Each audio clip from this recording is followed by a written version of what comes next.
Gara apa? Menyatakan sesuatu yang berbeda dengan Bible. Menurut Galileo Galilei itu bahwa pusat tata surya itu adalah matahari, sementara menurut Bible itu adalah bumi. Maka bumi duluan nongol, baru matahari nanti diciptakan pada hari keempat. Nah, ada guru saya diem. Assalamualaikum, ahi. Waalaikumsalam warahmatullahi wabarakatuh. Ya, assalamualaikum warahmatullahi sekalian semuanya. Masya Allah. Assalamualaikum. Assalamualaikum. Waalaikumsalam. Waalaikumsalam warahmatullahi wabarakatuh. Pendestanya sudah datang. BLM ini siapa? Entah. Belum. BLM ini siapa BLM? Oh, Halo iya, BLM, selamat malam. Assalamualaikum kalau Muslim. Halo. Selamat malam juga. Muslim Kristen, Bang? Muslim. Oh, Muslim, ya. Ada yang mau ditanyakan, Bang?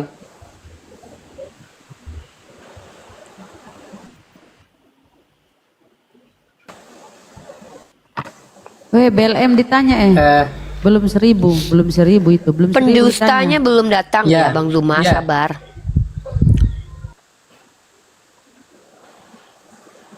Tentang konsep keselamatan. Mama Ya, apa yang Ya, ditanyakan, kenapa Bang? BLM konsep keselamatan? Konsep keselamatan dalam Islam. Mak.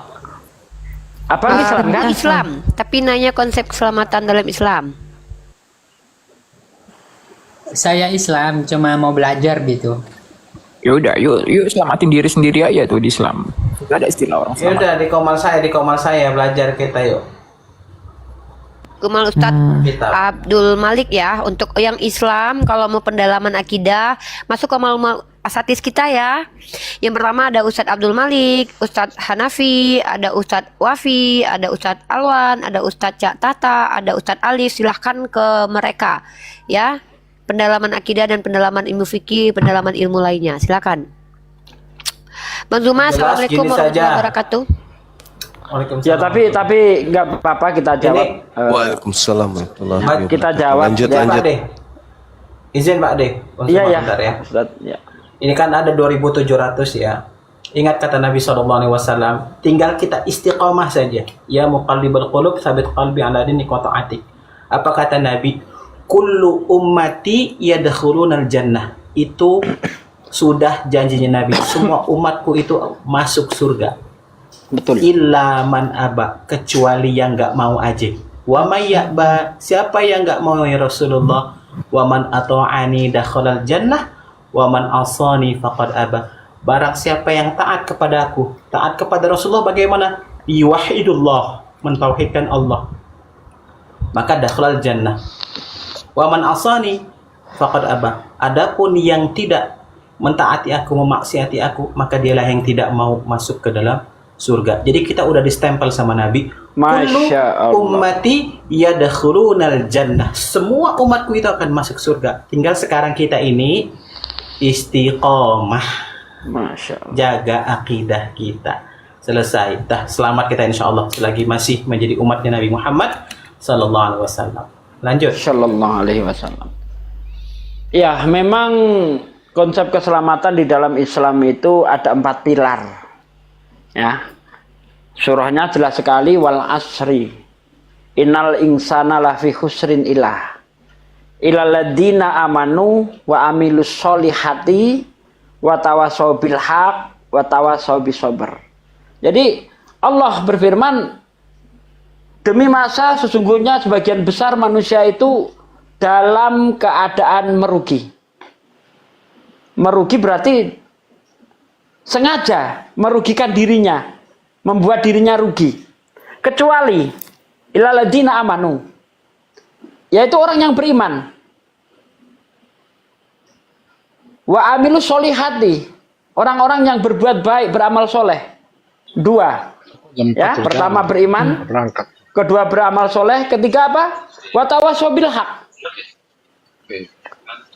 Kurang 1 lagi. Apa itu? Wa tawasaw bis sabr. Sabar. Sudah beriman kita, kita dituntut kembali apa itu untuk beramal soleh. Nah, Islam sifatnya tidak egois. Jangan hanya dirimu sendiri saja yang ingin berbuat baik. Maka sampaikanlah yang hak, wa tawasau bil haq. Saling menasihati di dalam kebenaran supaya orang-orang itu melakukan hal-hal yang benar di mata Allah. Sudah beriman, sudah beramal soleh, kita juga sudah berdakwah, ya, menyampaikan kebenaran, berdakwah. Kurang satu lagi, hadapi semuanya itu dengan sabar. Kita sendiri tahu bagaimana ketika kita debat dengan Kristen, itu memerlukan kesabaran tingkat tinggi itu. Nggak sembarang orang mampu untuk menahan kesabaran ini. Ya, jadi 4 pilar yang harus dipenuhi sebagai seorang Muslim: beriman, beramal soleh, berdakwah, dan sabar. Itulah keselamatan di dalam Islam. Subhanallah. Sesuai dengan nanti dalam surah Al-Mu'minun itu sama itu. Ya. Orang-orang yang beriman, yang beramal soleh, mengerjakan sholat dan sebagainya akan mewarisi surga, yaitu surga Firdaus. Monggo akhi Zuma. Ya, Bang Zuma, pendetanya belum datang, Bang. Mungkin ada yang mau Bang sampaikan dulu sebelum pendetanya hadir, mungkin.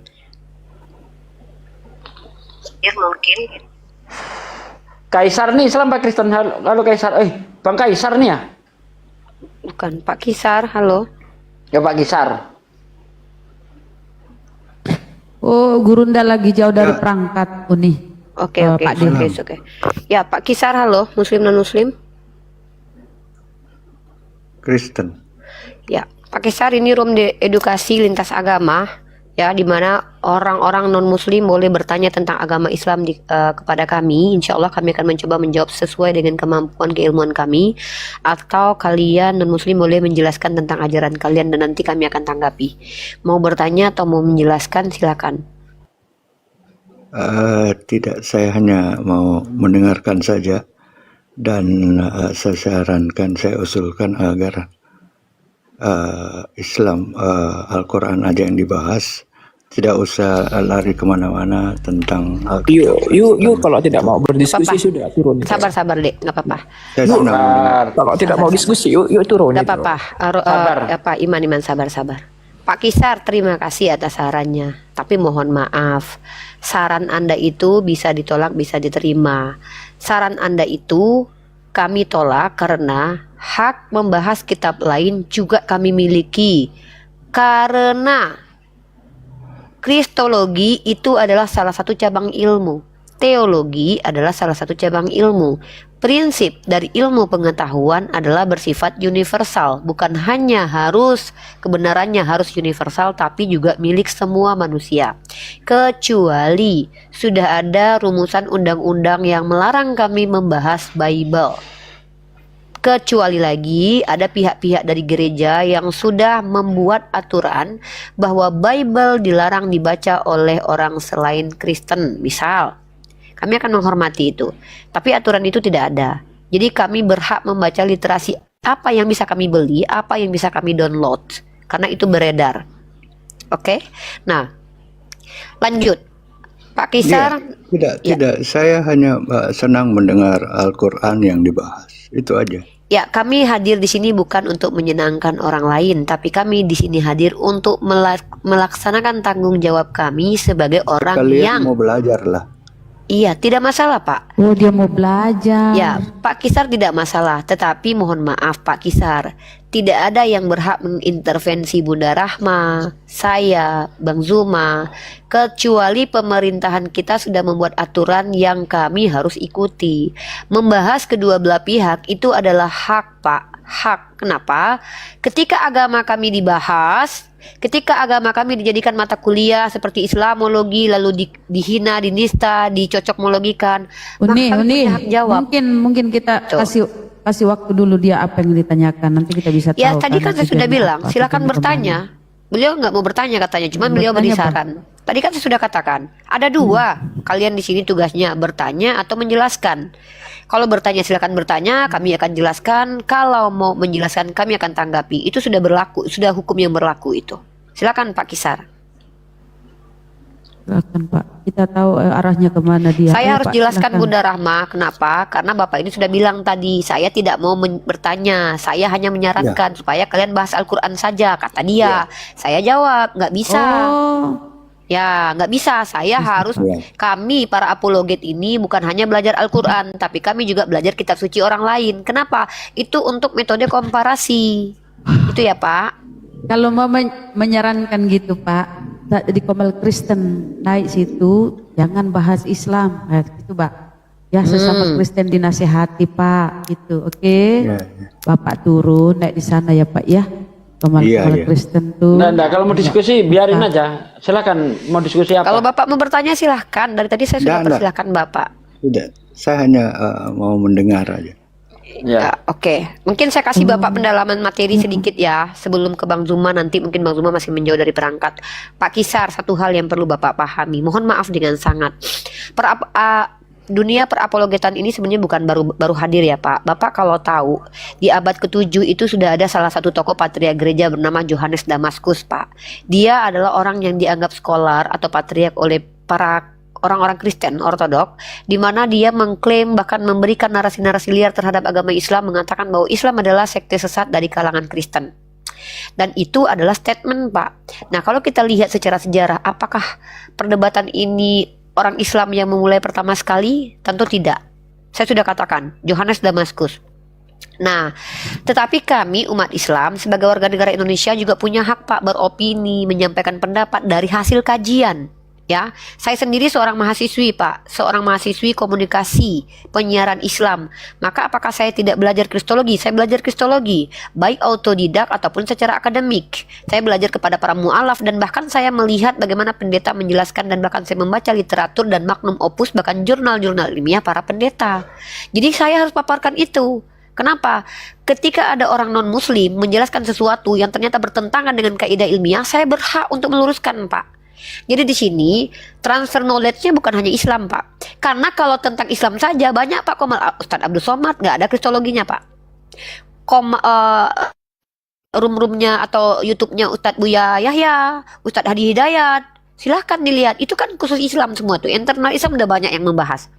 Nah kami ini adalah apologet Pak. Kami pendiskusi. Gitu. Jadi Bapak di sini akan mendapatkan komparasi-komparasi, perbandingan-perbandingan antara Islam dan Kristen spesifiknya. Mungkin juga akan mendengarkan bagaimana perbandingan dengan agama lain nanti. Tergantung nanti apa yang kami sampaikan. Kurang lebih seperti itu. Bang Zuma kalau sudah monitor kasih kode ya Bang. Seperti biasa Bang, kasih kode. Gitu Pak Kisar, ada tanggapan lainnya Pak? Enggak. Oke, Saya baik standby. Aldi silakan naik. Pak Kisar itu ada non Muslim yang mau bertanya. Bapak saya turunkan, Bapak nyimak di bawah ya, biar ada yang non Muslim bertanya ke kita. Aldi silakan naik. Tadi kamu sudah saya naikin 2 kali loh.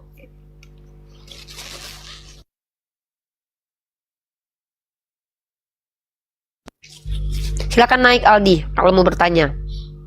Hak jawab ada pada kami, silakan dengarkan jawaban kami. Kalau mau menyanggah jawaban kami, bawa antitesis dari jawaban kami ya. Aldi silakan naik, saya tidak lihat kamu di antrian. Ataya GM Muslim non Muslim?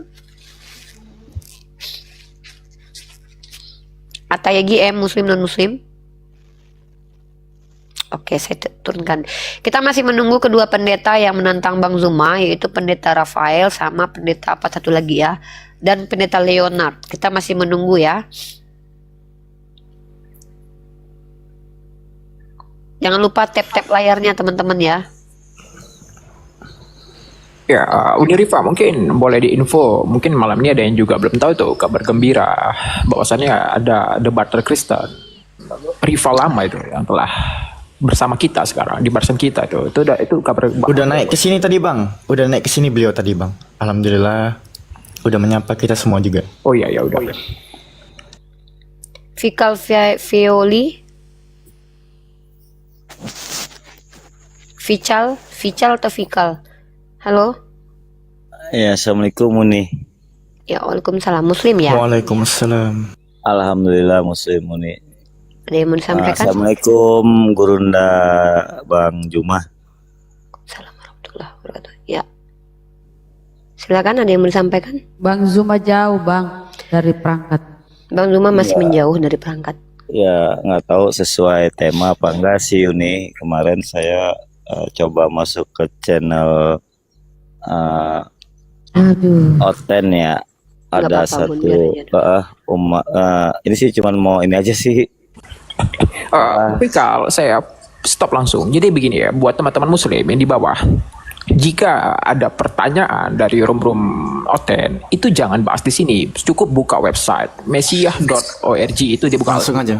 Ini saya Langsung aja Alfi ya bantu. Ya. Izin bentar ya. Ya silakan. Ini Alfi sounding terus ya teman-teman ya. Jadi untuk teman-teman Iwan Villa ya Khairu Ummah yang ingin menyampaikan curhatannya, pengaduannya dan apapun jenisnya gitu. Untuk biar tidak terjadi pembiasan tema di room-room diskusi, teman-teman bisa melakukan pengaduan di website mesia.org. Ini websitenya Unirifa. Insya Allah akan kita gerakkan lagi, kita hidupkan lagi websitenya. Izinnya Uni ya, Alfi sampaikan. Website ini teman-teman bisa akses di Google Chrome maupun di tempat searching lainnya. Di template Apologet teman-teman bisa menemukan template edukasi Alfi. Teman-teman pilih salah satu artikel yang udah pernah Alfi tulis. Nanti teman-teman bisa scroll ke bawah. Di bawahnya ini ada fitur komentar teman-teman. Nah ini kan udah banyak yang komen nih. Nah di sini teman-teman bisa ketik apa saja hujah, syubhat, fitnah yang dilontarkan oleh kaum penyembah Tuhan bertulang belakang. Teman-teman ketikkan di sini. Nanti insya Allah Alfi angkat menjadi topik di website ini pula. Ya teman-teman ya. Teman-teman boleh Alfi kasih waktu 5 detik untuk men-screenshot link dan bagaimana lobby mesia.org ini. 5, Insya Allah materi 4, di situ betul-betul mengupayakan menggunakan literasi ya. Maksudnya literasi yang saya sajikan dan kita sajikan adalah literasi yang mudah didapat juga, bukan literasi yang susah. Misalkannya itu berupa inskripsi atau apa, nanti akan saya tampilkan fotonya di situ. Jadi teman-teman kalau untuk mau diskusi dengan non-muslim itu bisa ambil materinya. Sudah langsung diberikan 2 materi Islam dan Kristen gitu. Iya. Alfi sebagai salah satu autor, udah ya teman-teman ya. Alfi anggap teman-teman udah screenshot link dan bagaimana lobbynya. Di sini kita bukan sendirian ya, bukan Alfi sama Uni aja. Di sini ada Bang Jibril juga sebagai tim editor, ada Uni juga sebagai autor, Alfi pula, ada Bang Ardi dan gurunda kita Ustadz Wafi dan Ustadz Yusuf PI. Nanti kita upayakan teman-teman. Jadi bukan hanya di kami saja ilmu yang terhenti itu, tapi ke teman-teman pun bisa juga diakses. Apa-apa saja yang pernah kita angkat menjadi topik di forum-forum diskusi. Nggak kelihatan gambarnya? Nggak kelihatan ya? Itu adalah website Apologet ya, bukan website saya, tapi website para apologet yang kelola Masa ya sih kita juga. masa sih nggak kelihatan? Astagfirullahaladzim. Mesiah.org. Disematkan aja itu di tema. Bentar ya, Alfi buka kembali kamera Alfi. Nggak jelas gimana sih? Mesiah.org. MESIAH.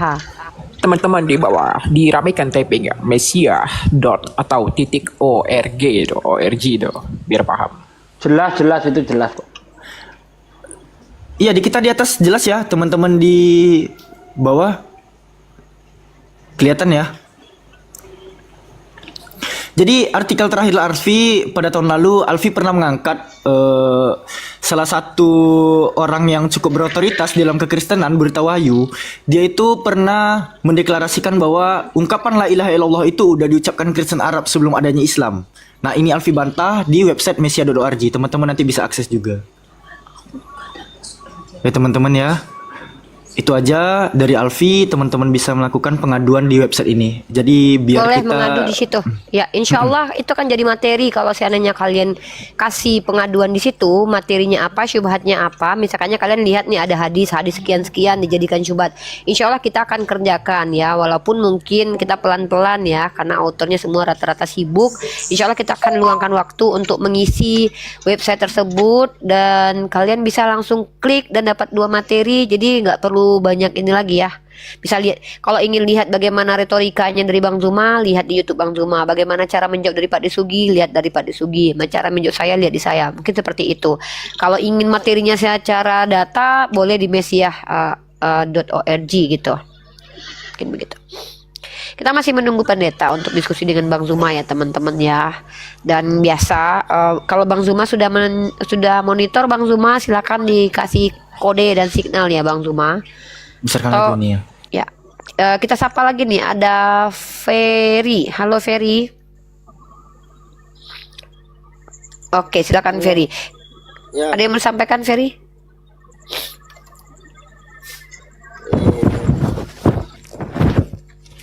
Muslim non Muslim? Muslim. Ada yang mau disampaikan? Muslim, Pak. Ya, ada yang mau disampaikan sebelum saya turunkan. Mau tanya, baca Al-Quran itu dari nasab dari siapa, Pak? Baca Al-Quran itu kalau kiroatnya banyak. Ada beberapa kiroat yang sampai ke kita ya. Mau kiroat ikut hafaz juga ada 7 yang yang masyur gitu. Itu kiroat. Kalau Anda bertanya nasab, bukan nasab sih lebih tepatnya. Nasab itu silsilah ya. Bukan nasab, tapi lebih ke sanad ya. Sanad istilahnya ya, sanad. Bukan nasab ya. Oke. Tergantung kamu mau bacaan siapa. Kalau bacaan yang sering kita baca, yang kita pendengarkan itu tergantung yang mana nih. Ya. Hilang. Bukan nasab ya teman-teman. Nasab itu hubungan anak Nih Aldi dia naik lagi. Ya Aldi, non Muslim ya. Iya, halo. Ya, silakan pertanyaannya. Ya, saya cuma mau bertanya aja tentang Quran. Karena kan ini tadi sudah disampaikan bahwa Quran itu menurut Uni Rifa bahwa itu bukan menurut saya, maaf. Enggak, yang sudah kamu sampaikan tadi maksudnya. Bukan menurut saya. Al-Quran itu secara ilmiah adalah wahyu Allah. Bukan menurut saya. Oh iya. Ya itu yang saya mau tanyakan sih. Ya, silakan. Nah kan menurut yang saya dengar, yang saya tahu selama ini, bahwa Al-Quran itu diturunkan secara verbal ya. Secara verbal oleh Jibril kepada Muhammad.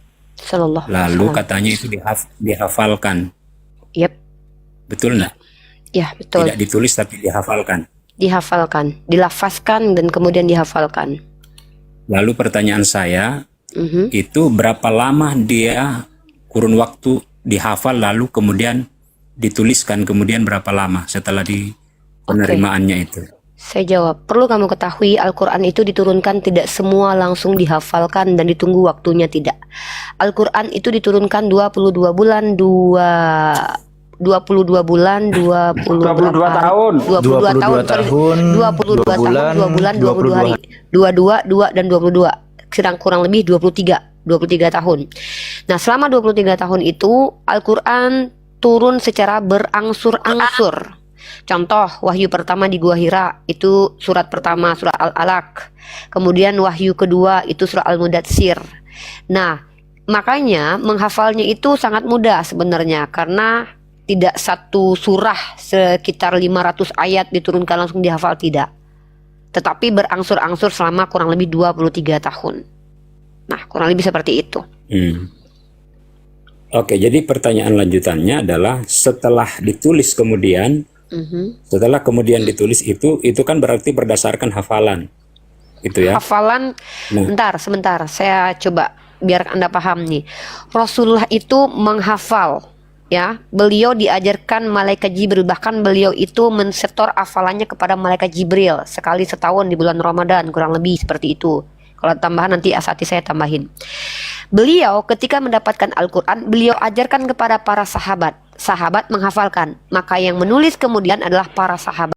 Di antara penulis Al-Quran, Ali bin Abi Thalib, Ubay bin Ka'ab, Ibnu Mas'ud, Zaid bin Sabit, dan beberapa sahabat-sahabat lainnya yang rata-rata menghafalkan juga sambil menulis. Menulis di mana? Di riqo, lembaran-lembaran, maka disebut dengan suhuf. Artinya lembaran-lembaran. Gitu. Jadi di sini artinya tidak ada data bahwa berapa waktu ya, berapa lama jarak waktu antara masa menghafal itu lalu kemudian dituliskan. Siapa menghafal siapa? Tunggu dulu, saya bingung nih. Siapa yang menghafal? Banyak loh. Rasulullah dapat Ya, para sahabat wahyu. itu. Para sahabat itu tadi. Langsung Iya, ditulis, Pak. Bang. Iya, para sahabat menghafal kemudian menulis. Menghafal langsung ditulis. Itulah yang Ditulis. disebut suhuf. Nanti dibukukan pertama kali di zamannya Abu Bakar. Abu Bakar. Nih saya kasih data Oke, ya. jadi Jelas, Bang, data pertanyaan jelas, berikut. Bang.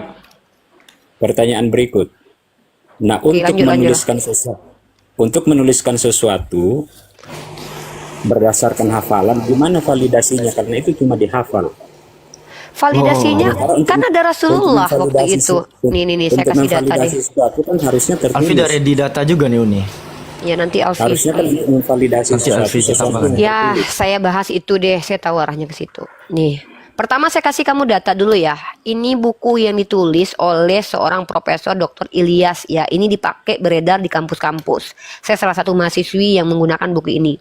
Dalam kitab Al-Mustadrak yang dikutip oleh Asyuyuti, hakim meriwayatkan dengan sanad sesuai dengan syarat Asy-Syaikhain bahwa Zaid bin Sabit mengatakan, kami pada masa Rasulullah SAW menyusun Al-Riqo, yang dimaksud oleh Zaid dengan menyusun Al-Quran di sini adalah menyusun surat demi surat dan ayat demi ayat sesuai dengan petunjuk Rasulullah yang sifatnya ini adalah tauqifi. Ini yang dimaksud dengan bagaimana cara Rasulullah memvalidasi. Rasulullah dapat tauqifi. Apa itu tauqifi? Tauqifi adalah petunjuk Allah. Nah, sekarang saya arahkan ke kaidah ilmiah. Dengar ya. Kalau seandainya terjadi kesalahpahaman, kesalahan tulis, tentu tidak mungkin sampai sekarang tidak terdengar kabar antara Ubay, Ibnu Mas'ud, Zaid bin Sabit, Ali bin Abi Thalib. Itu tidak mungkin tidak sampai kepada kami riwayat mereka bertengkar karena kesalahan tulisan. Sementara ketika mereka berbeda kiroatnya saja, kami dapat informasi antara Hisham dan Umar ibnu Khattab itu pun terjadi perselisihan karena perbedaan kiroat. Jadi validatornya adalah Rasulullah karena tauqifi. Tauqifi. Rasulullah diberitahukan oleh Allah, diberi petunjuk oleh Allah, maka Rasulullah validatornya. Kemudian setelah itu sahabat satu dengan sahabat lain, mereka itu bukan saling contek, mereka menghafal lalu menulis sendiri. Makanya setiap sahabat itu punya suhuf masing-masing, di mana setiap suhuf itu mereka menulis sesuai dengan kebutuhan masing-masing. Ada yang menuliskan bagaimana tafsirnya. Maka kemudian ada sahabat yang bahkan dilarang untuk menulis selain Al-Quran supaya tidak bercampur. Nah, itu yang disebut dengan validator. Siapa yang memvalidasi? Rasulullah. Metodenya apa? Tauqifi, petunjuk Allah. Wallahu a'lam bishawab. Silakan Alfi, lanjut. Nanti saya tanya balik. Alfi langsung share data aja. Oke. Bismillahirrahmanirrahim. Jadi gini Bang, ini Alfi berikan sumber. Ini gimana kalau dia ngomong, Alfi ngomong, siapa yang mau didengarkan? Aldi, kami menjawab itu hak kami loh ya. Dan kami juga berhak untuk bertanya balik nanti. Ya, di dalam buku Sejarah Teks Al-Quran dan Wahyu sampai kompilasinya, di sini pada saat penulisan Wahyu Nabi Muhammad, ini bukan hanya 1-2 orang yang menuliskan, tapi pada masa periode Madinah kita memiliki cukup banyak informasi termasuk sejumlah nama. Lebih kurang 65 sahabat yang ditugaskan oleh Nabi sebagai penulis wahyu. Yakni ada yang dinamai sebagai Sa'id, Abu Umama, Abu Ayyub Al-Ansori, Abu Bakar As-Siddiq, dan seterusnya sebanyak 65 nama. Lalu Nabi Muhammad itu mendiktekan Al-Quran kepada para penulis. Nah, di sini dijelaskan sewaktu Zaid bin Sabit ini dipanggil oleh Nabi Muhammad, Zaid bin Sabit ini membawa tinta dan alat tulis. Nah, lalu Zaid bin Sabit ini membacakan ulang di depan Nabi Muhammad agar tidak ada kata sisipan yang masuk ke dalam teks wahyu tersebut. Nah, bukti lainnya bahwa Al-Quran itu udah eksis di zaman Nabi. Salah satu riwayat ya dari hadis sahih Sahih Muslim 3474, teman-teman bisa catat. Di sini Nabi berkata, Yusafro bil Qur'ani illa ardil adu. Janganlah kalian membawa mushaf Al-Quran itu ke daerah musuh. Dikarenakan apa? Takut musuh itu membawa lari Al-Quran tersebut. Jadi Nabi pun telah melarang membawa mushaf Al-Quran ke daerah musuh. Ini terjadi di zaman Nabi masih hidup. Gitu Bang ya. Lalu lanjut ke metode pengajaran. Al-Quran itu bukan hanya serta-merta diajarkan oral terus dihafalkan, enggak. Tapi ada yang disebut sebagai dengan metode talaki. Teman-teman yang di pondok mungkin familiar dengan metode ini. Metode talaki ini adalah sebuah pengajaran di mana murid belajar langsung secara berhadapan dengan gurunya. Nah, metode ini pun turun-temurun hingga sekarang metode pengajarannya sampai ke pondok pesantren yang eksis di zaman sekarang tuh. Dalam bertalaki, pengajar bukan semata membaca ayat, melainkan mengoreksi bacaan murid-murid yang kurang pas tuh. Jadi gitu Bang ya. Metode sanad pengajaran penurunan penghafalan Al-Quran itu bukan hanya sekedar hafal. Oh ya udah hafal gitu aja. Bukan gitu aja Bang gitu. Kami baik dari segi hafalan yang bersanad maupun dari mushaf-mushaf yang kami bisa buktikan tuh Bang Aldi. Dan seandainya ini dikomparasi gimana Uni? Bahaya sekali ya. Jangan dulu ya.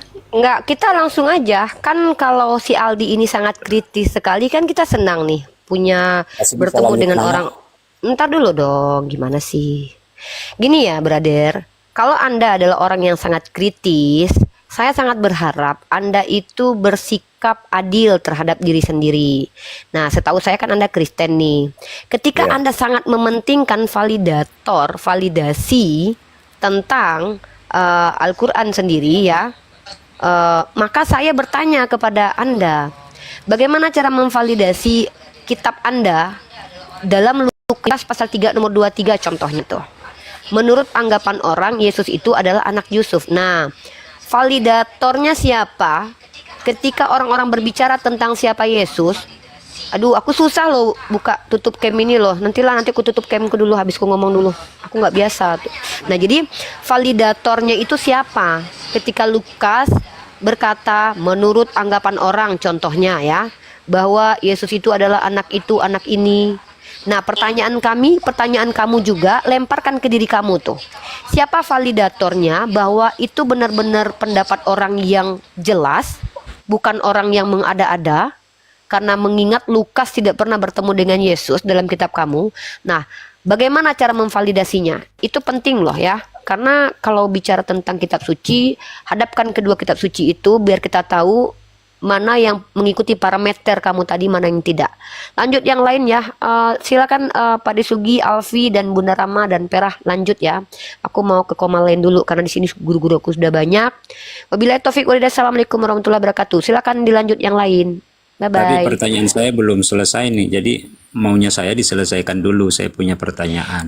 Dengan guru-guru saya aja ya, karena saya mau ngejawab. Assalamualaikum warahmatullahi supaya kerja. ini udah banyak orang. Waalaikumsalam warahmatullahi wabarakatuh. Silakan. Ayo Aldi bertanya. Nanti bagian nanya itu ada Gurunda, Bang Handi, Stasugi yang lainnya. Saya mau menjawab. Silakan nanya apa. Tapi kalau dijawab jangan sakit hati ya. Saya lanjut aja ya. Oke. Ya. Tadi kan itu sudah dijelaskan sama siapa Alfi bahwa yang Rasul itu mendikte ya. Ya ini yang pertama sekali mendikte untuk kemudian dituliskan kata per kata. Itu artinya Rasul itu udah menghafal lama. Ya kan? Nah, sekarang pertanyaannya untuk membuktikan atau memvalidasi bahwa apa yang didiktekan itu benar sesuai dengan yang diterima, sama dengan yang diterima. Validasi apa itu? Aduh, susah kali ngomong sama si Aldi. Di. Aduh, makanya naik tuh menyimak, jangan menyimak. Bantu lagi, ada moderator nggak di sini? Capek kali sama Bang Aldi ini, iya, betul. Maksudnya kan begini, ini sama dengan bukan sudah lama bang, bukan sudah lama bang. Nabi Muhammad mendikte Al-Quran itu gini ya bang ya prosesnya nih, transkripnya gini nih.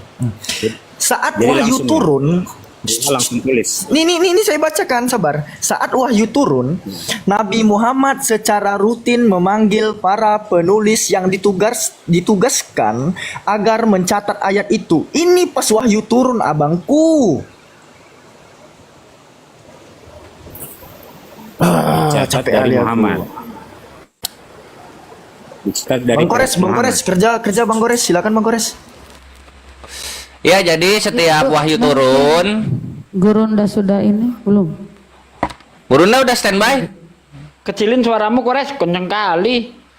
Oh iya, maaf. Itu kan udah dijawab Bang. Pertanyaan Anda sudah dijawab. Sekarang ganti nanya dong Bang. Boleh ya? Pertanyaan saya belum terjawab. Duh, apa yang mana belum terjawab Bang? Anda mengatakan apakah itu nunggu waktu lama? Tidak, udah dijawab. Nah sekarang saya ganti nanya Bang, ganti nanya saya Bang. Yohanes di dalam kisah para Rasul 4 ayat 13 itu dikatakan idiot dan buta huruf. Pertanyaan saya Bang, bagaimana orang yang idiot dan buta huruf bisa nulis Yohanes, 1 Yohanes, 2 Yohanes, kitab Wahyu? Bagaimana caranya Bang? Buta huruf dan idiot kok bisa nulis kitab Bang? Aduh. Selesaikan dulu saya. Gantian Bang, udah dijawab Bang. Anda puas atau tidak bukan urusan. Sekarang ganti nanya. Bagaimana orang idiot buta huruf bisa nulis kitab? Silakan jawab. Kenapa enggak bisa diselesaikan dulu saya? Saya punya pertanyaan. Udah selesai. Bagi kami udah selesai, nggak ada lagi udah. Ya tapi tidak ada lagi. Apa yang mau dijawab? Tidak menjawab. Ya terserah. Kalau Anda menganggap seperti itu nggak apa-apa. Nggak ada masalah. Apanya yang belum selesai? Ya gimana kita mendapatkan kebenaran kalau nggak bisa diselesaikan? Apanya yang belum selesai? Abang lucu Bang Aldi. Abang itu parameter kami menjawab itu hanya sesuai dengan kemauan abang. Kalau jawaban kami tidak sesuai dengan kemauan abang, itulah parameter abang bahwa kami telah menjawab. Abang lucu. Bukan. Abang sangat lucu Bang Aldi. Enggak, Anda jangan melawak di atas Bang. Orang menyimak, orang di bawah menyimak, abang menyimak. Bukan Bang Aldi, orang di sini menyimak semua, abang sendiri yang menyimak. Perhatikan ya, aku tanya sama audiens di bawah 4.500 orang. Kalian paham nggak sama yang Alfi paparkan tadi teman-teman yang di bawah? Kalau yang lain paham, Bang Aldi yang nggak paham, Bang Aldi yang mungkin naik ke atas sini nggak bawa otak tuh, otak masih di laundry. Ini saya analogikan saja ya. Misalnya nggak saya usah yang pakai analogi Bang, abang ke atas itu nggak bawa otak. Abang Iya, kasih itu nggak bawa otak, gitu. Otak abang masih di tempat laundry. Yang lain aja paham, abang sendiri yang nggak paham. Nah di sini abang nggak bawa otak tuh, otak abang masih di tempat laundry gitu. Makanya naik itu Bang, bawa otak, jemput dulu. Makanya saya masih nanya karena saya jemput belum dulu paham. di tempat laundry. Nggak, otaknya jemput dulu di tempat laundry gitu maksudku. Oke, ini kita pastikan Anda punya otak enggak? Kita pastikan dulu, nanti kita jawab dia nggak punya otak, jadi nggak nyentel. Anda punya otak enggak Bang? Kita pastikan dulu. Otak saya yang bertanya ini, otak saya yang bertanya. Iya, Anda punya otak bertanya atau kan? mempertanyakan? Anda bertanya atau mempertanyakan? Coba jawab dulu. Anda Iya. bertanya atau mempertanyakan? Saya mau mempertanyakan dan bertanya. Oke. Nggak bisa dua-dua satu. Saya mempertanyakan. Coba, kalau Anda punya otak, kau jawab dulu pertanyaan saya. Bagaimana orang idiot dan buta huruf bisa nulis kitab? Coba jawab kalau Anda punya otak. Kenapa nanya Kalau ini balik? saja Anda nggak bisa jawab, Anda nggak punya otak. Jawab dulu pertanyaan saya. Nah, Anda bilang tadi Anda bertanya, kami sudah jawab. Udah Kalau Anda jawab. mempertanyakan, Udah. dasar Anda apa? Jadi Dasar Anda apa mempertanyakan? seandainya saya Coba yang jawab, dasar menerima Anda wahyu, bertanyakan apa? diumpamakan saya yang menerima Dasar wahyu. Anda mempertanyakan apa? Ingin tahu dong. Itu bertanya, bukan mempertanyakan. Ya sama aja. Beda. Sama saja. Nggak, sama aja, nggak ada otaknya nih berarti. Jadi Udah turunkan. ini Nggak ada pertanyaan saya ini sudah ratusan pendeta belum ada yang bisa jawab itu. Coba jawab secara ilmiah, bagaimana orang idiot dan buta huruf bisa nulis 4 kitab? Itu nggak ada yang bisa jawab nih. Di dalam kisah para rasul dalam bahasa Yunani, Yohanes dikatakan apa? Agramatoi eisin kai idiotai. Buta huruf dan idiot. Bagaimana bisa nulis kitab? Ya, jadi gini, benar yang dikatakan Yesus dalam Matius 7 ayat 6. Jangan melemparkan mutiaramu kepada anjing dan jangan melemparkan mutiaramu kepada babi karena hanya akan diinjak-injak saja. Caranya begitu, hantam balik. Mau terima atau tidak, hantam. Gitu caranya, nggak usah dikasih hati lagi. Cuman orang tolol yang mau mengatakan bertanya dan mempertanyakan itu sama. Ya. Itu cuma orang tol Ayo, yang bilang Kristen. bertanya dan mempertanyakan sama. Kristen siapa yang bisa jawab? Silakan. Bagaimana orang idiot dan buta huruf bisa nulis kitab? Silakan Kristen naik. Ini Pak Herman ini Muslim Kristen Pak Herman. Herman. Bang Islam. Dari Kristen Bang.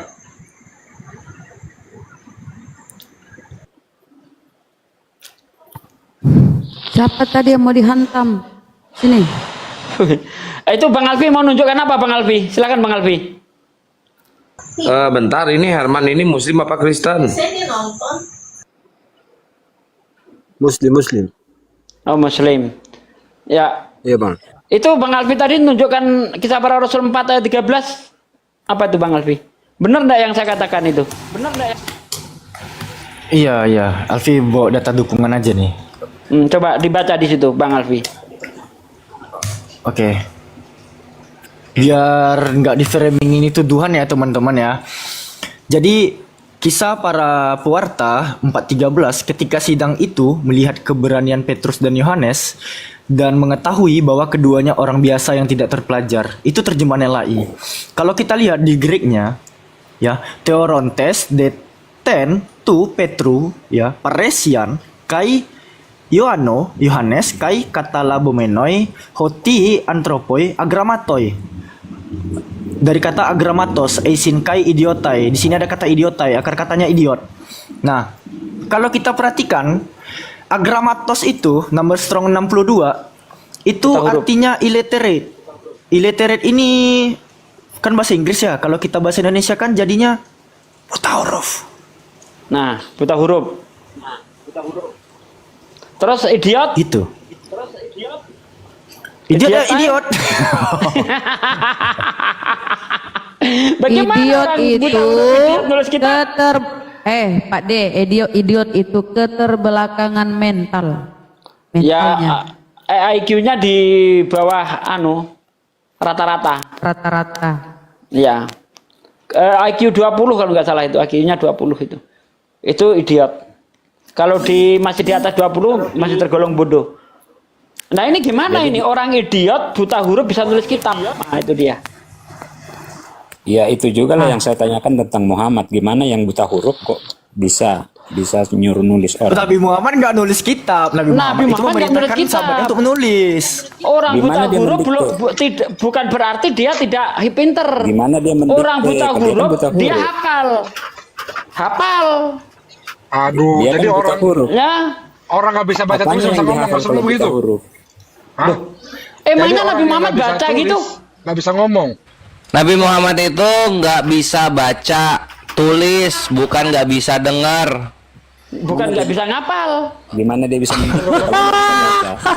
Loh, kocak Kalau Anda baca di buku lain nggak ada jaminan ya. Tetapi kalau di Alkitab Ya udah tunjukin orang Kristen yang sudah ada di sorga sekarang. Kalau nggak ada artinya Yesus kalian Tuhan palsu. tulis di Al-Quranmu tentang Ummi. Ya udah orang Kristen siapa yang udah di sorga? Kalau tidak ada artinya Yesus Tuhan palsu. Tunjukin dong orang Kristen mati nyembah Yesus sudah di sorga sekarang. Jualan keselamatan kok nggak ada yang di sorga sekarang. Oh udah hilang. Oke. Masuk sini karena katanya ilmiah. Kita mau bicara ilmiah. Oh enggak, tadi gua nyautin Rasmi bre. Tadi gua nyautin Rasmi. Gini. Kalau ilmiah, jawab dulu pertanyaan saya. Apa bedanya bertanya dan mempertanyakan? Kita ngomong ilmiah ya. Dari situ dulu kita diskusi. Muntah. Ayo. Bedanya bertanya dan mempertanyakan apa bedanya? Coba jawab. Orang yang bertanya itu karena dasarnya mempertanyakan sehingga bertanya. Nggak bisa orang bertanya. Ulangi. Dari mana kau dasarnya itu? Coba buka KBBI atau apa? Bedanya bertanya dan mempertanyakan.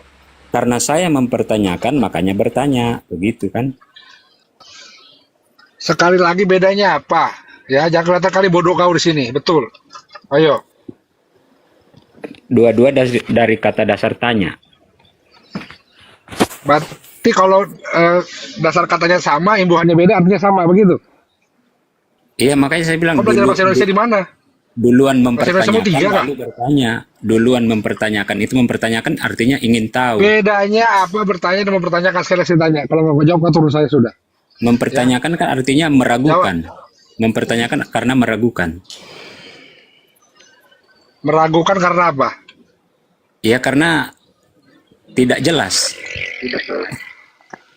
Tidak jelas menurut apa? Lah itu makanya ditanya untuk mendapatkan Nah, penjelasan. iya nggak bisa. Menurut kau bilang tidak jelas. Menurut apa dasarnya kau bilang tidak jelas? Itu yang kau tanyakan dari tadi. Tidak Dasarmu jelas. bilang itu nggak jelas apa? Iya karena Dasarmu apa? ceritanya yang nggak jelas. Ya udah sini gua mau makan dulu supaya kerja. Sini, kasih Glenn, kasih gua. Jadi Ya, diulang pertanyaannya diulang. Saya ulang Dia nggak mau jawab pertanyaannya. ya. Saya ulang. Nggak apa-apa, nanti gua tinggal maki-maki aja imannya kalau dia nggak mau counter. Nggak apa-apa. Nah, silakan. Nggak apa-apa. Tapi maksudnya izinkan saya bertanya tuntas. Ya, kasihlah musuhmu, Bre. Silakan pertanyaannya. Ya. Diulang lagi dari awal Saya ingat karena ya, belum konteksnya masuk YouTube bertanya, gua loh. Konteksnya bertanya. Konteks Jadi bertanya. Ayo lanjut. jangan memperbincangkan yang tidak esensi. Ya, head and shoulder.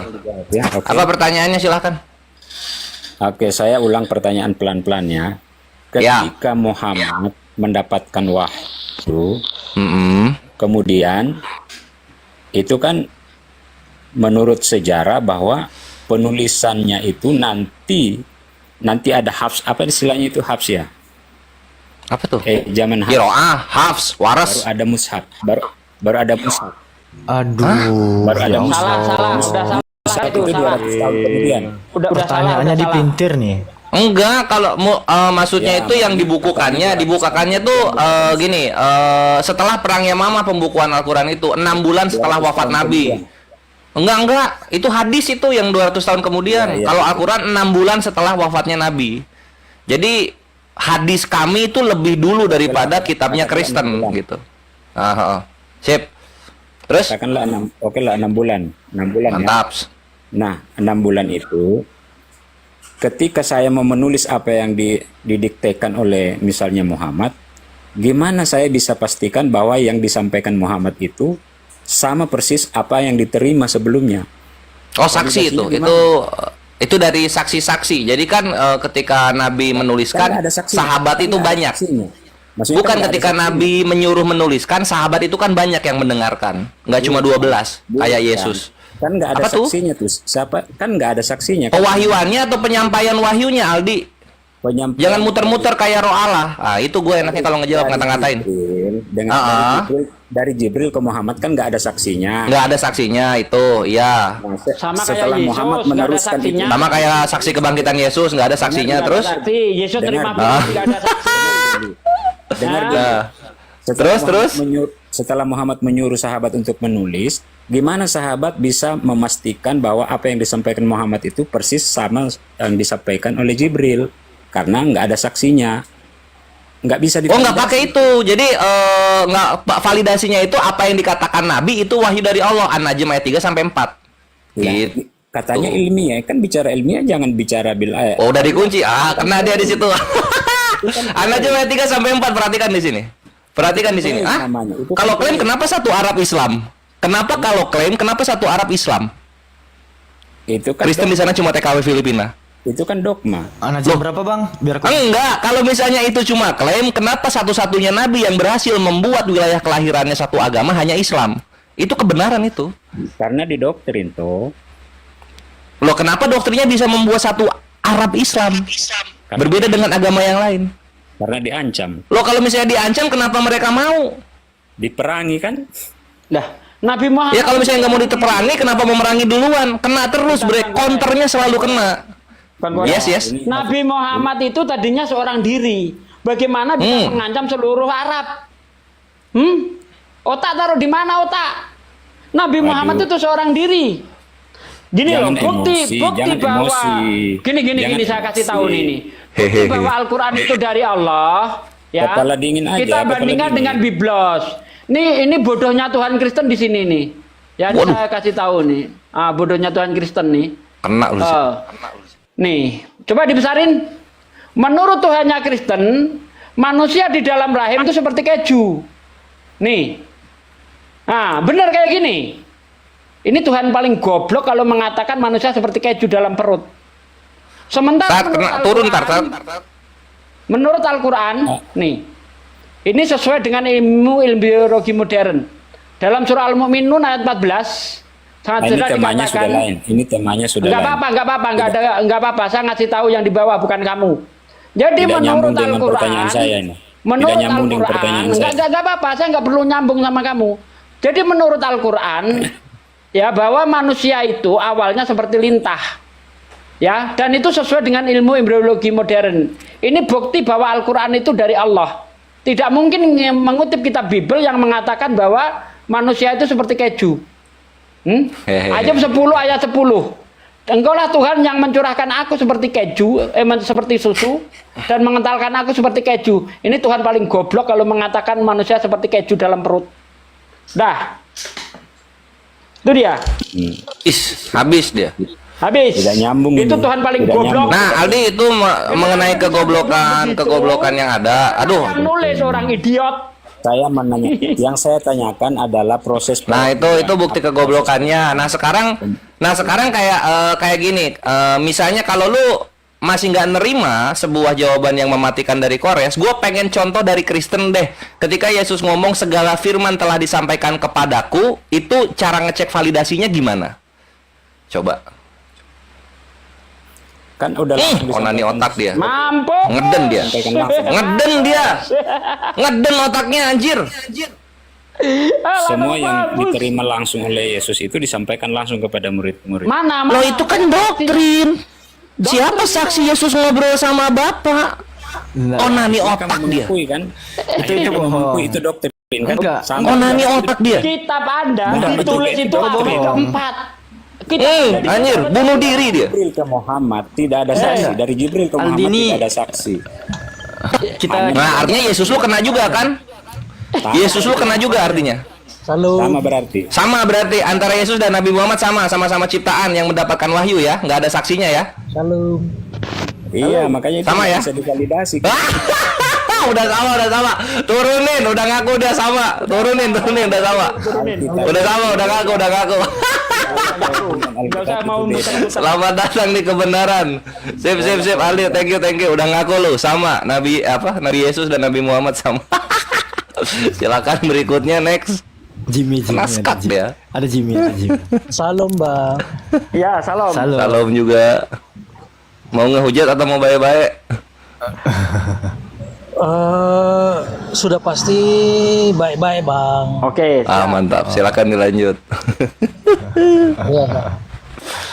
Apa Bang yang mau dipermasalahkan, Bang? Iya. Bang, mau tanya. Sebelum Nabi Muhammad itu sebelumnya agamanya apa ya, Bang? Hanif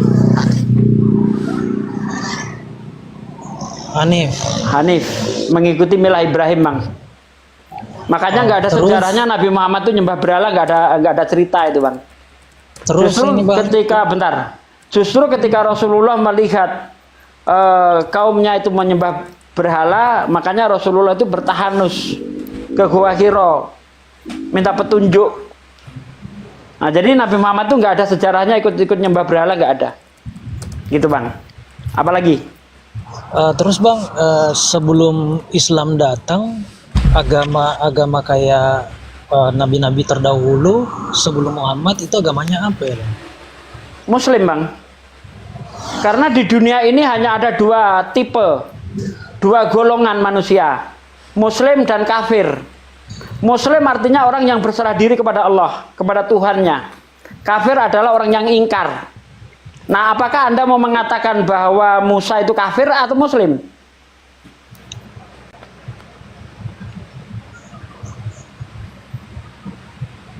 Ada dua tipe, Muslim dan kafir. Muslim artinya orang yang berserah diri. Pertanyaan saya, Nabi Musa berserah diri kepada Tuhan enggak? Ya. Nah, Muslim dia udah. Oke, Bang. Nah, Muslim. Kalau dia ingkar kepada Tuhan, kafir. Kafir artinya orang yang ingkar kepada Tuhan. Muslim artinya orang yang taat tunduk kepada Tuhan. Pertanyaan saya, Musa orang yang taat tunduk kepada Tuhan atau orang yang ingkar kepada Tuhan? Anda jawab, orang yang taat tunduk, Muslim dia. Tapi kenapa kami yang di gereja itu pendeta-pendeta kami bang, tidak ada ke jalan keselamatan selain Tuhan Yesus. Ini karena dia orang yang Siapa bilang?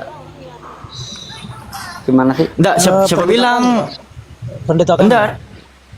Bentar Bang Alvin. Enggak, oke. Menurut Katolik di dalam KGK 841, enggak apa-apa Pak De, izin ya. Dia kayaknya nih membawakan gereja Protestan nih. Karena di dalam Katekimus Gereja Katolik nomor 841 ya. Ini iman Katolik ya, ku ambil ya. Di sini penjelasannya hubungan gereja dengan umat Islam, namun rencana keselamatan juga merangkum mereka yang mengaku Sang Pencipta, di antaranya terdapat terutama kaum muslimin yang apa di sini dikatakan menyatakan bahwa mereka berpegang pada iman Abraham dan bersama kita bersujud menyembah Allah yang tunggal, Allah yang tunggal, bukan Allah Tritunggal ya. Allah yang tunggal. Allahu Ahad tuh, Allah yang Esa. Jadi kalau kalian bilang tidak ada keselamatan di luar Yesus loh. Ini gimana nih? Orang Katolik itu gereja mula-mula kan? Silahkan Onani Ota. Weh, ini baik ini, masih baik loh, belum ngehujat. Oh iya. Baik-baikin dulu. Sorry. Gimana Bang Jimmy? Aduh, ada lagu. Oi. Aduh, woi. Tolong di mute. Nggak bisa, suara lo masuk ke YouTube gua, bre. Dimakan sama mic gua itu suara. Lagu. Jadi gimana Bang Jimmy? Ya silakan Jimmy dibuka mic-nya. Iya, tunggu dulu bang ya, saya ke WC bentar. Iya, nggak apa-apa Bang. Enggak, jangan disimpulkan begitu bang. Oh iya, gimana? Sabarlah Bang Alvin. Mau nyari data dulu. Kalau baik kita baik. Artinya bukan, jangan memancing diskusi kita. Iya. Ya Bang, maaf Bang. Mohon dimaafkan Bang. Kalau baik kita baikin Bang Alvin ya. Ya. Oh siap. Maaf. Saya begini bang, saya itu punya komunitas. Ada 20 pemuda komunitas yang memang tergabung di satu wadah. Yang memang sering ikut monitor di debat lintas agama gitu ya. Ini pemudanya Katolik apa Islam Bang? Komunitas itu, komunitas Katolik, Kristen atau Islam? Kristen Bang. Oh Kristen, ya silakan Bang. Ya. Jadi gini Bang, kalau untuk misalnya syarat masuk Islam itu apa-apa saja syaratnya, apakah apa yang harus kita keluarkan, apa yang harus kita apa syarat-syaratnya Bang? Dipersiapkan gitu. Saya jawab, syarat yang paling utama untuk bisa masuk Islam itu berakal sehat. Karena kalau nggak berakal sehat dia nggak bisa jadi Islam. Makanya orang gila itu tidak dikenai syariat Islam. Akarnya harus sehat dulu Bang, baru dia bisa masuk Islam. Nah setelah itu berarti dengan secara tidak langsung Abang mengatakan kami tidak sehat akalnya gitu ya? Ya saya memandangnya seperti itu karena bagaimana mungkin orang yang berakal sehat. Jadi begini abangku. Tuh kan saya jawab dulu Bang. Anda kan tanya. Saya kasih alasan dong. Sebelum dilanjut, jadi gini abangku. Jangan ada argumentasi sehingga kami terpojokkan, tersudutkan. Enggak apa-apa, nanti bantah aja, enggak apa-apa. Ini kan diskusi. Kalau yang seperti itu Bang, artinya nanti kita debat kusir jadinya, saling menjelekkan satu sama lain. Menurut Al-Quran, orang-orang kafir itu sumum bukmun umyung fahum layar jiun. Mereka itu tuli, bisu dan buta. Iya, ya, Bang. artinya mereka ini bodoh. Bang. Bahkan di dalam kitab Anda sendiri, Bang, Kisah Para Rasul 4 ayat 10, Anda ini bodoh karena Kristus. Buka. Kisah Para Rasul 4 ayat 10. Buka. 1 Korintus 4, Ustaz. Ya, 1 Korintus 4 10 kan? 1 Korintus 4 10. Ya. Anda bodoh karena Kristus. Jadi apa salahnya? Iya, Bang. Artinya teman-teman sebenarnya sudah ada sebagian teman-teman akhirnya mereka berpikir Karena dari argumentasi dari saudara-saudara kita Muslim ini kadang menyerang pribadi, menjustifikasi, akhirnya mereka terpojokkan dengan argumentasi abang. Bukan begitu, Bang. Memang kebenaran itu kalau dikatakan itu Iya, pahit, tapi Bang. maksudnya begini, Pahit. Bang. Bukannya dalam pernah saya baca hadis ya, saya tidak tahu juga mengatakan bahwa janganlah menghina Tuhanmu sendiri. Akhirnya Nabi di situ yang menghina Tuhan siapa? Tunggu Bang, belum selesai. Memang dilarang di dalam Al-Qur'an, memang janganlah menghina Tuhan mereka. Iya. Abang bisa saya lanjutkan dulu baru Abang nanti bisa potong, boleh? Iya, silakan. Jadi ada kisah ini, mohon maaf Bang kalau keliru yang saya sampaikan, mohon diluruskan. Ada pernah, karena kami ini yang komunitas kita pelajari semua agama. Ya, jadi ada satu kisah di mana Nabi waktu itu, Nabi Muhammad mengatakan, janganlah kalian menghina Tuhanmu sendiri. Lantas ada yang menjawab sahabat, lantas bagaimana ya Nabi kita bisa menghina Tuhan kami sendiri? Lalu dijawab, jangan kau menghina Tuhan orang yang tidak beriman kepada Tuhanmu, karena dia akan menghina Tuhanmu sendiri. Udah. Ya, itu saya tidak tahu. Adakah kita menghina Tuhan Anda? Mungkin tidak, secara tidak sadar Abang mungkin ada perkataan-perkataan akhirnya tidak Bang. Ketika kita mengungkapkan data, lalu orang yang mendengar tidak suka, itu jangan dikatakan itu menghina. Padahal itu data tertulis di dalam kitab Anda sendiri. Ya, bukan menghina itu Bang. Kita ngomong tanpa data, itu bisa dikatakan menghina. Tapi selagi ada data, maka tidak bisa dikatakan itu menghina. Datanya jelas. Jadi ada juga ini Bang, yang pernah saya baca, bahwa sampaikanlah dakwah itu dengan cara hikmah. Betul. Hikmat ya, artinya berlemah lembutlah. Jadi kami Bang, jujur saja ini, mohon maaf, yang mungkin yang nonton di bawah ini mungkin ribuan ya. Kami sebenarnya dari kemarin ingin coba cari saudara kita Muslim, bagaimana bisa ketemu langsung. Gini loh Bang, menurut Anda penghinaan saya itu di mana? Menghina Anda itu di mana? Enggak, gini Bang. Tadi saya mengatakan Anda bodoh, saya pakai ayat 1 Korintus 4:10. Kamu bodoh karena Kristus. Kalau itu Anda anggap menghina, kitabmu yang menghina, bukan saya. Ya kan? Kitabmu yang menghina, bukan saya. Al-Quran juga mengatakan bahwa orang kafir itu sumum bukmun umyung fahum layar ciun. Mereka mendengar, mereka itu tuli, bisu dan buta. Bukan buta matanya, bukan tuli kupingnya, bukan bisu mulutnya. Akalnya yang tidak mereka gunakan untuk menerima kebenaran. Itulah yang dikatakan makanya BODOH. Statement Abang itu benar, tapi di saat ketemu awal jangan langsung mengatakan seperti itu. Artinya jangan sampai teman-teman yang tadi kan Anda tanya tadi Bang, Anda kan tanya sama saya, apakah menurut Anda kami bodoh? Oke, saya Bang. jawab iya. Oke. Kalau saya jawab tidak, saya bohong. Oke Bang, di sini jangan menghakimi Bang. Oke. Makanya jangan tanya sama saya, apakah menurut Anda kami bodoh? Jangan tanya begitu, karena saya orang jujur. Kami tetap menghargai. Oke. Kami tetap menghargai Bang. Poinnya apa Bang?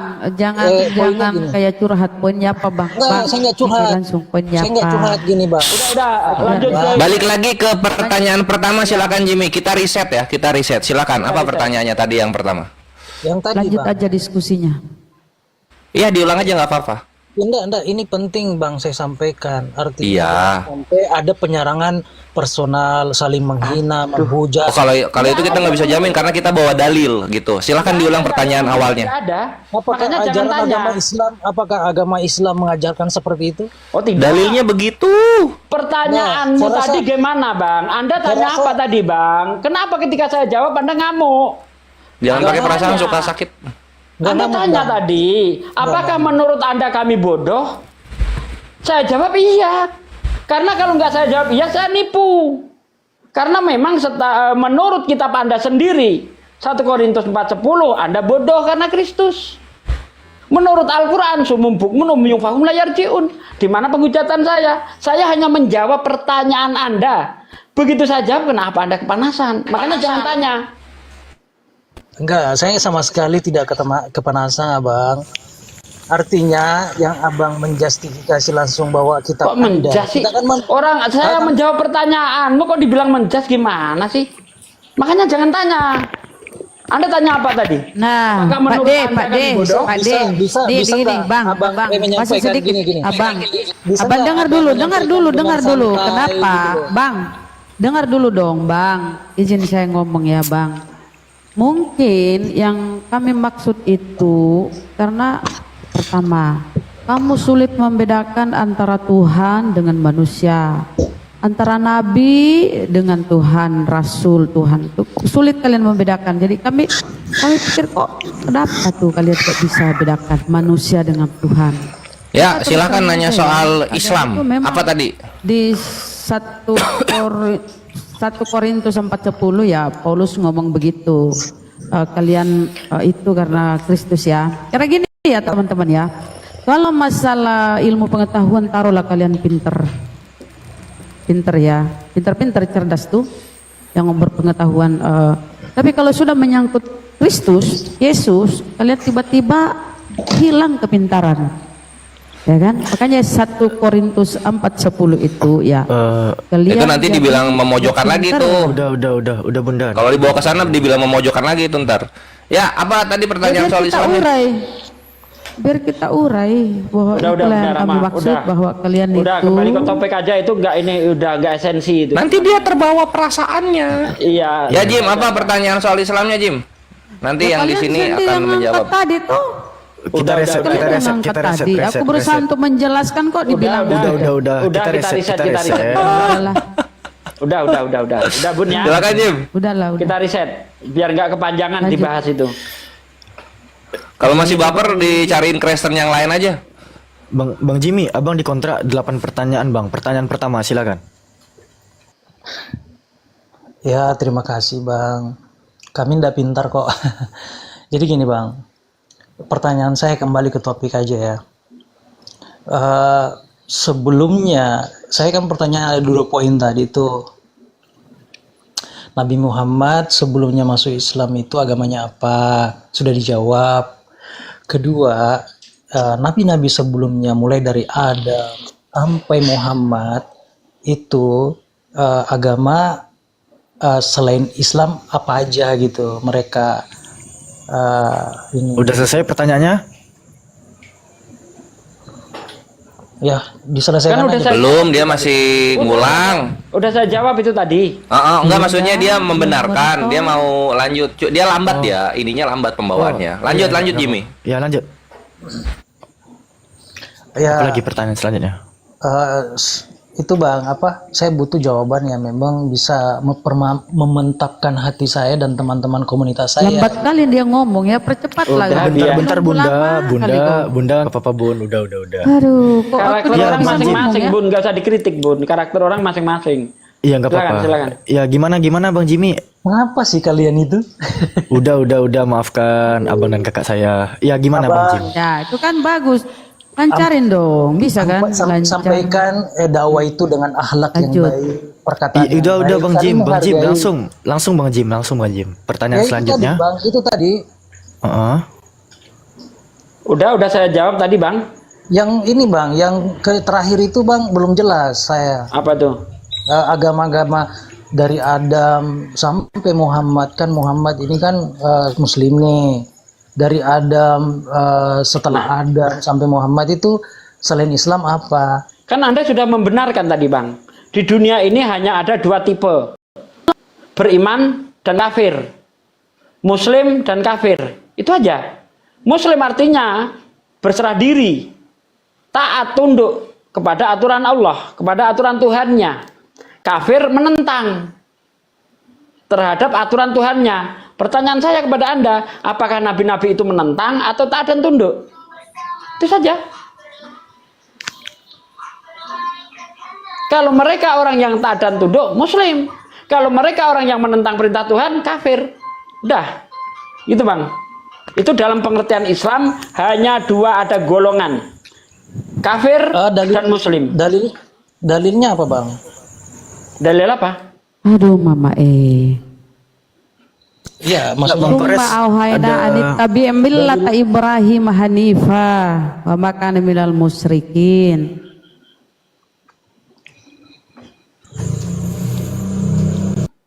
Itu dia itu Apalagi, dalilnya itu. udah dijawab. Coba nih, mana tahu Bang Kores dengan jawaban realistisnya bisa nih menjelaskan. Gimana Bang Kores? Ada yang ingin diutarakan? Bang Juma suruh ngomong dong. Bang Zuma, kalau udah monitor kode Bang Zuma. Bang Zuma kalau udah monitor kode ya Bang Zuma ya. Bang Kores. Mana nih Bang Kores? Bang Kores. Kau yang diam netizen atau koneksi nih? Ya gimana? Hampir di bawah panas. Ada yang mau ditambahkan nggak dari jawaban mualim-mualim kita ini? Apa agama para nabi dari Nabi Adam sampai Nabi Muhammad? Silakan. Iya, jadi benar yang dibilang Satsugi, posisi manusia itu dua. Nah, itu jadi menjadi agama. Agama itu, tunggu dulu ya. Agama itu adalah jalan hidup, pedoman hidup, atau tujuan hidup. Agama itu jadi nggak cuma sekedar tidak kacau doang. Apa yang menjadi pegangan hidup kita itu disebut agama. Nah, ketika ditanya apa pegangan hidupnya nabi-nabi, maka kami Muslim dengan tegas menjawab sebagaimana yang Ustaz Sugi jawab gitu. Agama nabi-nabi adalah agama orang-orang yang berserah diri. Apa itu berserah diri? Muslim. Orang-orang yang tidak berserah diri kepada Tuhannya itulah yang kafir. Jadi jawabannya apa? Agama nabi-nabi Muslim gitu. Benar. Gimana Bang Jimmy? Ya Bang. Dia aja yang. Bentar Bun. Alfi coba netralkan lagi roomnya. Ada lagi pertanyaan selanjutnya Bang Jimmy, silakan. Ada sih Bang, cuman Abang nanti takutnya risih atau gimana? Enggak. 72 bidadari aja gua selo, pedo aja gua selo baik kalau misalnya ini. Iya. Enggak. Gini, silakan Bang ditanya. Jim ya. Abang dikontrak 8 pertanyaan, udah 3 pertanyaan nih. Silakan. Pertanyaan keempat. Pertanyaan keempat Bang Jimmy, silakan. Atau mau ngurai yang tadi juga silakan apa berikutnya. Iya Bang. Jangan bilang munafik lah Bunda. Jadi gini Pak. Udah. Enggak Bunda kesel ke yang di bawah, cuma nyerangnya ke Jimmy. Udah jangan ke yang lain, Kampret fokus. juga si Kores. Enggak, Bang aku tuh Jimmy. gini loh. Kau kalau bertanya aja, jangan framing. Baik kok dilayani dengan baik sama Pak D itu, dijawab dengan baik. Kau aja Coba yang gini Bang Jimmy. daya tangkapmu kurang. Tunggu dulu Bang. Saya mau tanya Bunda ini. Kores. Udah jangan ke Bunda. Enggak ada, mending Jimmy sama Bunda Rahma ya, kita dengerin silakan. Bunda, Aduh, Bang Jimmy ini cari adakah- masalah ini. Ada nggak argumentasi saya memframing? Udah Bang Jim. Udah. Bundanya kan udah diem Pertama, nih. kau mengingatkan kami di sini ya, kan ada tertulis berdakwalah dengan ini. Aduh, basi, nggak usah kau ajari kami. Udah.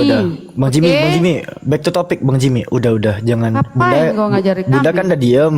Bunda Rahma kan udah diem nih. Siapa yang ngajari? Bang Jimmy. Bisa kondusif kan? Kapir. Bang Jimmy bisa kondusif kan? Nah, anggap Bang Jimmy sekarang lagi berdiskusi Enggak, dengan Bang Pera Istar. Mas, tegur teman-teman. Saya mencoba sifat yang tidak mencerminkan Muslim. Anda tidak berhak menginterpretasi saya untuk menegur sesama Muslim. Sekarang fokus bahwa Anda sekarang tengah berdialog dengan Pera Istar. Lebih dan kurangnya dari mualim-mualim saya. Nanti saya berikan waktu kepada mereka. Silakan. Pertanyaan keempat. Kan, ya bukannya saling mengingatkan itu perlu Bang? Oi, ayolah. Oh, pandai kali kau menasihati kami di sini, kafir. Ayolah. Udah dijawab, Bun. Bisa Masih diajak kondusif ngeyel. kan? Udah Bunda. Udah. Bisa diajak kondusif kan? Mungkin Sekarang gini, Bang, Abang mungkin- tengah berdiskusi dengan Pera Istar. Saya berikan Anda Mungkin waktu begini, Bang. Mungkin dan begini, Bang. tempat. Bang, Ya Bang ya. bisa diajak kondusif kan? tanya teman Anda lah, jangan tanya saya gimana sih. Udah, Bunda Rahmanya ada diem. Udah, sekarang Anda tengah berdiskusi berdua dengan Bang Pera Istar. Beliau kan memberikan ruang Anda untuk bertanya sebanyak mungkin. Silakan Anda bertanya dengan Bang Pera Istar. Untuk tambahan-tambahan jawaban dari mu'alim-mu'alim yang lain, nanti saya berikan waktu kepada mereka. Itu tugas saya. Oke, silakan pertanyaan keempat. Oke. Al-Quran itu apakah langsung diturunkan semuanya, dan cara menulisnya gimana Bang? Siapa yang menulis? Apakah Nabi Muhammad itu sendiri, atau mungkin langsung diturunkan langsung jadi begitu Bang? Terima kasih Bang. Oke, Bang Kores, disimak pertanyaan Bang Kores. Iya, jadi Al-Quran itu nggak turun langsung bruk gitu kan. Seluruh perkataan-perkataannya Nabi kan manusia biasa. Gimana cara ngehafal satu kitab begitu? Maka Al-Quran itu diturunkan berangsur-angsur, sebagaimana para sejarawan Islam itu mencatat penurunan pewahyuan Al-Quran ini, yaitu selama 20 tahun, 2 bulan, ya 22 tahun, 2 bulan, 22 hari. Itu berangsur-angsur kitabnya turun itu gitu. Nah, terus yang berikutnya apa lagi? Sebelum ke jawaban ke pertanyaan berikutnya Bang Kores, mana tahu Pak De ada mau yang ditambahkan Pak De? Udah benar Bang Kores tuh. Oh, alhamdulillah ada. Tadi ada ada anak pertanyaannya apa tadi setelah itu? Oh, siapa yang menulisnya? Nah, yang menulisnya itu adalah sahabat-sahabat Nabi. Jadi ketika wahyu turun, misalnya Nabi ketika sedang bersafar, safar itu sedang perjalanan, lalu kemudian ada wahyu turun kepadanya, maka Nabi akan terdiam sejenak. Lalu sahabat-sahabat yang menemani perjalanan tersebut menunggu.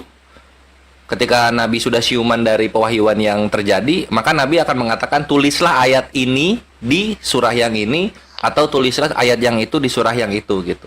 Jadi juru tulisnya Nabi itu ada, selalu siap sedia.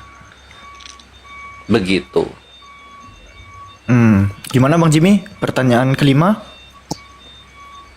Tunggu dulu, itu mau nanggapin dulu atau enggak gitu? Ya Bang, nggak masalah Bang. Kami akan tampung semua jawaban-jawaban yang Abang sampaikan. Terus kami akan validasi dan terus mempelajari lagi. Terima kasih atas jawabannya gitu Bang. Ya, baik. Mau masuk Islam? Teman-temannya? Pertanyaan belum, alhamdulillah, siap-siap. Karena kami ada 27 teman di sini komunitas Bang, yang memang sebagian sudah mereka bersyahadat. Belum rencana wacana ke depannya. Alhamdulillah. Nanti ketika hidayah itu sudah kalian berani untuk ambil, kalian kesini ya, Ya, tapi gini syahadatnya Bang, di sini ya.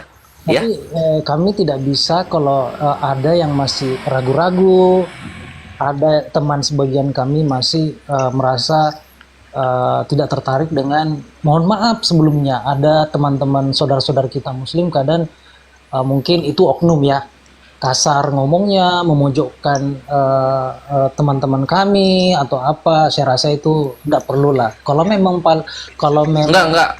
Orang-orang yang ingin menyebut kebenaran kami angkat, bukan dipojokkan. Ya, jadi gini Bang, gitu.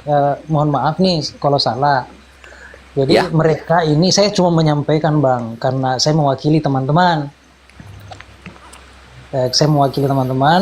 Sebagian ini mau tapi harus kompak 27 orang ini, nanti ketemu sama apologet yang memang bisa mensyahadatkan secara langsung. Tapi dari 27 orang ini Bang, masih ada yang ragu. Tadi keraguannya karena berapa orang kira-kira itu?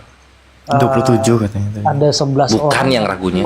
Oh yang ragunya. Oh 11. Ada 12 orang kalau nggak salah Bang ya. 12 ya. Oke. Yang masih memang macam-macam alasannya. Ada yang mengatakan bahwa di lintas debat itu masih ada kadang memojokkan kami, ada yang berkata kasar apa. Akhirnya saya sudah mencoba untuk meluruskan sama-sama gitu. Ngerti. Nah gini Jim, kalau gue boleh ngasih saran, nanti Jimmy untuk 12 orang ini dicatat aja apa yang masih menahan mereka untuk menjemput hidayah tersebut gitu. Dicatat. Itu tadi poinnya Bang, salah satu. Baru 5 itu, belum 12. Belum, baru 4. Baru 4. Ya. Boleh saya tanggapin enggak? Iya gini Bang. Silakan Ustaz. Sebentar dari Bang, mayoritas saya tanggapin 12 Bang. orang itu. Oke Bang, saya tanggapin, udah saya tangkap itu permasalahan. Jadi saran saya jangan melihat agama itu dari perilaku orang. Lihat apa yang diajarkan di dalam kitab sucinya. Karena kalau melihat agama dari perilaku orang, maka di dunia ini nggak ada agama yang benar. Karena namanya penganut agama itu sifatnya itu relatif. Ada di Kristen yang baik, ada di Kristen yang jelek, ada di Islam yang baik, ada di Islam yang jelek. Ya, jadi tengok saja ajarannya itu seperti apa. Nggak peduli orang itu seperti apa, nggak peduli. Ya, tapi tengoklah ajarannya di dalam kitabnya itu seperti apa. Contoh misalnya, di Islam itu di dalam surah Al-Muntahanah ayat 8 misal. Allah di situ berfirman, aku tidak melarang kamu untuk berbuat baik kepada mereka selagi mereka tidak memusuhi kamu di masalah agamamu, tidak mengusir kamu dari tempat tinggalmu, al-ayah dan seterusnya. Anda baca dalam surah Al-Muntahanah ayat 8. Itu Al-Quran. Nabi juga berkata, barang siapa yang menyakiti zimmi, orang-orang kafir yang tidak memusuhi Islam, zimmi itu, maka dia menyakiti aku. Barang siapa menyakiti aku, ia menyakiti yang mengutus aku. Nah sekarang kita lihat di Bible bagaimana. Dalam 2 Yohanes 1 ayat 10-11. Apabila ada orang datang kepadamu, dan ia tidak membawa ajaran ini, janganlah kamu mengajak dia masuk ke dalam rumahmu. Dan janganlah mengucapkan salam kepada mereka. Barang siapa mengucapkan salam kepada mereka, maka dia akan memperoleh upah dari perbuatan yang jahat. Di Islam, kita tidak dilarang berbuat baik kepada orang-orang di luar Islam, selagi orang itu tidak memusuhi agama kita. Di Bible, menerima tamu beda agama saja dilarang. 2 Yohanes 1 ayat 10-11. Ini tidak menghujat, ada data. Ya, ini ada data. Tidak bisa dikatakan menghujat, tidak bisa dikatakan menyerang. Kita bicara data. Begitu, Ya, Bang. kalau itu Bang saya terima kalau itu. Nah, bagus. Oke, baik. Gimana Bang Jimmy? Kita masuk pertanyaan kelima. Izin Bang, saya Fregi, saya juga non-Kristen. Bolehkah saya meluapkan pertanyaan saya? Izin Bang. Non-Kristen apa non-Islam? Bang Egi, non-Islam. Oh, non-Islam. Tadi non-Kristen soalnya. Non-Kristen itu bukan Kristen Iya, artinya. maaf. Bang Fregi, mohon maaf bukannya Alfi belum memberi waktu, tapi Bang Jimmy kan mau melontarkan pertanyaan kelima. Setelah pelontaran pertanyaan kelima dan setelah jawab, Bang Fregi Alfi kasih waktu ya. Aman ya? Oh iya Bang. Iya aman. Ya, belum mau tidur kan? Ya belum. Siap. Saya semangat. Tapi enggak apa-apa Bang kalau mau dikasih pertanyaan ke itu dulu sambil saya mantap. mikir Boleh. dulu karena ada beberapa memang poin yang saya mau tanyakan cuma lupa Bang. Oh iya, nggak apa-apa. Ya udah sambil diingat-ingat. Ya, malam panjang kok, aman. Malam panjang. Ya, Bang Egi, apa yang mau dipertanyakan soal keislaman? Silakan. Iya, mohon izin Bang ya. Mungkin pertanyaan saya mungkin sedikit panjang, tapi saya mungkin percaya bahwa teman-teman dari Muslimia itu bisa mentoleransi lah. Ya baik, terima kasih. Jadi pertanyaan saya itu. Tunggu dulu sebelum pertanyaan. Non Islamnya dari mana nih? Kristen, Konghucu, Buddha, Hindu? Oh saya Kristen, saya Kristen. Oke, sip. Lanjut. Iya. Yang tadi saya dengarkan ketika membahas tentang Al-Quran yang ditulis secara berkala, betul? Betul, iya. Betul.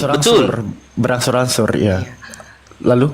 Ketika Al-Quran itu ditulis, apakah Al-Quran yang datang kepada Nabi Muhammad, mohon izin, itu dalam bahasa apa? Atau memang dalam bahasa yang tertentu, sehingga mereka juga menulis dalam bahasa itu, atau dari bahasa lain mereka terjemahkan ke dalam bahasa lain lagi? Sekian. Izin. Mantap. Sebelum dijawab. Jawab nih, ini kan ada Deng Handi. Alfi izin sapa dulu ya. Assalamualaikum, Deng Handi. Bang Handi, siksa Bang, ntar Bang. Lanjutkan saja, aku stay baru. Oke, siap. Bang Kores, Ya, silakan. jadi siap. Jadi ini sebelum loading screen ya. Pertama harus diingat dulu kalamullah atau firman Allah Subhanahu wa taala, sifat bicaranya Allah Subhanahu wa taala itu adalah walau hurfin bila sautin, tidak berhuruf dan tidak bersuara. Itu yang harus diingat dulu gitu. Karena sifat berbicaranya Allah berbeda dengan sifat berbicaranya makhluknya atau ciptaan-ciptaannya. Lalu ketika disampaikan Al-Quran ini kepada Nabi Muhammad, bagaimana caranya? Itu berbentuk wahyu yang dititipkan kepada malaikat Jibril. Lalu dari malaikat Jibril itu kepada Nabi disampaikan dengan sesuai bahasa kaumnya. Jadi ingat fasenya itu. Gitu. Sebagaimana firman Allah, kami tidak. Ya, terus Bang Kores. Nah itu yang dibilang Satsugi tadi gitu. Kami tidak akan mengutus Rasul kecuali dengan sesuai bahasa kaumnya, begitu redaksinya. Itu Egi jawabannya. Sampai sini nangkep? Oh, iya, terima kasih. Iya, sama-sama My Bre. Satsugi dilanjut ya. Udah benar itu. Boleh Bang, saya tanggapi lagi Bang. Iya, silakan. Izin. Ini saya juga saya memiliki teman yang Muslim, dia juga cukup akrab dengan saya, dan yang dikatakan dari jawaban tadi bahwa malaikat Jibril yang memberikan wahyu itu kepada Nabi Muhammad, betul? Perantara. Malaikat Jibril itu sebagai perantara Bang, sebagai penyampai. Jadi malaikat bukan yang pemberi. dipakai oleh Allah, jadi malaikat Jibril ini yang dipakai oleh Allah untuk ke Nabi Muhammad, benar? Ya, sebagai penyampai wahyu. Iya. Iya. Tetapi ada di beberapa teman-teman yang Islam, mungkin mereka juga kurang paham atau bagaimana, tetapi saya sering mempertanyakan hal itu dan mereka mengatakan bahwa Nabi Muhammad lah yang diangkat Allah ke surga untuk mengambil wahyu itu. Mereka tidak memakai kata Jibril. Jadi ini bertolak belakang dengan jawaban yang tadi. Itu perjalanan Isra Mi'raj. Jadi Nabi Muhammad itu diperjalankan ke Sidratul Muntaha menghadap Allah untuk menerima perintah sholat. Itu beda konteks, Bang Egi. Itu beda konteks. Sementara, ya Alfi izin sedikit ya, karena gak ada tampil data. Coba nanti Bang Egi lihat pada Quran surah Yusuf ayat kedua. Nggak usah dibesarin nggak apa-apa. Quran surah Yusuf ayat 2 dikatakan di sini Bismillahirrahmanirrahim, inna anjalnahu Qur'anan arabiyyal la'allakum ta'qilun. Sesungguhnya kami menurunkan kitab berupa Al-Qur'an ya, berupa bacaan berbahasa Arab agar engkau menggunakan akal. Gitu Bang Egi. Jadi kalau Bang Egi tanya, sebenarnya Al-Qur'an itu diturunkan Allah dalam bahasa apa sih kepada Nabi? Nah, balik lagi yang disampaikan Bang Praistar tadi, bahwa kalam Allah itu tidak berhuruf dan tidak bersuara. Namun sejatinya wahyu itu turun mengikuti bahasa kaumnya. Bahasa apakah itu di zaman Nabi? Bahasa Arab. Gitu. Bang Zuma kalau udah monitor dikode ya Bang Zuma ya. Mohon izin. Gimana Bang Egi? Iya Bang, ada yang masih mengganjal. Saya sangat salut dalam jawabannya. Saya sangat mendapat apa yang saya pertanyakan. Oke, baik. Jadi saya ada lagi mau mempertanyakan tentang, iya ada lagi Bang, izin. Silakan. Manakah yang duluan yang disampaikan kepada Nabi Muhammad? Nabi Muhammad pergi untuk mengambil perintah sholat. Manakah yang duluan, perintah sholat apa Al-Quran yang didatangkan kepada Nabi Muhammad? Nah, silakan Bang Kores, disimak pertanyaan Bang Kores. Atau Pak Desugi? Bebas. Jelas sekali yang diterima pertama kali oleh Nabi itu Al-Quran. Al-Quran terutama surah Al-Alaq ya, itu 5 ayat yang turun kepada Rasulullah di Gua Hira itu. Hanya sekali itu saja Nabi Muhammad menerima wahyu di Gua Hira, yaitu surah Al-Alaq ayat 1 sampai 5. Nah, kemudian perintah sholat itu jauh nanti setelah keimanan umat muslim itu mantap. Ada yang mengatakan setelah 13 tahun. Selama di Mekah belum ada perintah sholat. Ya, di situ masih pemantapan akidah. Diselesaikan dulu masalah akidah, masalah ketuhanan. Itu diselesaikan dulu, Bang. Jadi belum ada larangan ini itu. Akidah dulu yang diselesaikan di situ. Ya, makanya umat Islam itu karena akidah itu sudah diselesaikan terlebih dahulu selama 13 tahun, maka tidak ada perbantahan antara umat Islam dengan umat Islam soal ketuhanan. Apapun manhajnya dia, apapun aliran dia, mau Muhammadiyah, mau NU, Al-Wasliyah, Jemaah Tabligh, tidak ada yang berbantah-bantahan mengenai Tuhan, nggak ada. Semuanya sepakat dengan Quran surah Al-Ikhlas. Qul huwallahu ahad. Katakanlah Muhammad bahwa Allah itu Esa.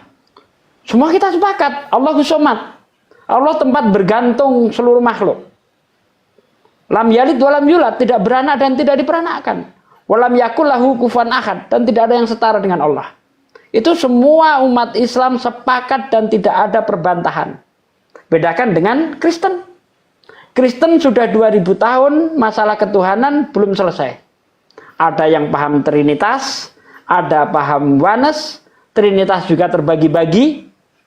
Ya, ada lagi Oneness juga terbagi-bagi, ada Triteos, ada Unitarian dan sebagainya.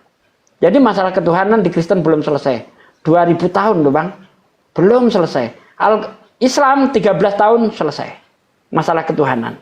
Jadi perintah sholat nanti, Bang. Setelah akidah mantap. Begitu, Bang. Oh iya, terima kasih Bang, jawabannya sangat bertoleransi. Luar biasa Bang, luar biasa. Izin Alfi detailkan ya Bang ya. Mungkin kalau ada pena sama kertas di sana boleh Abang catat. Jadi wahyu pertama surah Al-Alaq tadi ayat pertama sampai kelima itu turun pada tanggal 17 Ramadan tahun 600 sebelum Masehi. Sementara perjalanan Isra wa Mi'raj itu terjadi pada tanggal 27 Rajab 10 tahun kenabian, sekitar tahun 620 atau 621 Masehi.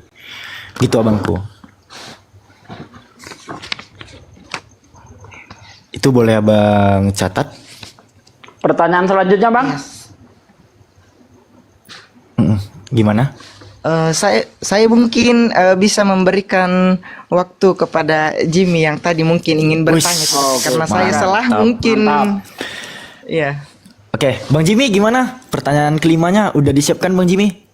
Ya Bang, saya mempertajam saja. Oke, silakan. Ya, statement dari teman saya, kawan saya ini, perintah sholat, terkait masalah perintah sholat ini, Bang. Perintah sholat ada nggak di dalam Al-Quran? Kalaupun ada, mohon Bang tunjukkan dalilnya di surat berapa,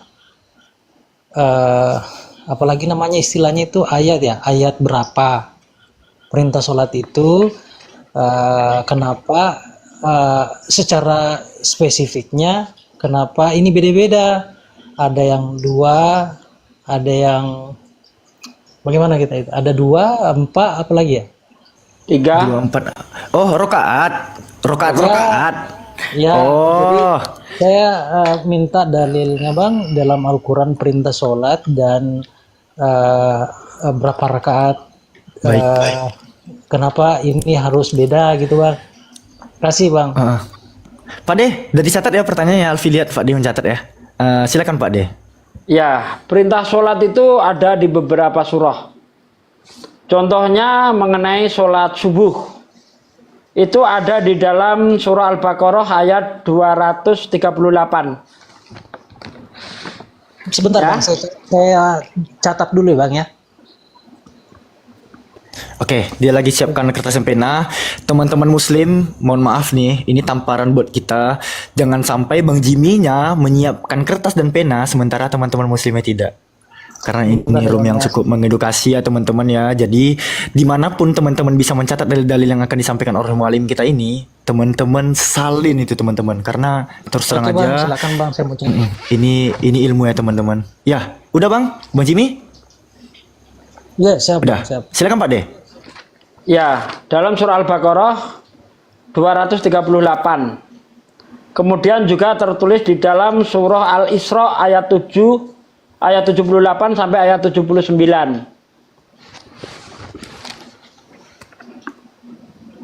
Nah itu salah satu perintah sholat di dalam Al-Quran. Baca aja sendiri di situ, jelas kok. 10 sih banyak. Tapi apakah ada diterangkan di situ tata cara sholatnya, Bang? Misalnya tengah hari sekian rakaat, apakah ada dijelaskan di situ, Bang? Kalau tidak ada di dalam Al-Quran, lantas dari mana aturan penerapan rakaat-rakaat tersebut? Ada surat Hud ayat 114 Pak deh. Ada. Surat Hud. Saya sempat mencatat itu kemarin tuh disampaikan itu. Bentar ya, Jelas ya, Bang, hari. pertanyaan saya, Bang. Ada. Iya. Oke, sambil Silakan kalau yang sudah menemukan langsung aja. Surat Hud ayat 114 Pak deh. Nih. Sholat subuh itu dalam Quran Al-Baqarah ayat 58. Duhur itu ada di surah 17 ayat 78. Terus ayat 30 surah 30 ayat 8. Surah Asar, sholat Asar itu ada di surat Al-Baqarah berapa tadi? Mohon maaf, saya buka juga ini di dalam surah Al-Baqarah 238. Ya itu, dan termasuk sholat sholat maghrib, sholat subuh dan sholat maghrib itu 238, Al-Baqarah 238. Oke, Bang, saya bisa baca. Boleh aku tambahin, Bang? Boleh aku tambahin? Baca Bang. Ya di surat Al-Baqarah ayat 238 Bang Jimmy, sebelum kebaca aku tambahin ya. Di Quran surah An-Nur 58 sholat subuh. Coba catat biar ada pembelajaran ya. Surah An-Nur 58 untuk sholat subuh. Ya, Al-Isra 78 sholat duhur. Bang ya, udah. Al-Qaf 39 sholat asar. Quran surah Hud 114 sholat maghrib. Dan An-Nur 58 sholat isya. Tuh, cari di situ ada semua itu. Jadi kami orang Islam itu segala sesuatu yang kami lakukan itu ada perintah dari Yang Maha Pencipta. Silakan.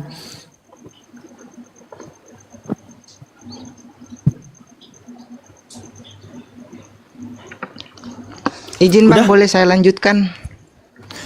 Bentar Bang Egi, Bang Jimmy nya belum selesai. Oh iya. Oke, Alfi tampaknya harus menambahkan ini sedikit. Nanti boleh Bang Jimmy catat juga pada hadis Bukhari nomor 628 dan hadis Ahmad ya nomor ke-157. Nabi mengatakan begini, Bang. Sallu kama ra'aitumuni yusolli. Sholatlah kamu sebagaimana kamu melihatku sholat. Jadi begini abangku. Gerakan-gerakan yang kami lakukan mulai dari takbiratul ihram hingga salam itu kami mengikuti Nabi, Bang. Pengajaran sholatnya itu bersanad, insya Allah. Dan juga mengenai waktu-waktu dan rokat-rokatnya itu kami diajarkan oleh Nabi juga, Bangku. Oke, Bang. Saya baca dulu, Bang ya. Ya, boleh, Bang. Sambil Abang baca, kita alihkan ke Bang Egi atau gimana? Enggak, saya langsung bacakan saja 238 Al-Baqarah ya. Ya, Bang Zuma kalau udah monitor kode Bang Zuma. Silakan. Peliharalah semua sholat fardu dalam kurun fardu dan sholat wusta. Berdirilah karena Allah dalam sholat dengan khusyuk. Nah, di sini Abang saya tidak ada petunjuk berapa rakaat. Ini yang kami bingungkan karena kami insya Allah apa ya Bang, kalau misalnya bersahadat itu langsung bisa sholat Bang atau bagaimana? Abang pengen di satu ayat itu merangkum seluruh kelima waktu sholat? Gitu? Tidak. Lalu? Maksudnya gini bang, di sini kan tidak ada tata caranya ya. Itu makanya saya tadi berikan hadis Tata caranya abangku. Nabi, Pada hadis Bukhari, abang catat nih hadisnya. Ya. Pada hadis Bukhari 628, abang catat boleh. Tunggu bang, saya catat. Nabi, ya hadis Bukhari nomor 628 kalau nggak salah cari nanti abangnya ya.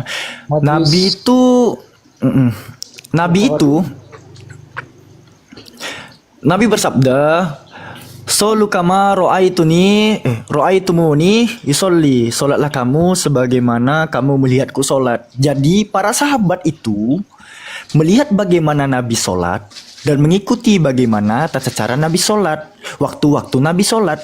Gitu abangku. Al-Quran itu hanya perintah secara universal, sementara praktiknya itu diajarkan langsung oleh Nabi Muhammad SAW. Sallu ala Nabi. Oh, berarti perintahnya bang ada di hadis ya, tata caranya ya? Perintahnya ada di Al-Quran. Contoh di Toha ayat ke-14. Innani anallahu la ilaha illa ana fa'budni wa aqimis sholata li zikri. Sungguh aku ini Allah, tiada Tuhan selain aku, maka sembahlah aku, dirikanlah solat untuk mengingatku. Nah, di sana itu salah satu perintah solat yang langsung turun dari Allah Azza wa Jal. Nah, lalu bagaimana cara praktiknya itu dicontohkan oleh Nabi kami abangku. Hadis Karena Bukhari, bang. Hadis Bukhari ya, bang ya. hadis Bukhari. Nomor berapa bang? Bukhari kalau abang mau cari di 628 ada. Bukhari, Tapi biasanya kami itu mencari hadis itu dari matan ya bangku. Misalnya kami mau mencari matan soal bagaimana sih narasi Nabi itu menyuruh kami untuk mengikuti dia solat. Nah kami tuliskan tuh, solu kama ro'aitumuni yusolli. Solatlah kamu sebagaimana kamu melihat aku solat. Itu kata Nabi. Jadi diksi perintah itu datangnya dari Allah. Sementara praktiknya itu diajarkan oleh Nabi Muhammad. Jimmy, itu ya abang. Tanya lagi Jimmy, gua ajarin lu bertanya, siapa yang ngajari Nabi Muhammad sholat? Lu tanya Jimmy ke dia, biar dia nggak bisa jawab Jimmy. Tanya. Atiullah wa atiur Rasul. Taatilah Allah dan taatilah Rasul. Dalam makna apa yang diajarkan oleh Nabi itu datangnya pun dari Allah gitu. Jadi apabila kami taat kepada Nabi itu udah taat pun kepada Allah. Itu abangku. Gimana Bang Jimmy? Bang Eginya kayaknya terlalu bernafsu ingin bertanya tambahan nih. Belum, saya sebentar bikin kopi. Bang. Belum. Oke, buat dulu Bang kopi campur masakonya itu. Gimana, Bang Jimmy? Saya tidak menemukan ini aturan-aturan penerapan rakatnya, bang. Saya di hadis Bukhari 600. Iya, bang. Kalau mengenai rakaat itu diajarkan oleh Nabi Muhammad. Sementara waktu-waktu petunjuk 5 waktu tadi kan diuraikan oleh mualim saya Bible berjalan ini atau Ustadz Sugi bahwa perintah sholat 5 waktu itu ada di dalam Al-Quran. Sementara rokat-rokatnya, kita kan berbicara rokat-rokatnya, bukan hanya rokat-rokat nih, tapi gerakan yang kita lakukan di dalam sholat. Mulai dari takbiratul ihram, Allahu Akbar sampai salam. Itu diajarkan oleh Nabi. Ini time-nya hanya dia yang bertanya nih. Gak apa-apa Bunda. Kita kajian ya kepada si Orten. Iya gak apa-apa. Jadi Bunda. perintah sholat itu ya dalam Al-Quran ya. Bismillahirrahmanirrahim. Di surah Al-Baqarah ya. Bismillahirrahmanirrahim. Wa aqimus sholata wa atuz zakata warka'u ma'arraki'in. Dan laksanakan sholat, tunaikan zakat dan rukulah beserta orang-orang yang ruku. Itu perintah sholat. Adapun penguraiannya itu Rasulullah Sallallahu Alaihi Wasallam dengan hadis-hadisnya, karena dia yang diberi wahyu. Jadi tugas Rasulullah itu mengurai perintah Allah, karena dia yang berhubungan langsung dengan pewahyuan itu. Oke, itulah ada hadis. Ya seperti tadi yang disampaikan adik saya bahwa sholatlah seperti aku sholat. Atiullah wa atiur Rasul, gitu ya. Rasa itu udah mudah kepahami. Sekarang boleh kita bertanya balik atau ini memang kajian untuk tahu dijawab? Gak ada bertanya balik ini. Aku mau bertanya siapa yang memerintahkan dia bergereja? Enggak. Sholatlah Ini sebentar, ini malam, sebentar. Sudah dijawab ya, sudah dijawab bahwa Rasulullah yang menerangkan semua itu. Litubayyina linnas, berikanlah petunjuk kepada semua manusia. Ya, Rasulullah diberi tugas. Jadi Rasulullah mengurai karena dia yang diberi pewahyuan. Rasa kau habiskan waktu kalau cuma itu yang kamu bahas Nggak terus. apa-apa, nggak apa-apa. Udah Izin komplit Bunda. tadi dikasih. Sepanjang dia masih bertanya mau belajar nggak apa-apa Bunda. Kenapa ada bahasa habis waktu Bunda? Orang Ya belajar. kan ini udah tengah malam apa cuma atau memang ini time-nya cuma dia ini yang di ini Iya, sampai iya, Bunda. kita ini. Ya udah biar aja dia bertanya. Kalau memang Nggak tidak apa-apa, Bun. diperkenankan, saya belajar, saya enggak apa-apa izin turun kalau Gini, Nggak apa-apa, terus aja bertanya. Iya, gini maksudnya abangku. gini Bang. Ya lanjutlah kalau memang cuma Bang dia yang Jim. bertanya kita nggak bertanya ya silahkan. Bang Jimmy, sebelum abang berkeluh kesah, abang harus paham dulu rambut sama hitam isi kepala nggak ada yang tahu. Kita ada 9 orang di sini. Kalau mau menggabungkan satu aspirasi itu memang sulit. Enggak, sebentar Tapi gini, Abang. Albi ya. Enggak, Sebentar, Alfi mau sebentar, jelaskan Albi. ke dia aja, Saya Bun. enggak, saya tanya ke dia. Sebenarnya gini, kita juga harus mengkomparasi ya, supaya ada pembanding gitu loh. Ada pembanding supaya kalau Dianya menjelaskan, umat ya. pencari, Bunda. Dianya tuh masih Ya, maksudnya umat pencari, pembanding loh. Sebentar, sebentar berkomunitas, Albi. 27 Sebentar orang. Albi. Saya kan Apa yang mau wajib di-mirror? bisa juga berbicara tuh. Saya juga Iya. punya hak berbicara. Izin, Silakan. saya izin. Jadi mau saya gini, supaya kita Ustadz Pak Desugi sudah menjelaskan tadi, kita sudah kasih ayat-ayat Al-Quran, data-data. Saya rasa kau tangkap itu kan. Nah, supaya ada pembanding, coba siapa Gini Bu Bunda, pemerintah bergereja? Bunda, Ya, Ustaz. yang lakunya caranya begini.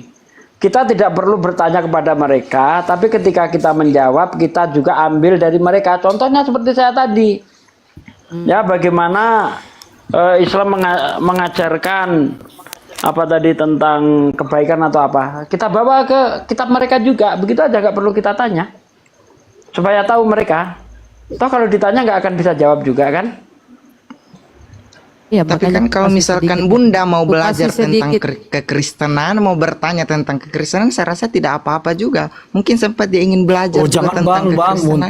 muntah abang nanti bang, jangan bang, jangan. Bukan Saya muntah. udah memberikan abang, Bukan. saya udah memberikan abang berdua ruang untuk bertanya soal Islam. Jangan abang meminta kami bertanya kepada Oke, kalian. jadi ini ya, Apix ini untuk mereka bertanya gitu ya. Nggak Ya. apa-apa, aku nyimak. Kalaupun Bunda nanti mau melakukan komparasi pertanyaan, di dalam jawaban pun nggak masalah Bunda. Alfi nggak melarang kok. Oke. Jadi itu Bang ya, disampaikan penerimaan sholat ketika Isra Mi'raj. Ya, udah disampaikan semua ya. Aku rasa sangat mantap semua ya. Dan perlu saudara Kristen ketahui ya bahwa berita bergereja itu nggak ada data di Bible. Lanjut saja. Enggak ada di Bible, tapi Ya, pendeta gimana? kami yang menurunkan Bang. Gimana? Siapa lagi yang mau bertanya? Sweet dulu berdua. Siapa yang menang? Tunggu dulu Bang, tunggu. Gimana? Ini kan jawabannya masih ambigu Bang ya, terkait tadi Abang menyampaikan bahwa itu kan bisa izin bicara, jangan dipotong, boleh? Iya Sebentar, kau bilang ambigu. Udah capek-capek dijelasin. Abang jelaskan aja ambigunya di mana. Soalnya di kami itu semuanya jelas. Alfi satu suara aja nih ke bawah ya. Jawaban dari tadi oleh narasumber Muslim itu jelas nggak kira-kira? Alfi nanya teman-teman di bawah bukan abangnya. Abang silakan ngomong aja nggak apa-apa. Oke. Boleh saya dilanjutkan dulu Bang berbicara, baru nanti setelah itu boleh dipotong. Silakan. Oke, terima kasih. Abang tadi mengatakan Bang Alfi ya bahwa sholatlah seperti kamu melihat saya sholat. Nah, pertanyaan saya, seperti apa Nabi itu sholat? Karena dalam hadis tadi Abang sampaikan Bukhari di 286, saya tidak menemukan di situ penyusunan rakaat duhur 4 rakaat, asar 4 rakaat subuh. Saya tidak menemukan di dalam hadis. Nah, ini yang saya anggap bahwa ini masih penyampaiannya ambigu. Jadi saya mau secara komprehensif Bang gitu loh. Itu. Jadi seperti apa Nabi itu sholat? Ya, itu. Terima kasih. Oke, udah. Yang pertama, abang harus ketahui, sholat di dalam Islam itu bukan cuma 5 waktu. Kami memiliki sholat-sholat sunnah pula. Abang harus ketahui itu. Di lain sholat fardu, ada yang disebut sebagai sholat sunnah. Jadi ini bukan berbicara sholat, oh asar berapa rakaat, oh maghrib berapa rakaat, oh ini gerakannya gimana, enggak bangku. Ya, ini kutunjukkan hadisnya. An Malik bin Huwairis ya radhiyallahu anhu qala, dan seterusnya. Di sini dijelaskan solu kama ro'aitumuni yusolli, solatlah kamu sebagaimana engkau melihatku solat. Kalau abang tanya, ya gimana Nabi itu solat? Ya seperti kami solat juga. Gimana abang melihat kami solat? Ya gitu juga. Karena kenapa bangku? Gerakan solat itu bang, itu bersanad sampai sekarang abangku. Turun temurun. Dalilnya umat mana? Muslim. Hah? Dalilnya mana? Kok Dalil itu yang disampaikan barusan. Yang Bang, yang ketentuan kira-kira rakaat, nih, 4 rakaat, enggak, Bang, 2 Bang. rakaat, 3 rakaat, kan ada tuh Bang ya. Dalilnya mana Bang? Di dalam Al-Quran apa dalam hadis? Kalau dalam hadis, dalam musnad Ahmad itu jelas itu. Ya. Diriwayatkan dari Aisyah, istri Nabi Shallallahu Alaihi Wasallam. Beliau berkata, pertama yang diwajibkan sholat kepada Rasulullah Shallallahu Alaihi Wasallam adalah 2 rakaat kecuali maghrib yang 3 rakaat. Kemudian Allah menyempurnakan jumlah rakaat duhur, asar dan isya ya akhir 4 rakaat, dan kondisi hadir tidak safar, dan ditetapkan sholat sebagaimana kewajiban yang awal di waktu safar.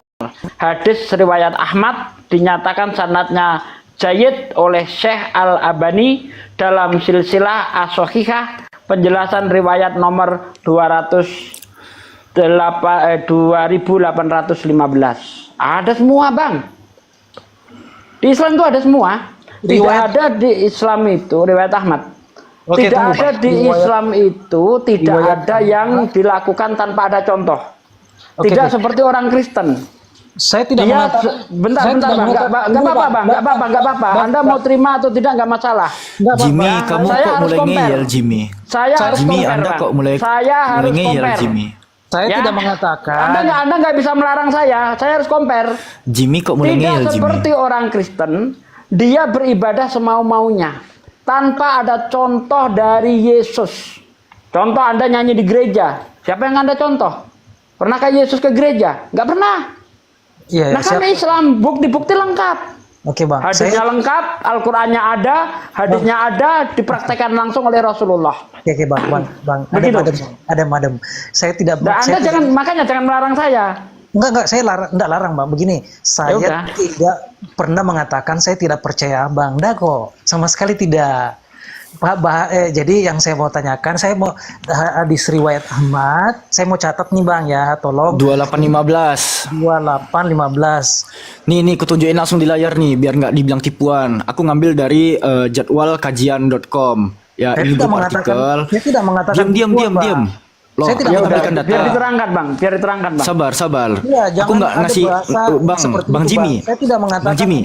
itu saya, tidak kok. Penonton bukan cuma Anda. Penonton di sini 575.700 orang. Justru banyak penonton Bang, harusnya memperlihatkan sikap-sikap yang baik. Penonton 5.600 orang. Sabar. Kalau tampilan data saya bukan hanya tampilan data saya bukan untuk Anda, tetapi untuk audiens.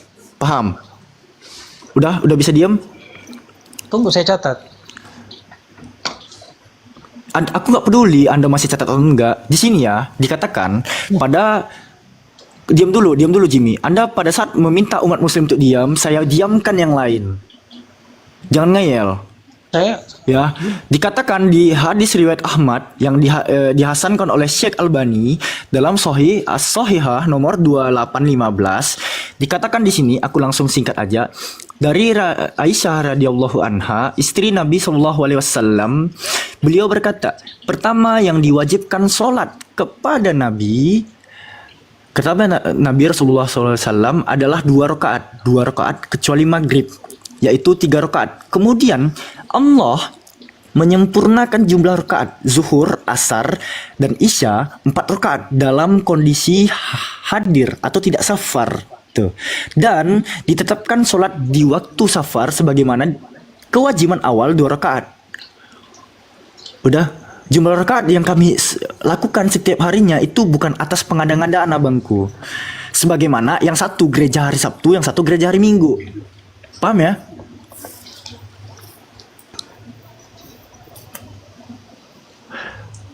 Oke. Perayaan Natal. Oke, perayaan Natal. Ada yang melakukan di tanggal 25 Desember, ada pula yang melakukan di tanggal 7 Januari. Gereja-gereja Katrom atau Katolik Roma melaksanakan Natal pada tanggal 25 Desember misalnya. Sementara orang-orang gereja timur tuh, Ortodoks Timur, Ortodoks Koptik itu merayakan Natal 7 Januari. Siapa yang salah? Jangan gitu. Kalian jangan mancing-mancing komparasi gitu. Ini mualimku dari tadi gatal nih lidahnya mau nanya nih.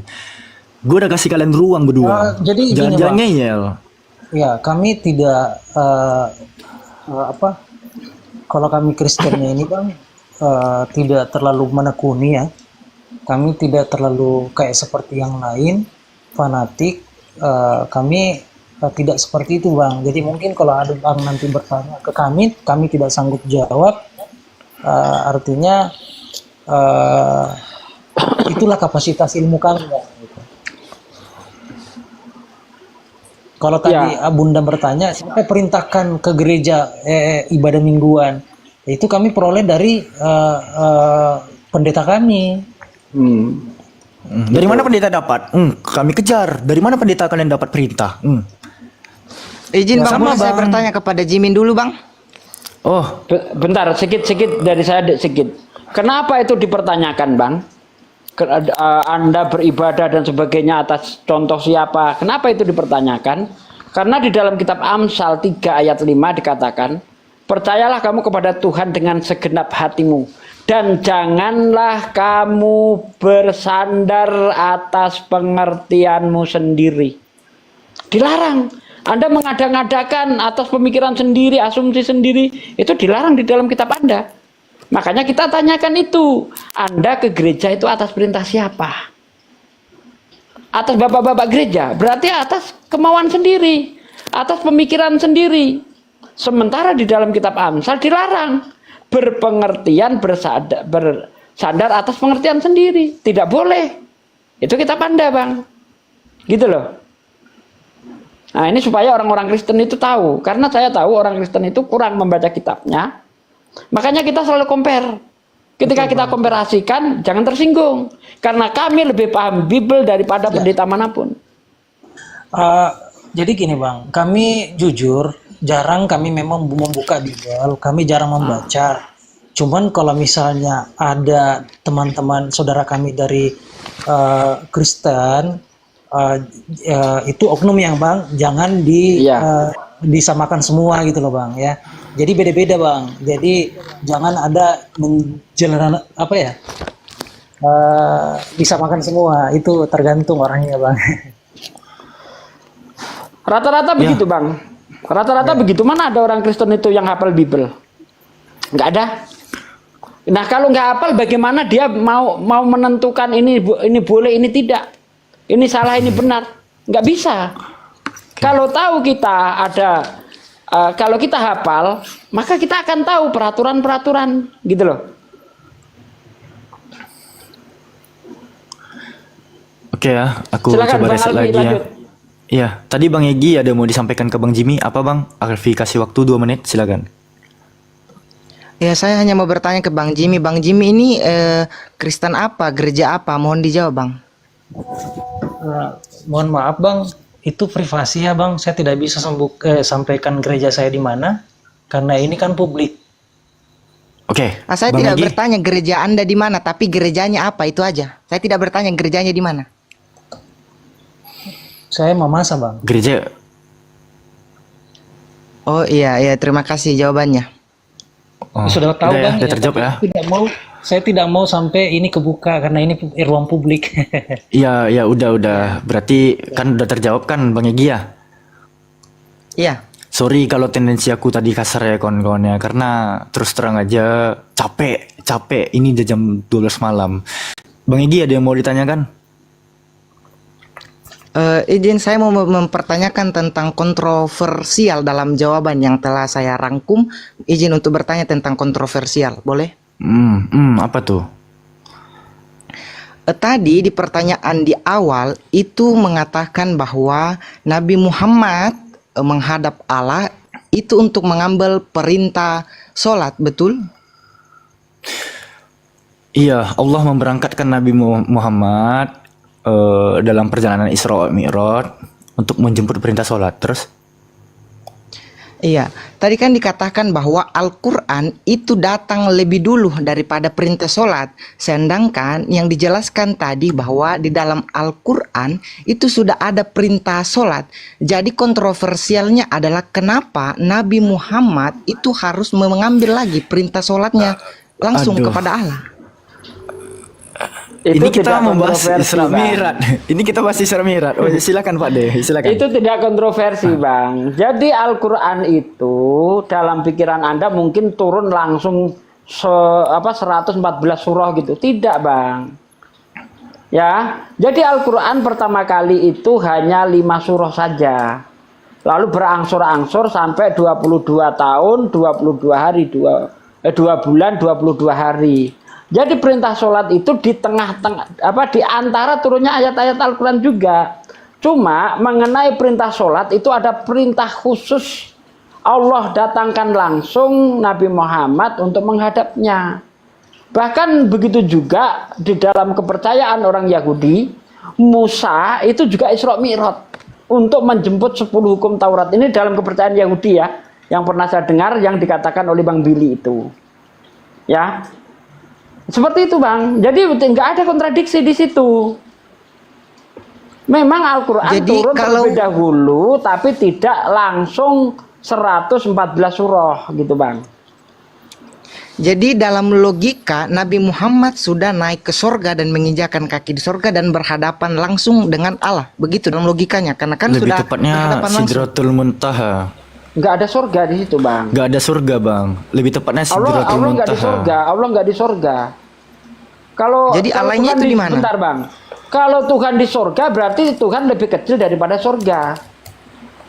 Contoh Anda masuk ke rumah Anda, mana besar rumahmu sama kamu? Sementara Tuhan itu maha besar. Bahkan di dalam kitab Tawarikh 2 Tawarikh 6 ayat 18, benarkah Tuhan hendak tinggal bersama kita? Bukankah langit yang mengatasi segala langit tidak sanggup untuk menampungnya? Apalagi rumah yang kudiam ini. Jadi Tuhan itu tidak bertempat dia. Kalau dia bertempat namanya makhluk. Kalau dia bertempat di surga berarti Tuhan lebih kecil daripada surga. Berarti Tuhan itu membutuhkan ciptaannya. Sementara Al-Quran mengatakan Allahus Somad. Allah itu tidak membutuhkan ciptaannya, sama sekali tidak. Tidak mengambil keuntungan dari ciptaannya. Kenapa? Karena Allah Maha Kaya. Allah tidak membutuhkan. Kalau dia bertempat di surga, berarti Allah butuh surga. Sementara Allah tidak butuh surga Allah. Surga diciptakan untuk makhluknya, untuk hamba-hambanya yang soleh. Begitu, Bang.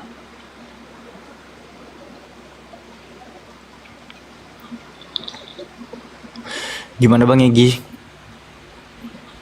Iya, saya kagum sama jawabannya, luar biasa. Ternyata mengandung unsur Al-Katabiyah di dalamnya. Al-Katab. Oh, jadi ada Alkitabiahnya, mantap ya. Terus kan iya, tadi kan disinggung surat Tawarik. Tadi kan disindir surat Tawarik gitu. Ya, Bang Zuma kalau udah monitor boleh dikode Bang Zuma. Bentar nih, Bang Zuma udah 3 jam juga nih gak ada suara. Kayaknya Nunggu pendetanya mana nih? Katanya jam 8, ini udah jam 12. Jam 12 gimana? Oh iya jam 12 ya. Silakan lanjut lagi, Bang.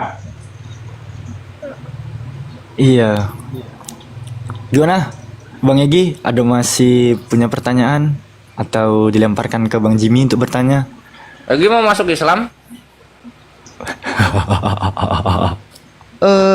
Kalau diajak seperti itu mungkin saya tidak akan masuk, tetapi kalau saya Bukan diajak ini. Kalau diajak, dengan ayo. versi. Ini nanya ini bukan Iya. nanya. Oh, nanya.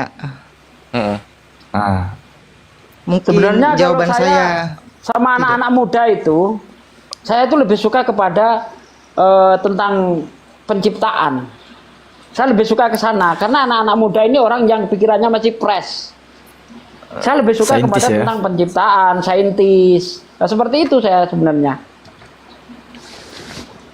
Bagaimana Bang? Kita membahas masalah saintis Bang. Antara iya, boleh. saintis Al-Quran dan Bible. Ada pertanyaan saya Bang, boleh? Silakan. Apa tuh? Bang, kalau misalnya nih Bang, kita sudah syahadat, lantas kita belum bisa melakukan sholat karena di dalam rumah kami ini agamanya Mayoritas Kristen gitu. Ya, paham. kuat dengan itu. Kuat agama, ya. Lalu? Belum kita melaksanakan sholat, apakah Islamnya gugur atau bagaimana Bang? Mendirikan Tidak, sholat Bang. itu. Sebentar Bang Alwi. Iya, silakan. Ketika orang Islam tidak sholat, ya dilihat apanya, niat atau alasannya. Kalau dia tidak sholat karena malas, kalau dia tidak sholat karena belum paham, maka tidak menggugurkan keislamannya. Tetapi kalau dia tidak sholat karena ada unsur penentangan, maka gugur keimanannya. Contoh, untuk apa aku sholat? Sholat gak ada gunanya. Misal seperti itu, gugur keislamannya Bang. Tapi karena kalau tidak tahu, kurang paham, kurang ilmu, itu tidak menggugurkan keimanannya. Cuma dia mendapatkan dosa besar. Begitu Bang. Dosa besar. Ya, dosa besar. Jadi alangkah baiknya gini ya Bangku. Pada saat udah bersyahadat gitu kan, itu kan rukun Islam yang pertama, lalu disusul dengan mendirikan sholat. Rukun Islam yang kedua, alangkah baiknya itu dikerjakan, apalagi untuk yang kelima waktu, yang fardu.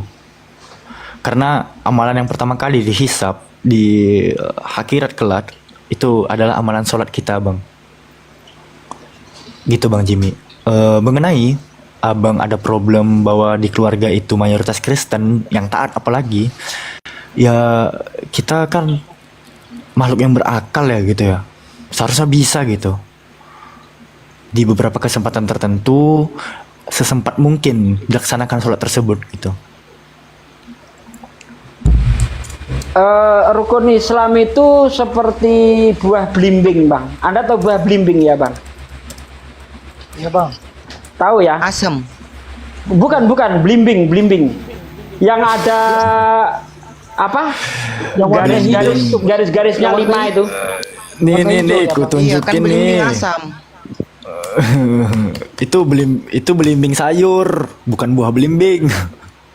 Buah belimbing nih yang kayak bintang ini. Nah, tuh. Itu berapa garis-garisnya berapa itu? Ada 5. Kalau kurang 1 kira-kira sempurna enggak itu buah itu? Enggak, cacat. Gini kan? Iya. Itulah gambarannya Bang. Keislaman Mengkerut Anda dia. nggak sempurna. Kalau hilang 2, gimana bentuknya Bang?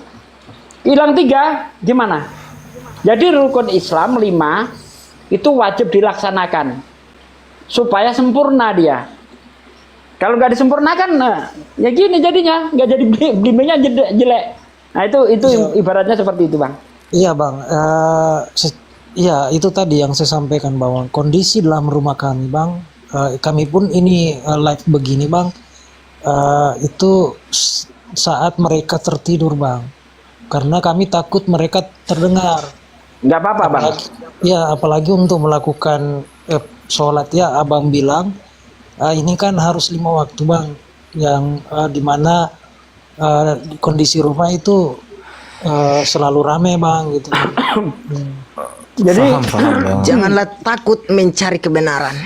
Masya Allah. Jadi gini Bang, di Islam itu bertahap dia Bang.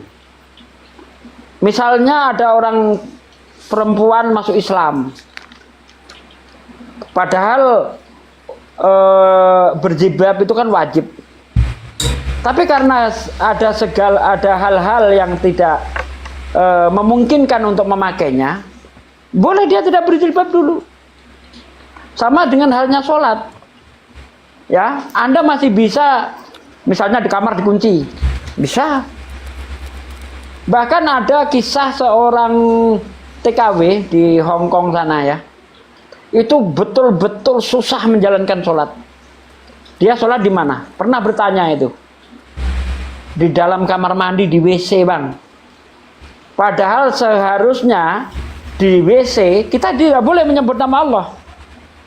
Tapi dalam kondisi tertentu dibolehkan. Begitu lunaknya Islam, bijaksananya Islam. Seperti contoh lagi misalnya, daging babi haram di Islam. Tapi dalam kondisi tertentu, tidak ada yang bisa dimakan sedikit pun. Yang ada hanyalah babi, maka boleh dimakan.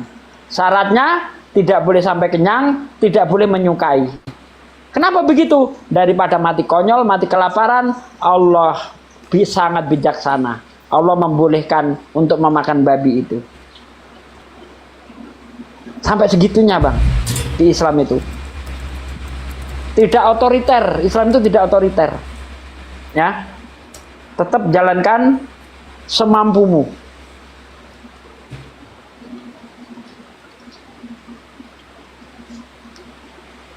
Silakan apa lagi? Jimmy di panti asuhan ya? Bukan Bang, di rumah. Oh. Apa sih Bang Kores nih ngomong-ngomong langsung? Ada yang dipertanyakan lagi Bang? Ada Bang. Tapi sial kali aku dengarnya. Apa Bang? Bang, pertanyaan saya Bang begini Bang. Laki-laki dalam Islam, perempuan laki-laki itu kan tidak bisa bercampur Bang. Nah, seperti kami ini kan di gereja pun, tempat ibadahku pun kami bercampur Bang. Di dalam Islam itu tidak boleh. Tapi kenapa Bang orang yang naik haji itu Bang itu bercampur-campur safnya gitu. Mengelilingi Ka'bah, apa ya, Ka'bah sama dicium batu apa itu Bang, itu biasa bercampur-campur Bang, berdesak-desakan antara perempuan dan laki-laki Bang. Bukannya itu enggak boleh Bang. Itu yang menjadi pertanyaan juga buat saya nih Bang. Kenapa ada perbedaan gitu Bang? Terima kasih Bang. Ya, silakan. Siapa yang mau jawab? Pak De? Bang Kores? Iya, itu tadi sebenarnya sudah saya jawab tadi. Dalam kondisi normal, Bang, ya, jadi bedakan antara kondisi normal dengan kondisi yang tidak normal. Di Mekah itu kan kondisinya tidak normal. Ya, kondisinya di Mekah itu bagaimana? Orang nyampur jadi satu. Coba kalau nanti dibikin secara normal, bingung orang Bang. Wah, harus pergi dulu sana, sana bagian sop wanita. Makanya Allah itu bijaksana. Dalam hal-hal tertentu, ada syariat itu yang tidak berlaku. Misalnya di Indonesia, bersentuhan dengan wanita batal dalam kondisi normal. Karena ada air. Banyak air di Indonesia, Bang. Kita gampang untuk mendapatkan air untuk berwudu. Di Mekah, bersentuhan dengan wanita nggak batal. Misalnya ini. Kenapa? Air susah. Sulit untuk cari air. Nah, itulah bentuk kebijaksanaan di dalam Islam. Seperti itu, Bang. Ini saya jawab secara logika aja. Begitu. Iya, itu termasuk opini Abang. Saya minta dalilnya, Bang. Minta dalil ya? Bentar, saya carikan. Kalau itu masa di sana tidak membatalkan wudhu kalau bersentuhan Pak De. Jadinya ada itu mazhab. Ya, ya beda nasab ya juga Bang. Ada yang namanya kok nasab sih? Mazhab. Mazhab. Mazhab. Mazhab Bang Andi. Kok nasab? Iya. Mazhab. Kalau di Indonesia itu kan Syafi'i. Syafi'i itu lebih kepada kehati-hatian. Ya, sedangkan di sana itu berlaku mazhab Hambali. Begitu Bang. Itu kebijakan para ulama. Jadi di dalam Islam itu ada 3 hukum. Al-Quran, hadis, dan pendapat ulama. Nah, pendapat ulama ini bisa kita pakai kalau tidak bertentangan dengan Quran dan hadis. Begitu Bang. Ini Bang, ada teman ini mengatakan minta dalilnya di Al-Quran Bang. Di Al-Quran nggak ada. Sumber Makanya Islam kan itu ada 3. Quran, hadis, pendapat ulama. Kalau di Quran nggak ada, kita cari di hadis. Di hadis nggak ada, kita cari di pendapat ulama. Gitu Bang, di Islam seperti itu. Nah, ulama siapa yang bisa kita ikuti? Ada ulama besar yang sudah disepakati. Ya, ada Hambali, Hanafi, Syafi'i, dan satu lagi siapa? Maliki. Ada 4 yang sudah disepakati. Ini jadi sumber hukum di Islam. Bisa jadi sumber hukum Bang. Pak De, afwan Pak De. Izin Ya, Pak De. silakan. Tadi katanya temannya minta di Quran. Temannya aja suruh ngomong di sini Bang Jimmy. Bang Jimmy. Coba jangan jual kata temannya langsung yang ngomong ke sini. Coba. Enggak, teman itu Bang lagi taping di bawah. Oh itu teman satu rumah atau Itu netizen? beda Bang, beda. Oh nggak kenal? Beda. Ya, berbeda. Oh alah. Tapi seiman dengan Jangan berlindung di balik Bang Jimmy-nya gitu mentalnya. Dia sendiri nanya ke sini gitu. Jangan cuma jual nama temen doang maunya kan gitu kan ya. Ya. Kami pengen kenalan juga sama temennya Abang. Mana sih yang kritis itu gitu. Kami pengen tahu juga. Ya. Silakan Abang sampaikan sendiri. Karena nggak, maksudnya gini loh, jangan cuma nitip doang ke salah satu dijadikan Bang Jimmy ya tameng. Kamu nggak punya mental kah ke atas gitu kan? Kita cuman kenalan. Dari tadi ada nggak interpretasi kalian berdua, Bang Egy, Bang Jimmy? Kan tidak ada. Paling hanya terjadi gesekan di awal doang. Kita baik-baik kok ngomong di atas ini kan gitu. Jangan cuma yang jelas menunaikan ibadah haji itu tidak ada hawa nafsu di sana, bro. Semua benar-benar melaksanakan di ibadah. Kalau menurut saya gini sih, nggak usah jangan menanyakan dulu yang terlalu dalam soal syariat. Tapi mari kita kaji dulu kitab sucinya. Nah kalau kitab sucinya ini sudah terbukti benar, syariat nanti ngikut, gitu loh. Karena landasan agama itu kitab suci. Kalau kitab sucinya sudah tidak benar, maka syariatnya juga nggak benar. Tapi kalau kitab sucinya sudah benar, maka syariatnya akan benar. Itu udah pasti Bang. Ngikut dia. Makanya mari kita bicara soal kitab suci aja dulu. Kita bandingkan Bible dan Quran. Ya. Nah untuk membandingkan kitab suci, tidak boleh adu kitab suci dengan kitab suci. Karena kalau sudah berbicara kitab suci, larinya ke iman. Kata kitabku begitu, itu yang kuimani. Kata Quran begitu, itu yang kuimani. Bagaimana supaya bisa kita sandingkan? Hadirkan pihak ketiga. Apa kata pihak ketiga yang netral? Itu yang harus kita pakai sandaran, yang sudah teruji kebenarannya. Contoh apa yang sudah bisa kita uji kebenarannya? Sains. Baik orang kafir, orang ateis, orang Islam sepakat dengan namanya sains. Karena sains, ilmu pengetahuan itu tidak mungkin dia akan berbalik. Ya, di hari ini kita anggap benar, tapi suatu saat ini salah. Itu tidak mungkin. Ilmu pengetahuan tidak seperti itu. Yang seperti itu adalah hipotesa.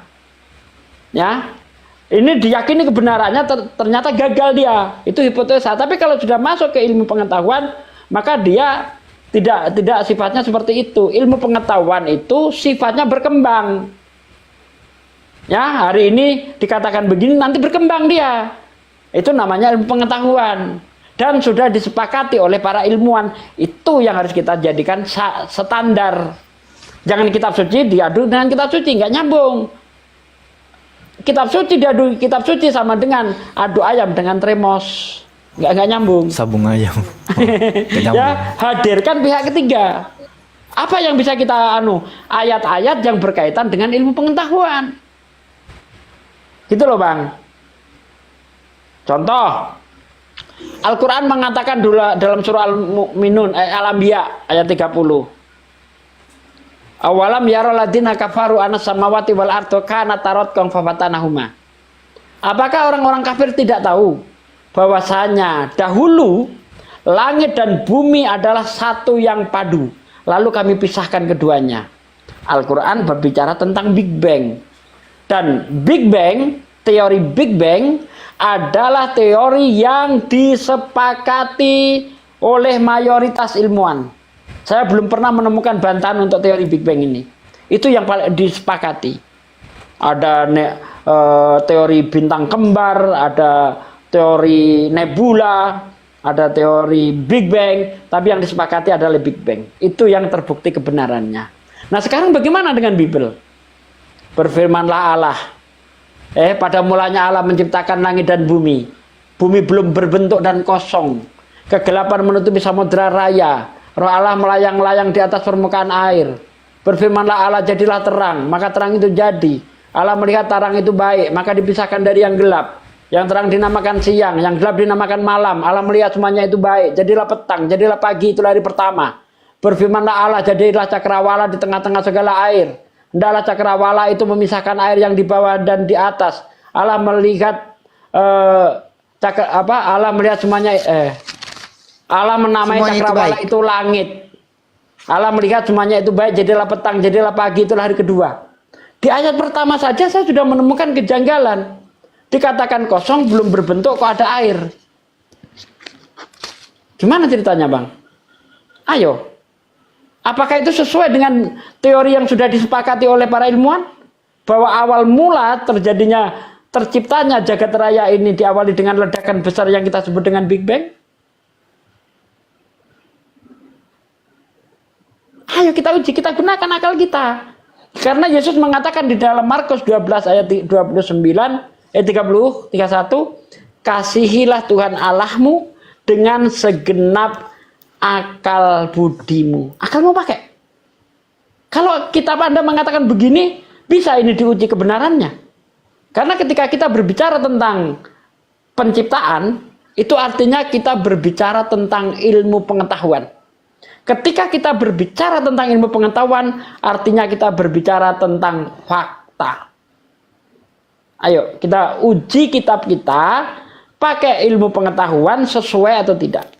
Karena Tuhan tidak mungkin tidak ilmiah. Karena Tuhan tidak mungkin perkataannya bertentangan dengan apa yang Dia ciptakan. Tidak mungkin. Tuhan tidak mungkin salah. Ayo. Ada? Logika dasarnya gini, ada suatu produk yang diciptakan oleh seorang produsen, dan produsen ini menerbitkan manual booknya, panduan penggunaan produk yang dia ciptakan semisalnya. Tidaklah mungkin seorang produsen ya menciptakan suatu produk yang dia sendiri pun tidak paham dengan produk yang dia ciptakan. Nah, begitu ya abang-abangku sekalian. Jadi Bang Egi dan Bang Jimmy tampaknya malam yang berat untuk mulai dari pukul 00.28 ini. Kita akan berdiskusi soal sains ya. Pak Sugi ya. Iya, Mari kita diskusikan. Saya tetap semangat. Anda bisa memberi penjelasan kepada saya? Belum berbentuk kok kosong, belum berbentuk dan kosong kok ada air? Bagaimana itu, Bang? Maaf, saya boleh bahas sedikit ya. Meskipun jawabannya mungkin tidak se-definitif itu. Tetapi kalau kita mengkaji lebih dalam, kalau kita memahami tentang Allah itu berkuasa, maka bisa saja Allah menggunakan rohnya. Betul? Jadi kalau kita katakan Allah itu berkuasa, jadi apa saja bisa jadi. Sama dengan air, roh yang melayang di atas permukaan air. Itu kan kuasa Allah. Jadi kalau mau bertanya kenapa bisa, ya tanyakan kepada Allah. Nah, artinya Bible tidak bisa menjawab secara ilmiah. Bible bertentangan dengan ilmu pengetahuan. Bible cacat ilmu pengetahuan kalau begitu. Kalau jawaban Anda seperti itu, untung Anda berhadapan dengan orang Islam yang masih percaya dengan Tuhan. Bagaimana Anda bisa mengalahkan ateis yang tidak percaya Tuhan? Oh, itu tergantung Tuhan. Aku nggak percaya Tuhan katanya. Selesai Anda. Coba ateis berhadapan dengan kami soal ilmu pengetahuan, ku babat habis. Ku tanya misalnya, kapan teori Big Bang ditemukan? Orang ateis akan menjawab tahun 1924 oleh Lamitri. Betul? Ya. Sebelum itu nggak ada? Enggak. Al-Quran sudah mengatakan terlebih dahulu 1400 tahun yang lalu. Kapan orang menemukan bahwa bulan itu memantulkan cahaya matahari? 100 tahun yang lalu? 200 tahun yang lalu? Paling mereka menjawab sekitar 100 tahun yang lalu, anggaplah. Al-Quran sudah mengatakannya 1400 tahun yang lalu. Di mana itu? Surah Yunus ayat 5. Allah yang menciptakan matahari sebagai pelita dan bulan adalah cahayanya. Di situ dari kata nuron. Apa itu nuron? Cahaya yang dipantulkan. Lihat Bible. Dalam Kejadian 1 ayat 16. Allah menciptakan dua benda yang sangat besar di cakrawala untuk menerangi bumi. Yakni benda yang lebih besar untuk menguasai siang, benda yang lebih kecil untuk menguasai malam. Allah juga menciptakan bintang-bintang di cakrawala untuk menerangi bumi. Allah melihat semuanya itu baik, jadilah petang, jadilah pagi, itulah hari keempat. Coba, menurut Bible, bulan memiliki sinar sendiri. Matahari memiliki sinar sendiri. Makanya mereka berkuasa masing-masing. Matahari berkuasa atas siang, bulan berkuasa atas malam. Apakah secara ilmu pengetahuan ini sesuai? Tidak, Paman. Tentu. Kenapa Al-Quran sesuai? Tentu. Anda pilih kitab suci yang sesuai dengan ilmu pengetahuan atau kitab suci yang bertentangan dengan ilmu pengetahuan. Padahal ilmu pengetahuan itu nyata fakta.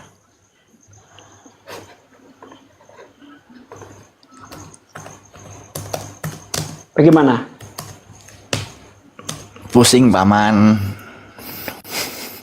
Tentu saja kami akan terus memperlihatkan bahwa kitab yang kami miliki itu memang tidak sesuai dengan sains yang ada. Kami mengaku, tetapi perlu kita kembali kepada akal manusia yang rendah. Apakah manusia itu bisa melampaui akal Allah? Itu menjadi pertanyaan yang penting. Jadi kalau kalian mau membandingkan dengan sains yang ada, tentu saja sains yang akan berbicara lebih tinggi. Kenapa? Sains itu ditemukan oleh manusia. Sains itu dirancang oleh manusia. Gitu loh. Jadi kalau kita mau membandingkan akal manusia dengan akal Allah, itu tidak akan pernah masuk. Ini saya kasih analogi. Bentar, Bang. Misalnya ada pabrik menciptakan mobil. Nah, diketahui oleh orang awam sekalipun, ya, orang yang nggak punya mobil sekalipun, orang yang tidak paham mesin sekalipun, orang itu tahu mobil itu hanya bisa berjalan kalau menggunakan bensin. Tiba-tiba pabriknya ngomong mobil itu bisa jalan pakai air. Ya, mana yang bisa kita percaya? Yang sesuai fakta atau yang asal ngomong? Ini ada orang ngomong nih, mobil ini jelas-jelas hanya bisa jalan kalau pakai air. Tapi ada orang yang ngaku aku yang menciptakan mobil itu. Mobil itu bisa jalan dengan air. Mana yang Anda percaya? Yang sesuai fakta atau yang hanya ngomong? Silakan. Fakta. Fakta kan? Fakta bahwa bulan itu memancarkan cahaya matahari. Memantulkan cahaya matahari. Ada yang ngomong bulan tidak memantulkan cahaya matahari. Mana yang Anda percaya? Kalau menurut sains itu matahari, cahaya matahari itu terpantul melalui bulan. Seperti itu kalau kita berbicara tentang sains. Itu fakta beda bukan? kalau kita berbicara tentang Iya. itu kita berbeda. Itu fakta. Tetapi berbeda dengan dalam kitab suci atau dalam Bible itu berbeda. Anda tahu artinya beda. benar? Apa arti benar, Bang? Beda bumi, Ustaz. Beda bumi itu, Ustaz. Apa artinya benar, Bang? Benar itu terjamin, fakta benar-benar, pokoknya Bang, benar. Saya kasih tahu, Baik, Bang. gitu. Oke, saya kasih tahu. Apa itu benar? Benar itu antara pernyataan dan kenyataan itu sesuai. Ya, saya bilang ini rokok. Benar salah? Ini rokok ini. Benar salah, Bang? Pernyataan saya Salah. mengatakan ini rokok. Kenyataannya ini remote. Ya kan? Tapi kalau saya katakan ini remote, antara pernyataan dan kenyataan sama. Itulah namanya benar. Jadi kebenaran itu tidak bisa berdasarkan iman, nggak bisa. Kalau kebenaran itu dinilai dengan iman, maka di dunia ini tidak ada agama yang salah. Ada orang nyembah sapi, dalam iman dia benar. Tetapi secara akal apa itu benar? Itu makanya kita gunakan pemikiran-pemikiran, maaf saya tidak menghujat, saya bicara sejarah. Pemikiran-pemikiran Anda yang seperti ini hanya bergantung kepada iman saja. Inilah yang menyebabkan orang Kristen mengalami zaman kebodohan di abad pertengahan. Sehingga seorang ilmuwan yang namanya Galileo dihukum oleh gereja. Ini fakta. Betul enggak, Bang Alfi? Saya nggak lulus SMA saya. Toyib, betul. Iya. Jadi, Bang, ketika kita dikasih akal, Tuhan memberi kita akal itu, Bang. Itu untuk menilai ini benar, ini salah. Kalau tidak sesuai akal, salah. Karena apa? Tolak ukur kebenaran bukan iman, tapi akal. Makanya Albert Einstein mengatakan iman tanpa akal itu buta. Akal tanpa iman pincang, jadinya ateis. Sehingga iman dan akal harus seiring sejalan. Kalau ada agama yang bisa seiring sejalan dengan akal, kenapa tidak Anda pilih? Justru Anda memilih agama yang tidak sesuai dengan akal. Orang, Bang, kalau dipaksa untuk mengimani sesuatu yang tidak sesuai akal, sakit, Bang. Anda dipaksa nih, 1 tambah 1 4. Anda harus percaya. Otak Anda sakit enggak, Bang? 1 tambah 1 4. Pokoknya yakini 1 tambah 1 4. Anda dipaksa nih, harus. Sakit enggak, Bang, otak Anda, Bang? Sakit, Bang. Paman. Tidak. Bagaimana bisa dikatakan damai hatimu? Jadi Islam adalah agama yang realistis, agama yang sesuai akal. Ayat-ayat Al-Quran sesuai dengan akal. Itu hebatnya. Makanya kami bangga. Saya baca Bible dari Kejadian sampai Wahyu, iman saya nggak goyang, nggak goyang. Bahkan belum ada pendeta yang hafalan Bible-nya melebihi saya. Saya lebih paham Bible daripada mereka. Saya nggak goyang iman saya. Saya telaah itu ayat. Ya, ini hebatnya. Ketika saya membaca Bible, saya menggunakan metode persesuaian. Ketika saya baca Al-Quran, saya menggunakan metode pertentangan. Itu awal-awal saya belajar. Saya menetralkan diri saya.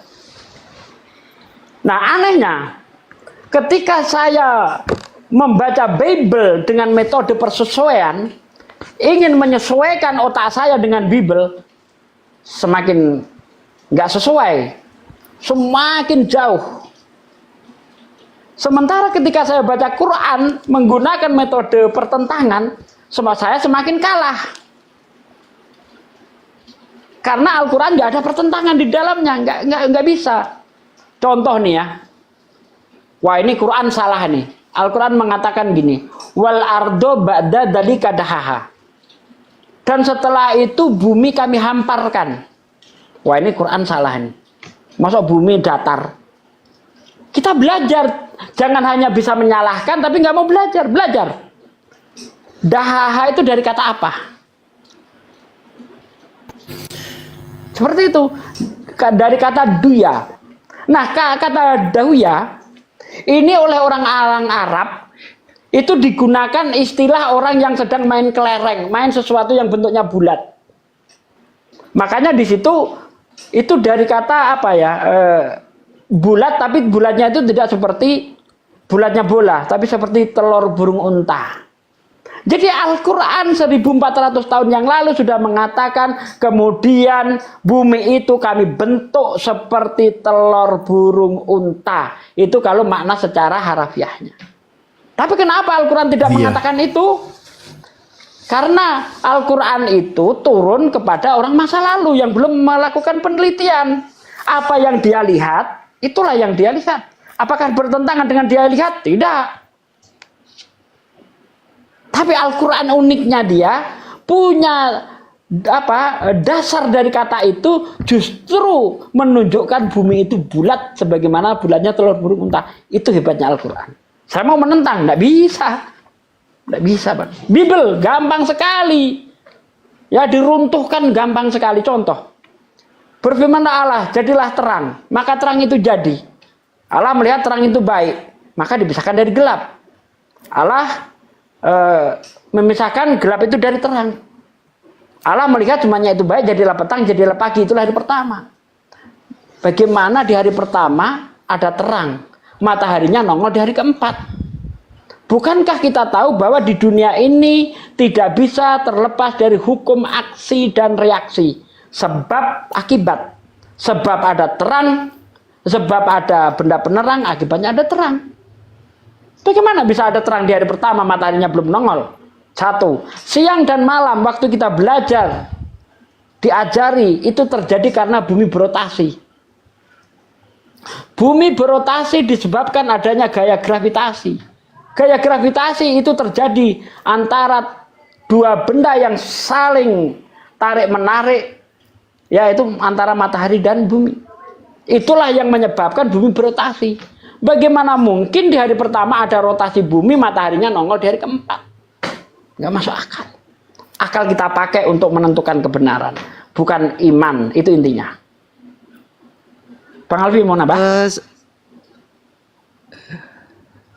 Sepertinya Abang memang memahami Alkitab sangat luar biasa ya. Tetapi saran saya lebih Anda lebih memahami Alkitab itu dengan menggunakan kitab Makabe atau kitab Yardali ataupun kitab Analas. Karena di situ jelas sekali. Mungkin Anda baru mendengar kitab-kitab ini, ya kan? Tidak, itulah saya tahu, kenapa. Bang. Itu bentar, Bang. Saya tahu itu kitab Makabe adanya di kitabnya orang Katolik. Di kitabnya Protestan tidak ada Makabe. Betul? Anda Katolik? Anda Katolik, Bang? Bang, Anda Katolik, Bang? Bentar, saya tanya, Anda Katolik? Tetapi loh, bentar. Bukan, Kalau Anda bukan Katolik, kok Anda pakai kitab Makabe? Itu bertentangan dengan iman Anda. Itu berarti Anda salah pemahaman. Loh, kitab Anda apa? Anda Protestan? Iya. Berapa kitab Protestan? Di Protestan itu hanya satu, tetapi melandasi iman kita juga harus memahami beberapa kitab yang berada di dalam doktrin. Jadi kalau misalkan mau membandingkan, silakan dibandingkan dengan kitab yang ada. Tetapi saran saya kalau mau memahami lebih jauh atau membandingkan lebih dalam, itu saran saya memakai kitab ini. Iya, kalau begitu Anda jadi Katolik, Bang, kalau percaya dengan kitab itu. Jangan jadi Protestan. Karena di dalam kitab Protestan tidak ada kitab Makabe, tidak ada kitab Sirah, tidak ada kitab Baruk. Anda salah kalau mengatakan saya nggak tahu itu. Saya Kristologi, Bang. Saya pelajari sejarahnya. Anda salah, Bang. Kitab Protestan itu 66 kitab. Kitab Katolik ada 73 kitab. Nah itu yang nggak ada ketahui. Ada Protestan pakai kitabnya Katolik. Ini geli bang, lucu. Pendiri-pendiri Anda mengatakan kitab Makabe yang Protestan ya, itu kitab yang sudah diapokrif. Itu kitab yang tidak termasuk firman Tuhan menurut pendiri Protestan Martin Luther. Gimana sih apa? Jadi siapa yang mengatakan bahwa kitab Makabe dan kitab Bible itu hanya dibedakan jadi dua kitab, seolah-olah kitab Makabe ini punya Katolik atau Bible ini hanya punya Kristen? Siapa yang mengatakan? Coba dicek dulu di dalam kitabmu. Kita nggak perlu siapa yang cek aja di kitabmu. Coba ada nggak di situ kitab Makabe? Alfi ada nih bentuk cetakan. Itulah Anda yang saya mengatakan untuk belajar kitab Makabe, karena kalau Anda memahami Bible saja dengan kasar Anda boleh ngomong dan akal begitu, yang Bang. rendah, Bang. Anda boleh mengatakan itu kalau Anda Katolik. Anda orang Protestan tapi pakai kitabnya Katolik. Yang benar saja, Bang. Gimana sih? Anda orang Protestan tapi pakai kitab Katolik. Sementara menurut pendahulu Anda, kitab Makabe, kitab apokrif. Ngerti apokrif? Kitab menyesatkan. Itu dianggap sesat oleh gereja Protestan. Anda mengatakan tadi bahwa Anda sejarawan ya atau bagaimana? Oh, saya bukan sejarawan, saya orang belajar. Kami belajar abangku. Saran saya mengenai kanonisasi. Sebaiknya belajar, belajar pada sejarah Nero. Saya hanya mengajak kepada saudara-saudara untuk belajar pada sejarah Nero. Masih kan Nero, Bang, saya sarankan juga, Bang, Anda jadi Katolik. Itu saran saya, karena Anda percaya kitab Makabe. Anda itu termasuk enggak perlu. Lah kalau nggak perlu berarti Anda tidak percaya dengan pendahulu Anda. Pendahulu Anda mengatakan kitab Makabe sesat, makanya nggak masuk di dalam kitab Protestan. Itu ada di kitab Katolik. Kok Anda pakai gimana sih? Nggak nyambung lah, Bang. Protestan aja yang dipakai, Bang. Kecuali saya berhadapan dengan orang Katolik, oke. Kan begitu. Pak De, coba tanya, Katolik kitabnya berapa? Nggak tahu, Bang. Protestan kitabnya berapa? Nggak tahu dia, nggak tahu. Ya udah ke laut aja. Nggak tahu dia. Saya hanya mengajak Anda, Bang, untuk menggunakan akal Anda. Apakah kitab yang bertentangan dengan akal sehat, bahkan terkesan membodohi orang, Anda anggap itu kitab suci? Bagaimana Anda disuruh percaya bahwa ada terang tanpa adanya benda penerang? Bagaimana Anda bisa percaya itu? Kecuali hanya orang gila, Bang, yang bisa percaya, Bang. Karena tidak ada faktanya seperti itu. Anda ini berbicara tentang fakta, tetapi kami ini berbicara tentang kuasa Tuhan. Itu artinya Anda beragama hanya modal imani saja. Ya, otak Anda parkir. Kalau begitu, Bang. Otak Anda parkir. Kekristenan itu bukan agama. Siapa yang mau parkir? Ya memang. Karena Kristen ini entah agama dari mana. Makanya nggak patut disebut agama dia. Cocok sekali. Tapi Yesus itu bawa agama. Makanya Yesus berkata di dalam Matius 5 ayat 20, dengar. Apabila kehidupan keagamaanmu tidak lebih benar daripada kehidupan keagamaan orang Farisi dan ahli Taurat, kamu tidak akan masuk surga. Tuh, Yesus memproklamirkan manusia harus beragama. Sementara Kristen bukan agama, berarti Kristen bukan pengikut Yesus. Batuk kebenaran. Jelas-jelas Yesus memproklamirkan agama. Apabila engkau sedang menjalankan agamamu, janganlah kamu seperti orang munafik. Ya kan? Bagaimana tata cara Yesus berdoa itu? Ngomong soal agama juga. Kristen bukan agama, berarti Kristen bukan pengikut Yesus, karena Yesus memproklamirkan agama supaya bisa masuk surga. Silakan Bang Andi, gantian dong. Memang ya latar belakang pengetahuan memang miris sekali. Tetapi kalau Anda mengatakan tentang hal itu memang tidak akan masuk karena kami juga berbeda, pemahaman kita berbeda. Ini bukan soal pemahaman, Bang. Bedanya Kita main ke begini, arah fitrah. bentar Bang Alfi. Bedanya kami orang yang menggunakan akal sehat kita untuk menemukan kebenaran. Sementara Anda membuang akal sehat Anda untuk meyakini sesuatu. Mana yang lebih mulia? Mana yang lebih bermartabat? Orang yang menggunakan akal sehatnya untuk menemukan kebenaran atau orang yang hanya modal imani saja? Bang, kalau orang hanya modal imani saja itu berbahaya, Bang. Saya kasih contoh, Bang, ya. Ketika Anda melihat air di dalam botol aqua, Anda yakin, wah pokoknya itu air, saya minum. Ternyata thinner. Karena antara thinner dan air itu bentuknya sama, warnanya sama. Tapi coba gunakan akal Anda. Sebelum Anda minum, Anda teliti. Gunakan otak Anda. Teliti itu, bener ndak ini air? Kalau sudah yakin ini air, baru kau minum. Selamat Anda. Tapi kalau hanya modal imani saja, Anda nggak selamat. Mati minum thinner, ngerti? Iya. Kasihan. Itu analogi saja loh. Kalau orang nggak menggunakan akalnya, celaka, Bang. Makanya Yesus berkata apa? Kasihilah Tuhan Allahmu dengan segenap akal budimu. Kenapa Anda nggak mau menggunakan akal ketika Yesus menyuruh Anda menggunakan akal? Di Islam, Allah selalu menegur kami, afala yatawakkilun. Apa kamu nggak menggunakan akalmu? Afala yatafakkarun. Apa kamu nggak berpikir?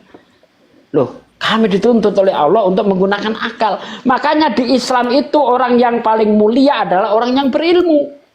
Orang yang berilmu tinggi derajatnya. Orang berilmu adalah orang-orang yang menggunakan akalnya. Bukan orang yang ahli ibadah. Gitu, Bang.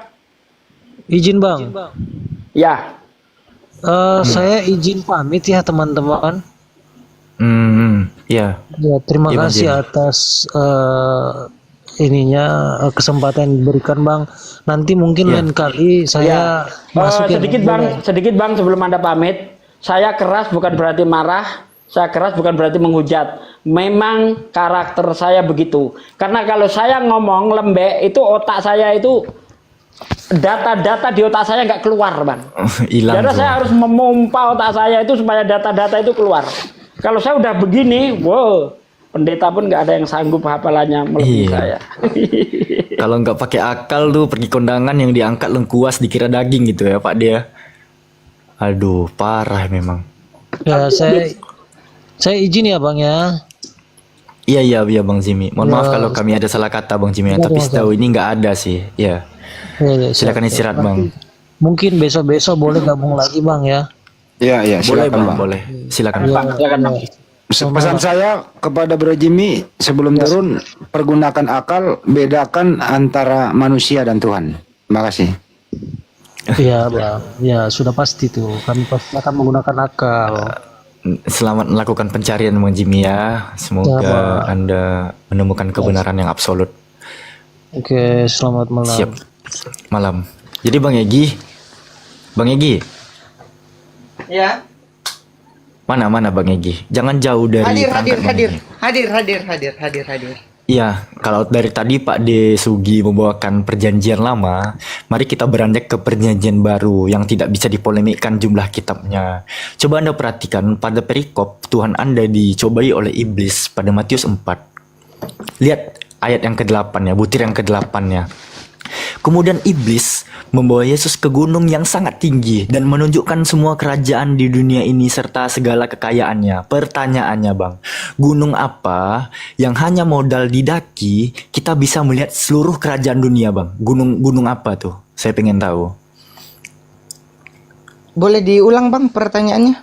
Oke, Di dalam Matius 4, butir yang ke-8, kemudian iblis membawa Yesus ke gunung yang sangat tinggi dan menunjukkan semua kerajaan di dunia ini serta segala kekayaannya kepada Yesus. Pertanyaannya Bang, kalau gunung itu nggak datar Bang, kalau gunung itu beneran bulat nih, gunung jenis apa yang hanya modal didaki bisa melihat seluruh kerajaan di muka bumi ini? Gunung jenis apa tuh? Apa nama gunungnya? Silakan. Itu kembali lagi kepada akal. Mana mungkin ada gunung yang setinggi itu yang bisa melihat semua kerajaan, betul? Nah betul, jadi gunung jenis apa yang bisa melihat seluruh kerajaan di muka bumi kalau bumi itu nggak datar tuh? Iya, itu kita berbicara tentang akal lagi. Bagaimana kita tahu bahwa di mana ini gunung yang lebih tinggi untuk bisa melihat seluruh kerajaan ini? Kita kembali lagi, itu dia yang saya maksudkan, yaitu kuasa. Iblis juga memiliki kuasa. Oh, iblis punya kuasa? Betul. Itu artinya, ntar dulu izin setengah menit. Ini artinya tulisan ini bukan firman Tuhan, karangan manusia karena tidak masuk akal. Oh, ini loh jawabannya. Itu dia yang saya maksudkan, tidak akan pernah masuk akal kalau kita memang hanya memahami dengan akal, begitu loh. Bang Nyong WP, doubling Bang, di mute dulu Bang. Tadi Bang coba Nyong. diulang, tidak pernah masuk akal, gimana? Ini doubling, di mute dulu. Apa tadi? Coba diulang Mas Egi. Itu kita kembali lagi kepada akal, gitu kan? Akal manusia. Kalau kita pikir di mana gunung yang lebih tinggi untuk menurut kamu, oke akal. Saya tanya terakhir. Menurut kamu, Matius 4, 8 sampai 10 ini masuk akal atau tidak masuk akal? Itu karena kita memahaminya dengan akal. Ya, terus kalau tidak pakai akal atau dengan Roh Kudus. Kalau tidak pakai akal memahaminya terus pakai apa? Kuasa Roh Kudus. Dengan kuasa Roh Kudus, dengan kuasa Roh Kudus itu kita bisa memahami. Oke, coba kau pakai Roh Kudus. Apakah coba panggil Roh Kudusmu, bantu kau menjawab, apakah ada gunung yang paling tinggi bisa dinaiki melihat kerajaan seluruh dunia ini? Silakan. Panggil Roh Kudusmu. Iya, tentu saja ada. Ya, di mana gunung apa itu? Gunung apa namanya? Coba kita kembali lagi. Enggak, panggil Roh Kudusmu, jangan kembali. Panggil Roh Kudusmu, bantu kau menjawab pertanyaan ini. Iya, ini saya sudah dipenuhi oleh Roh Kudus ini. Ya, coba jawab. Gunung apa namanya? Terus. Gunung apa namanya? Di sini saya memahaminya dengan Roh Kudus, bukan akal ya. Jadi akal bukan mati nih. Ini akalmu mati. Roh Kudus berfungsi. Gunung apa namanya? Jawab pakai Roh Kudus. Gunung apa? Ini itu harus dipahami dengan Roh Kudus, bukan nama gunung. Gunung apa namanya? Panggil Roh Kudus mau menjawab. Astagfirullahaladzim. Ya ampun, saya mau mengatakan bahwa gunung itu jangan dipahami dengan kata gunung. Loh, terus apa? Kereta api. Nah kan kereta api. Kan kalau kita berpikir, kita menggunakan akal kita akan memahami gunung itu gunung ya kan. Kalau kita berpikir dengan akal, menurut akal gunung itu adalah gunung, tapi menurut Roh Kudus gunung itu adalah kereta api, begitu ya? Lanjut, udah selesai. Mungkin agak menyeleweng dari kereta api, karena kita di sini itu memahami, bukan dengan menerjemahkan apa yang kita lihat dengan kasat mata itu dengan kata gunung. Kata gunung kita harus pahami dulu, gunung yang tertinggi artinya dia memperlihatkan kepada Yesus semua kerajaan-kerajaan di situ, begitu loh. Jadi itu apa jadi ya? begini Bang, saya teringat salah satu pernyataan seorang sekuler Kristen. Dia berkata begini, kalau saya lihat pernyataan Anda ya. Dia berkata begini, mustahil orang itu waras sementara dia dalam keadaan Kristen. Karena orang yang dikatakan waras itu orang yang mau menggunakan akalnya. Orang yang tidak mau menggunakan akalnya itu orang tidak waras. Itu Bang. Nah, apakah mungkin ketika kita beragama menjadi orang yang tidak waras? Seharusnya agama itu menuntun manusia menjadi manusia yang sejati, manusia yang sempurna. Manusia yang sempurna itu manusia yang menggunakan akalnya untuk menentukan kebenaran. Itu manusia yang sempurna, Bang. Makanya Allah berfirman, walaqad haramna bani Adam. Lalu kami muliakan itu anak Bani Adam. Kenapa kita dimuliakan? Karena kita diberi akal. Manusia itu ya lebih sempurna karena manusia disertai akal. Yang membedakan manusia dengan hewan adalah akal. Nah, kalau Anda sudah diberi akal tapi tidak mau menggunakan, apa bedanya Anda dengan hewan? Iya, memang. Tapi coba kalau Iya, saudara memang. memahaminya, coba saudara Anda memahaminya lebih baik. Kalau memang manusia itu berakal, apakah iblis juga itu berakal? Ayat mana yang mengatakan iblis berakal? Nggak ada. Enggak ada. Jadi kalau iblis itu tidak berakal, mana mungkin dia akan berani menggoda Hawa dengan menggunakan ular kalau dia tidak berakal? Keberanian itu bukan berdasar dari akal. Ya, singa berani menerkam Anda, itu juga nggak menggunakan akal dia. Bukan keberanian tolak ukurnya, Bang. Akal inilah yang nanti akan bisa menentukan mana benar, mana salah. Bukan keberanian. Kalau keberanian itu menunjukkan dia berakal, singa berani menerkam Anda, apakah singa itu berakal? Ayam berani melabrak Anda, apakah dia berakal? Oh, tidak, Bang. Kalau iblis Singa memang kalau itu iblis mau itu makan. Iblis- diam iblis- bentar. Diam. Iblis itu kodratnya memang memasuki kepala Anda untuk mematikan akal Anda agar Anda seperti binatang begitu. Kenapa sih, Bang? Anda ini kok bangga dengan agama yang bikin orang bodoh? Kenapa? Coba kau percaya, Bang. Kau percayai itu, ya? Ada terang di hari pertama, mataharinya keempat. Anda percayai, Anda menjadi orang bodoh atau jadi orang pintar, Bang? Coba kau Sebagai percaya itu, manusia kalau di hadapan Allah, aduh, Bang. Tuhan menciptakan akal, tidak mungkin akan dikalahkan dengan akal. Sementara Tuhanmu itu terkapar dengan akal, Bang. Terkapar dengan akal. Ya enggak? Terkapar dong. Tuhanmu kalah dengan akal Tuhanmu kalau begitu. Tuhan saya enggak kalah dengan akal. Nah, itu hebatnya Tuhan saya. Tuhan saya tidak bisa dikalahkan oleh apapun. Oleh ciptaannya. Tuhan menciptakan akal, tidak mungkin dikalahkan dengan akal. Makanya tadi saya ngomong sama Anda, ketika saya baca Quran, saya menggunakan metode kontradiksi. Saya ingin mengontrakan, saya ingin melawan Quran, tapi saya gagal. Kenapa? Kalah saya. Akal saya tidak sanggup untuk melawan. Secara akal, oh salah ini Quran ini karena mengatakan bumi datar, dihamparkan. Berarti bumi datar. Ternyata Al-Quran punya jurus andalan.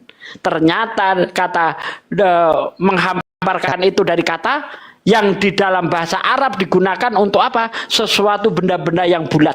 Nah, jadi Tuhan itu ya melebihi akal, tetapi tidak bertentangan dengan akal.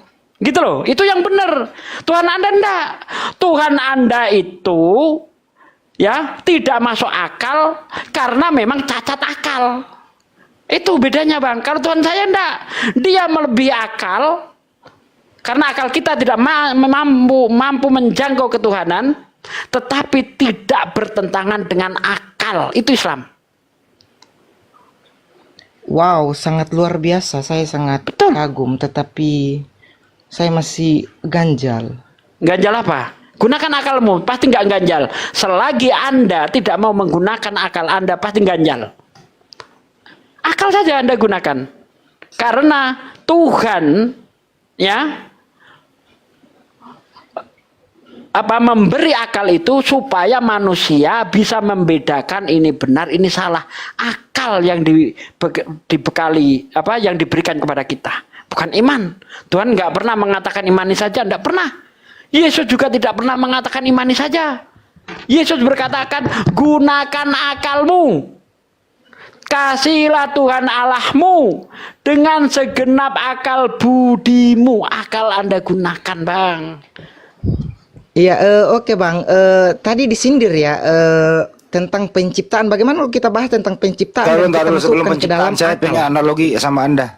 Bro, membedakan antara uang pecahan 50.000 dengan 100.000 itu pakai akal atau pakai iman? Iman, Paman. Pakai akal. Pakai akal. Berarti akalmu masih ada ya, berfungsi ya? Iya, tentu Oke, saja. baik, lanjut. Membedakan antara manusia dan Tuhan pakai akal atau pakai iman? Pakai akal dan disertai oleh iman. Oke. Yakin ya? Yang mana duluan nih? Yang mana duluan? Berakal dulu baru beriman atau beriman dulu baru berakal? Mana mungkin orang beriman kalau tidak berakal? Kebalikannya juga begitu. Mana Bentar mungkin dulu. orang berakal kalau tidak memiliki iman? Nah, membedakan manusia dan Tuhan itu langsung diimani atau berakal dulu pencarian baru disimpulkan di iman. Yang mana dulu? Ya kita berpikir dulu. Berpikir dulu. Ini Baik. Bang Andi, sedikit Bang Andi. Anda ketampol dengan pernyataan Anda sendiri loh. Anda mengatakan bagaimana mungkin orang berakal, orang beriman tidak menggunakan akal. Faktanya Anda beriman nggak menggunakan akal Anda. Itu fakta dari tadi. Ketika Anda mengutamakan iman, akal Anda hilang. Ketika Anda menggunakan akal, iman Anda hancur. Itu Bang. Benar enggak nih yang saya katakan? Ketika Anda mengutamakan iman, akal Anda hancur.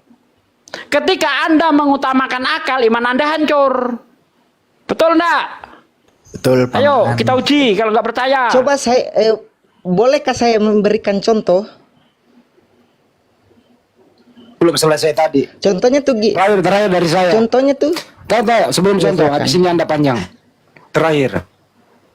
Menurut Anda, Yesus itu Tuhan atau utusan Tuhan? Coba Anda jawab pakai akal dulu. Yesus itu Tuhan atau utusan Tuhan? Jawab pakai akal. Ya tidak bisa. Karena kenapa?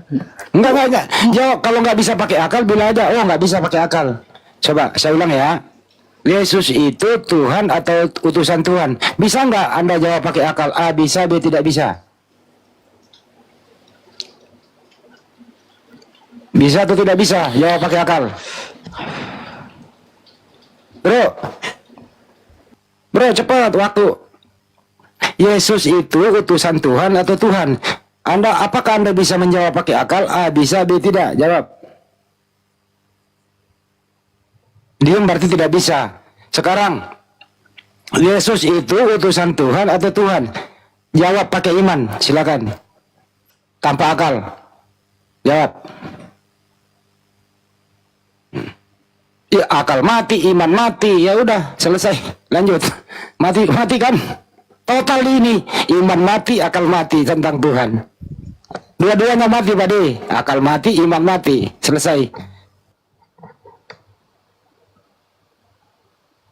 Boleh saya kasih beri contoh? Dulu pertanyaan gua, lu contoh melulu lu. Jawab dulu. Lu bisa nggak jawab pertanyaannya? Pertanyaan abang itu menyeleweng. Kenapa? Menyeleweng. Bagaimana orang bisa memahaminya kalau dia tidak mengimani? Bagaimana dia akan berpikir? Ya udah, makanya jawab. Kalau dia tidak memiliki akal. Makanya jawab pertanyaan saya. Yesus itu Tuhan atau utusan Tuhan? Jawab pakai iman, silakan. Ya Tuhan. Tuhan. Pakai iman ya? Iya. Ya oke. Kalau pakai akal? Adakah orang yang mengatakan kalau kita memakai akal, adakah orang yang mengatakan Yesus adalah utusan Tuhan? Saya ulang kembali ya. Anda menjawab Yesus Tuhan pakai iman. Berarti akal Anda nggak kepake, betul? Betul? Iman dengan akal itu tidak bisa dipisahkan, Bang. Oke. Kalau begitu masuk akal nggak manusia Tapi ini? Anda memisahkan tadi gimana sih? Anda tadi memisahkan antara akal dan iman, Bang. Contoh soal penciptaan tadi, Anda sudah memisahkan akal dan iman. Sekarang Anda ngomong bagaimana mungkin akal dan iman bisa dipisahkan, tapi Anda sudah melakukan tadi. Akal dan iman Anda pisahkan. Gimana sih? Di mana dipisahkan? Di mana? Oke. Di mana dipisahkannya? Secara akal, mungkinkah ada matahari, mungkinkah ada terang tanpa benda penerang? Secara akal. Ya coba Anda pikir, menggunakan akal sendiri. Lah ya. Akal. Secara pasti akal, pasti Anda akan mengatakan bahwa itu tidak masuk akal. Tetapi kalau Anda mengaitkan dengan kepercayaan dan iman, seandainya bisa memahami dengan baik, pasti Anda akan mengatakan itu bisa saja. Ya itu namanya akal sama iman tabrakan. Tabrakan. Itu namanya akal-akalan. Gimana sih? Akal kita tidak bisa mempercayai, karena akal itu adalah sesuatu yang fakta. Itu yang bisa diterima akal. Itulah namanya ilmu. Ya, kenyataan. Bolehkah saya memberikan contoh? Bentar Bang, kenyataan dan pernyataan harus sesuai. Itulah yang namanya kebenaran. Itulah yang bisa diterima akal. Sementara Anda ketika saya tunjukkan kasus itu, Anda ngomong nggak boleh pakai akal, karena akal kita tidak bisa menjangkau Tuhan. Berarti akal Anda sisihkan. Di sini Anda sudah menunjukkan antara akal dan iman tidak bisa seiring sejalan di dalam Kristen. Gitu loh. Oke, boleh saya beri contoh tidak? Nah, silakan. Apa contoh apa? Manusia itu menciptakan pesawat terbang itu menggunakan akal atau tidak? Betul. Mereka berpikir apa tidak? Pesawat kalau diciptakan itu akan pernah jatuh. Betul. Pasti pesawat kalau mereka berpikir, mereka itu akan berpikir pesawat ini akan jatuh, betul? Kalau orang menciptakan pesawat untuk jatuh, dia tidak akan menciptakan pesawat, bro. Gimana sih kamu Nah ini itu dia akal. Jadi kalau gitu, nah itu dia manusia itu menciptakan. Kalau begitu, manusia itu memiliki akal. Kalau begitu nggak usah beli mobil, nggak usah beli motor, nggak usah bangun rumah. Kamu tinggal aja di hutan belantara. Kenapa? Bangun rumah ya bisa kebakar, bisa rubuh. Beli motor bisa jatuh, beli mobil bisa tabrakan, beli pesawat ya bisa jatuh. Jadi nggak usah berbuat sesuatu kalau begitu. Mati bener akalmu itu kau itu ah. Lanjut, Pak De. Iya. Intinya, izin sedikit. Intinya, di dalam Biblemu itu banyak yang tidak masuk akal dan tidak terbukti. Contoh kemarin ya, saya naik pesawat ke Jakarta. Ku tengoklah keluar kan, ku tengok di jendela pesawat. Ku cari tiang langit. Mana ini di Bible Oten ini katanya ada tiang langit. Ku tengoklah. Oh, sampai ku dokumentasikan kan ku suaranya Bunda. Inilah. Suaraku nggak ada. Ternyata nggak terbukti itu di Biblemu bahwa ada tiang langit. Nggak ada, Bang. Jadi data-data di Biblemu itu ya nggak ada masuk akal. Banyak yang intinya Bunda gini loh. Ternyata tidak terbukti. Bunda, intinya ini Oten ini Bunda, kalau duit berakal, giliran masalah tentang ketuhanan akal mati, itu aja kesimpulannya. Lanjut. Itu dia karena saudara-saudara memahaminya dengan akal bukan dengan iman. Coba deh. Jadi kalau jadi tanya iman dan akal harus seiring sejalan, Bang. Gimana sih Anda ini? Jadi kalau Kristen harus bentar, saya belum menyelesaikan melarang menggunakan akal. Tadi Anda bentar Bang. Tadi Anda ngomong akal dan iman tidak bisa dipisahkan. Sekarang giliran Anda ngomong bagaimana kita akan memahami dengan akal. Artinya Anda sudah memisahkan akal dan iman. Gitu loh. Susah amat sih. Betul enggak Anda memisahkan akal dan iman tuh? Aduh, susah ya kalau memang kita mau berbicara tapi terus dipotong. Nah, Anda itu kontradiksi dengan pernyataan Anda sendiri. Di awal Anda mengatakan bagaimana mungkin akal dan iman dipisahkan. Sekarang Anda ngomong bagaimana mungkin Tuhan akan dipercaya dengan akal. Hanya bisa dipahami dengan iman. Artinya Anda kontradiksi sendiri, Bang. Orang yang tidak konsisten.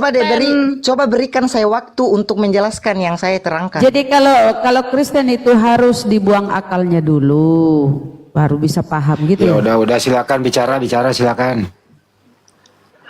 Tadi dikatakan bahwa orang membuat pesawat itu dengan akal.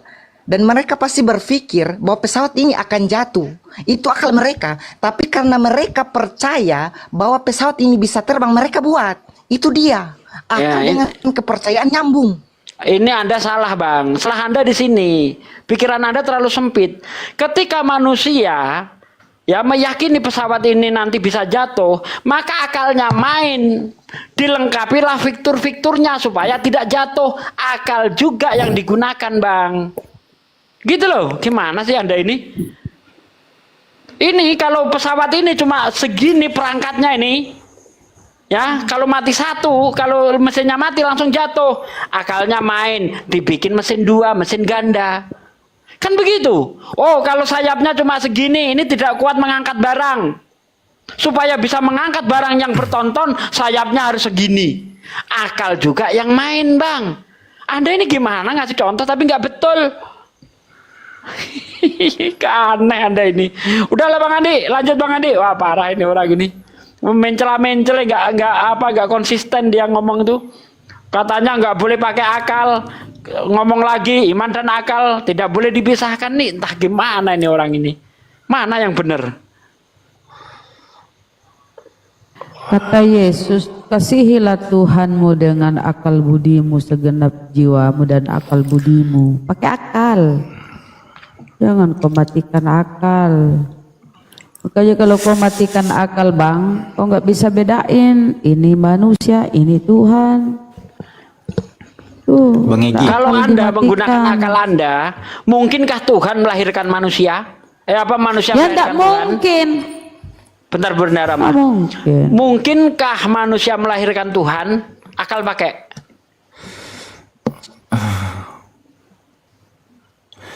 Ayo akal kita pakai. Iya, lanjut. Kalau mungkin enggak manusia melahirkan Tuhan? Akal pakai. Enggak bisa, Bagaimana Bang. kita mau memakai akal? Bagaimana kita mau bisa memakai akal kalau itu tercantum sama kepercayaannya saya? Nah, artinya akal dan iman terpisah di dalam Kristen. Jadi pernyataan Anda yang pertama tadi nggak sesuai. Ngomong akal dan iman nggak bisa dipisahkan. Sekarang Anda memisahkan iman dan akal. Oke? Selesai. Itu aja udah selesai itu. Itu kan karena Anda mau mengkontravensi dengan akal. Seandainya coba abang di posisi saya, percaya dengan Yesus, pasti Anda akan juga membantah. Itulah yang dimaksudkan dengan perbedaan. Pertanyaan saya, bisakah mempercayai Yesus dengan akal? Mempercayai ketuhanan Yesus dengan akal? Bisa? Saya bertanya, akal itu apa? Jawab dulu Bang, jawab dulu Bang. Jawab dulu. Coba bisakah memahami ketuhanan Yesus pakai akal? Tentu saja ketika kita memiliki iman. Oh bisa. Kalau kita memiliki iman. Oke, iman Anda dan akal Anda gabung ya. Harus seiring sejalan ya. Oke, berarti nggak terjadi kontradiksi ya. Secara akal, bisakah manusia melahirkan Tuhan? Ayo, jangan dipisah akal dan iman nih. Bisa? Tentu saja bisa. Bagaimana caranya? Tuhan, manusia melahirkan Tuhan. Coba terangkan kita kepada saya yang masuk konteks akal. Coba terangkan kepada saya yang masuk akal. Yang masuk akal. Tuhan, manusia melahirkan Tuhan. Ayo, yang masuk akal, coba. Coba kita berpikir lagi dengan akal. Tuhan itu maha kuasa, maha besar atau tidak? Dia berkuasa atas ciptaannya atau tidak? Jadi dia bisa menggunakan kekuasaannya untuk melakukan apapun. Oke. Jadi Bang, Tuhan itu maha suci, betul enggak? Iya. Mungkinkah Tuhan akan campur kotoran najis keluar lewat lubang kencing yang tempat najis? Dia Ayo, itu akal pakai. Allah. Jadi Nah, dia berarti itu Allah. Tuhan Anda ya tidak maha suci lagi. Apakah bisa Tuhan yang maha suci tidak jadi maha suci? Dia itu Allah. Coba pahami dengan kata itu Allah. Lah ya, Allah itu maha suci kan? Betul? Iya, Tuhan itu maha suci dan dia bisa Tuhan itu menggunakan maha suci, Allah kekuasaannya. itu maha suci. Bisakah yang maha suci berubah jadi tidak maha suci? Kalau coba saya tanya, adakah orang yang suci? Dijawab dulu. Bisakah Tuhan yang maha suci berubah tidak maha suci? Karena kalau tidak Karena maha dia suci Allah. bukan Tuhan. Tuhan itu harus maha suci. Kalau dia tidak maha suci berarti bukan Tuhan. Pertanyaan saya, bisakah Tuhan yang maha suci berubah jadi tidak maha suci? Atau berubah bukan Tuhan?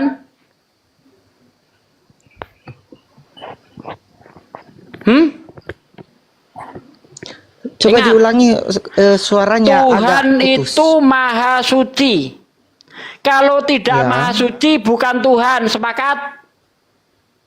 Tidaklah. Tuh. Berarti Tuhan bisa itu Allah, maha dia- kotor. Berarti Tuhan bisa maha kotor. Dia itu Allah. Jadi dia bisa menggunakan apapun dengan cara apapun untuk memperbaiki semuanya. Artinya Tuhan bisa berubah jadi bukan Tuhan.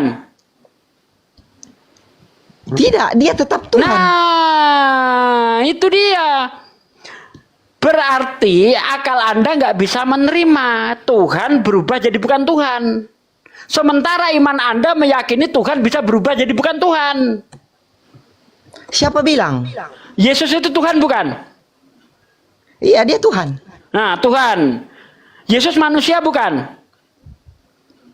Iya, dia manusia. Nah, mungkinkah manusia adalah Tuhan? Coba saya tanya. Gubernur itu melahirkan anaknya. Jangan lari. Mungkinkah manusia itu adalah Tuhan? Kalau kata mungkinkah, itu tidak akan pernah terjadi. Berarti Tuhan tidak pernah menjadi manusia. Itulah Tritunggal. Dalam kepercayaannya saya. Kata Anda tadi tidak mungkin Tuhan jadi manusia. Sekarang saya tegaskan lagi. Berarti Yesus bukan Tuhan. Karena Tuhan tidak mungkin jadi manusia. Ingat, di dalam kitab Anda, Bang, kitab Bilangan 23 ayat 9. Anda ini lewat dari tidak saya dulu. Kasih tahu, Bang. Tidak, supaya tidak. Anda paham. Tidak, supaya Anda bisa menjelaskan lebih lanjut kalau saya sudah memberikan terangan. Oke. Anda itu lihat, Anda itu memahami kata Allah yang berkuasa itu rendah. Allah itu Loh, berkuasa justru berarti Anda di yang atas merendahkan dia Tuhan, bisa loh. melewati. Justru saya tidak merendahkan Tuhan. Karena bagi saya Anda Tuhan mengatakan tidak tadi bisa bahwa berubah jadi manusia kotor. Allah. Hah? Bang, Dia berarti kan Allah. Anda yang merendahkan Tuhan. Bagi saya Tuhan itu kekal, suci selama-lamanya. Tapi bagi Anda Tuhan bisa jadi kotor, campur najis, keluar dari lubang kencing. Itu bagi Anda merendahkan Tuhan. Saya tidak. Saya tetap mengatakan Tuhan itu tidak berubah, baik kekuasaannya, kesuciannya, kebesarannya tidak berubah. Ketika dia jadi manusia maka berubah total. Dia tidak jadi maha suci, tidak jadi maha kuasa, tidak jadi maha besar, tapi maha kuntet. Tuhan kuntet kalau begitu, bukan besar dia. Sementara di dalam kitab Anda, di dalam 2 Tawarikh 6 ayat 18, mungkinkah Tuhan akan tinggal bersama kita? Bukankah langit yang mengatasi segala langit tidak sanggup menampungnya? Apalagi lewat lubang kencing, nggak mungkin, Bang. Kan gitu kan? Itu karena Anda memakai akal untuk memahami. Lah, kitab Anda yang bilang begitu. Mungkinkah Tuhan akan tinggal bersama kita? Bukankah langit yang mengatasi segala langit tidak sanggup menampungnya? Apalagi rumah yang kudiami ini. Coba baca 2 Tawarikh 6 ayat 18. Apalagi lubang kencingnya Maria yang sempit. Sedangkan rumah aja nggak sanggup menampung. Masa lubang kencing bisa menampung? Kan begitu.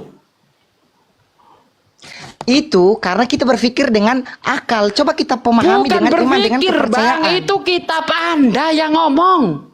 Baca-baca 2 Ya, Tawarikh itu 6 ayat 18. Berarti salah 2 Tawarikh itu karena salah.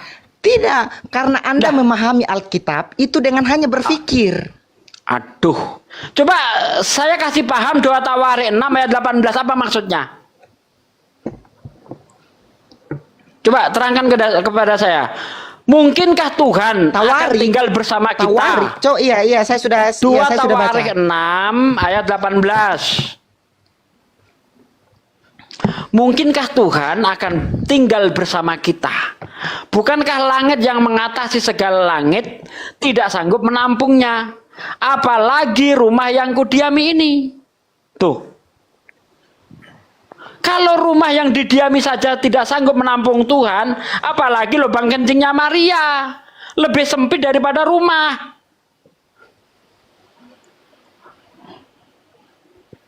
Gimana sih? Dalam kitab Bilangan 23:19, Tuhan bukan manusia. Tuhan bukan anak manusia. Tuh. Dalam Ayub 25 ayat 5 ayat 6.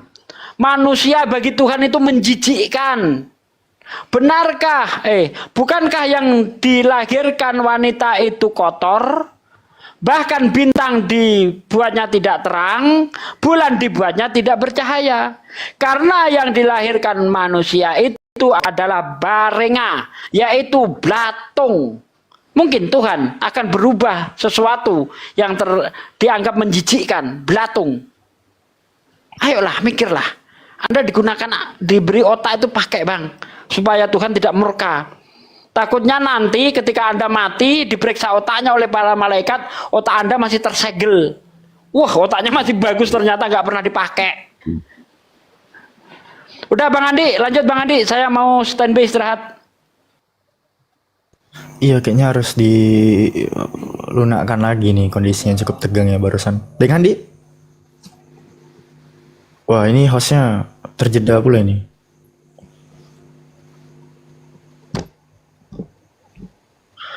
Gimana Bang Egi?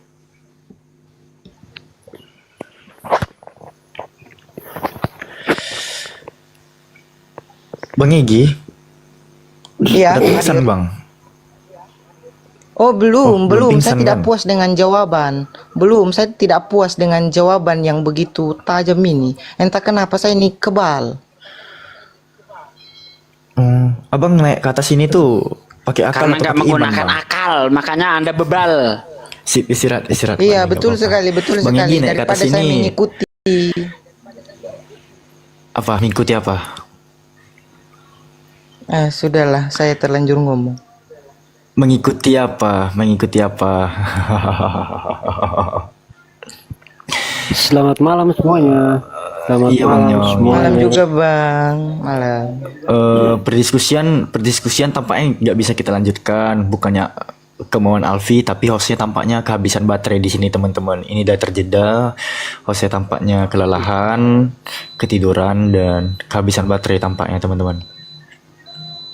Oke Bang, Jadi- oke mantap. Kalau kita pending dulu ya, istirahat dulu gitu. Iya, jadi Iya.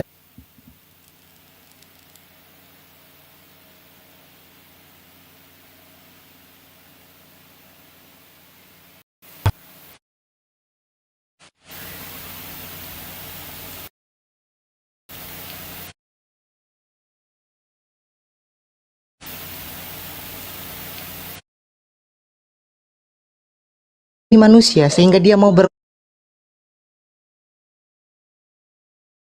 manusia sehingga dia mau manusia sehingga dia mau manusia sehingga dia mau manusia sehingga dia mau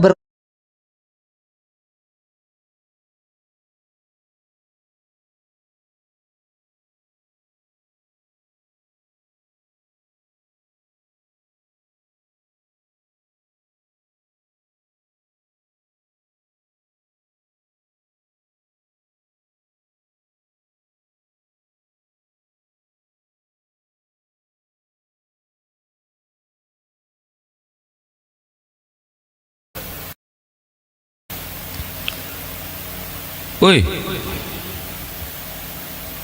Nah, apa Kang? Nggak tahu saya juga ini kok jadi gini nih. Kok rungkat?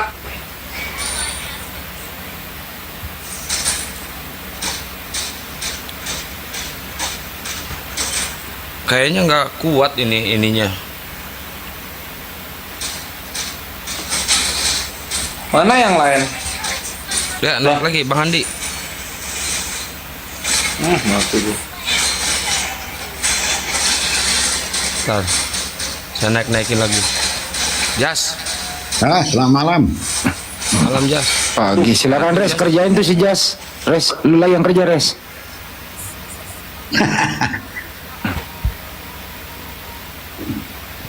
Saya baru nyampe rumah. Rungkat dia berangkat. Aduh, Bunda Rahma. Bunda Rahma kok ada musik sih Bunda? Bunda mau diskusi kan Bunda? Adakah? Suaranya gedein dikit, itu ada si Jas tuh. Coba. Halo Jas. Selamat malam. Kali ya. Ya. Malam. Malam. Ini jas tutup atau jas pengantin? Alah, jas apa kayak jas hujan lah. Jas hujan. Oke. Lungkat barusan. Baru nyampe rumah soalnya tadi. Apa Bang mau dibahas? Kenapa sih suara mic ini jelek kali lah. Loh, Bang. Astagfirullah. Ya lu, ya. Paman. Apa mau dibahas? Kristen nggak selamat. Ini saya mau tanya dulu ya, boleh kan? Nah, tunggu. Bagi teman-teman yang ingin partisipasi nanti ke acaranya Ustadz Wapi, silahkan silahkan hubungi ke Bang Kores ya. Buat teman-teman yang ingin partisipasi di acaranya Ustadz Wapi, silakan ke Bang Kores ya. Kita akan berangkat dari Jakarta tanggal 16. Alhamdulillah. Kasih nomor rekening tuh, Kores. Atau saudara kita di bawah ingin berpartisipasi. Ya, lanjut Bang Kores. Kores. Sibuk busreng dong. Halo. Silakan Bang, apa ingin kau tanyakan? Diam dulu Jas, lu masih belum sadar lu dari siuman lu. Masih nyembah anak manusia lu. Belum ya. Halo, mana nih? Kores. Mana? Kores. Mana? Jas? Oh, itu. Kau netizen tuh acara Ustadz Wapi. Tadi Coba dekat aku ikutan loh. Jauh. Mohon maaf ya, tadi saya dengar perdebatan masalah akal ya. Akal. Saya sempat dengar tadi. Ya, silakan Bang. Jadi menurut saya kalau agama atau kitab suci didasarkan kepada akal, itu bukan agama. Ratu, itu orang kafir. Orang kafir kayaknya dia pemakan babi. Eksak itu ilmu pengetahuan. Iya kan, karena ajaran agama itu banyak di luar akal. Contoh, Nabi Muhammad Isra Mi'raj dari Masjidil Haram ke Masjid Aqsa. Masjid Aqsa jadi bangun tahun 685 Masehi. Karena lu goblok. Masjid itu tempat lapang artinya dalam bahasa Indonesia, sama kayak gereja artinya perkumpulan, bukan nama gedung. Ya, makanya kalau punya Roh Kudus itu diajarin bahasa Arab gitu loh. Tunggu dulu, tapi kan umat Islam kan itu Masjid Aqsa tempat, ya kan? Dari situlah. Ya sekarang gereja itu kan bukan gedung, itu perkumpulan artinya. Sekarang jadi gedung. Masjid juga artinya tempat lapang. Sekarang jadi gedung. Jadi Anda mengatakan bukan Masjid Aqsa yang di Palestina. Bukan gedung, bukan gedung, Jas. Roh Kudus lu diajarin sekolah bahasa Arab dulu supaya ngerti arti-arti kata Arab gitu loh. Maksud saya berarti Anda mengatakan bukan Masjid Aqsa yang di... Bukan gedung, bukan masjid yang bangunannya begitu, bukan. Masjid itu tempat lapang. Ya, jadi sekitaran situ, area tanah di situ namanya tuh Masjidil Aqsa namanya. Oh iya, oke lah kalau kita terima saja penjelasan. Nah iyalah, kalau gitu gereja juga harusnya bukan gedung itu. Orang-orang ngumpul, Kristen nih lagi ngumpul di tempat judi. Nah itu bilang tuh, itu gereja tuh. Karena orang-orang Kristen lagi ngumpul. Jadi kalau gitu. Itu kalau hanya mengandalkan akal, itu ilmu Bukan akal, bahasa, belajar bahasa. Lu Roh Kudus katanya kalau pakai bahasa bisa ini apa namanya? Oh, mengerti bahasa-bahasa dunia. Ini lihat masjid aja nggak ngerti bahasa artinya apa. Tunggu dulu, kalau akal didasarkan agama pada akal itu bahasa kembali ke bahasa kitab suci. Tadi saya dengar masalah akal, topik sebelumnya. Nah, kalau akal tuh kayak gini, dari sekian banyak cara Tuhan turun ke bumi, kenapa lewat vagina? Pakai akal. Kalau Anda itu kalau masalah seperti itu yang masalah pakai akal coba. Dari sekian banyak cara Tuhan turun ke bumi, kenapa lewat yang sempit-sempit? Kenapa Anda saya dikeberat? Lu nggak tahu gue lagi lost track ya? Gue makan jadinya lu. Mau dari mana? Iya. Nah, kenapa lewat dari sekian banyak cara yang mulia, kenapa lewat vagina? Nah, lucu. Dari sekian banyak cara yang mulia, contoh di perjanjian lama kan ada tuh teofani, tiang api kan, awan-awan, itu kan keren tuh. Kalau mau dijadiin Tuhan turun jadi manusia, kenapa ini di perjanjian baru lewat vaginanya anak umur 14 tahun? Itu ukuran manusia dan memang sudah diciptakan manusia melahirkan. Apa hubungannya sama manusia diciptakan? Bukan dilahirkan, anjir. Ini Yesus ini Tuhan bukan? Tuhan. Nah, kenapa turunnya lewat vagina? Nah, kenapa? Lucu. Kau bertanya seperti itu ya konyol. Kalau pakai akal. Kenapa turunnya lewat vagina? Nah, sekarang saya tanya. Loh, ditanya balik sekarang gua. Ini belum beres. Kalau pakai akal, kalau ada keturunan berarti ada suami. Sekarang saya mau tanya, siapa istri Adam di kitab sucimu? Akal pakai istri Adam, namanya ini kalau ketemu namanya terus buat apa? Contoh misalnya namanya misalnya di Bible gitu. Emang Tuhan lu yang ngasih tahu namanya? Coba kasih tahu gua kalau Tuhan lu tahu namanya istri Adam. Kalau ada nama istri Adam. Enggak, maksudnya gini, kalau misalnya memang dari Tuhan ini nama, silakan tunjukkan di dalam perjanjian lama. Kalau nggak ada yang ngapain gitu kan, sama-sama apa di situ. Coba buka. Tapi bukan gini loh, ini istrinya Nabi Adam, ini namanya siapa? Istrinya Nabi Adam, gitu kan? Ini perkara nama, coba. Lu cuma ngusilin soal perkara nama. Ini lebih kompleks gua. Tuhan lu turun lewat vagina. Ya vagina. Memang kenapa? Ya itu kan selain gak masuk di akal, itu memang ada moralnya. Coba apa moralnya Tuhan turun lewat vagina? Sekarang begini, dia mengambil apa yang dibeginikan? Lu coba perkara namanya siapa? Tuhan lu turun lewat vagina, itu masalah besar, bre. Dia mengambil rupa manusia lahir dari situ. Kan, ngerti mengambil rupa manusia kan bisa lu dari sorga pakai rupa manusia turun pakai awan, pakai malaikat kan bisa. Kalau soal begitu semua juga nanti dipertentangkan termasuk begitu. Bukan dipertentangkan, kalau misalnya tertulis ini Tuhannya Kristen turun lewat awan-awan diiringi malaikat, keren, bisa itu. Apa mau kita tanyain? Jangan seperti itu, jangan konyol, tidak. Bukan konyol, bre. Kalau misalnya ini nggak konyol, artinya ini keren. Tuhan turun lewat vagina keren. Nanti saya tanya kamu, sejak kapan disebut Jibril ketemu Nabi Muhammad? Padahal lah itu biasa aja itu. Ini lewat vagina. Lewat selangkangan turunnya. Waktu di Gua Hiro. Soal perkara nama, perkara siapa yang menyaksikan itu biasa aja itu. Iya.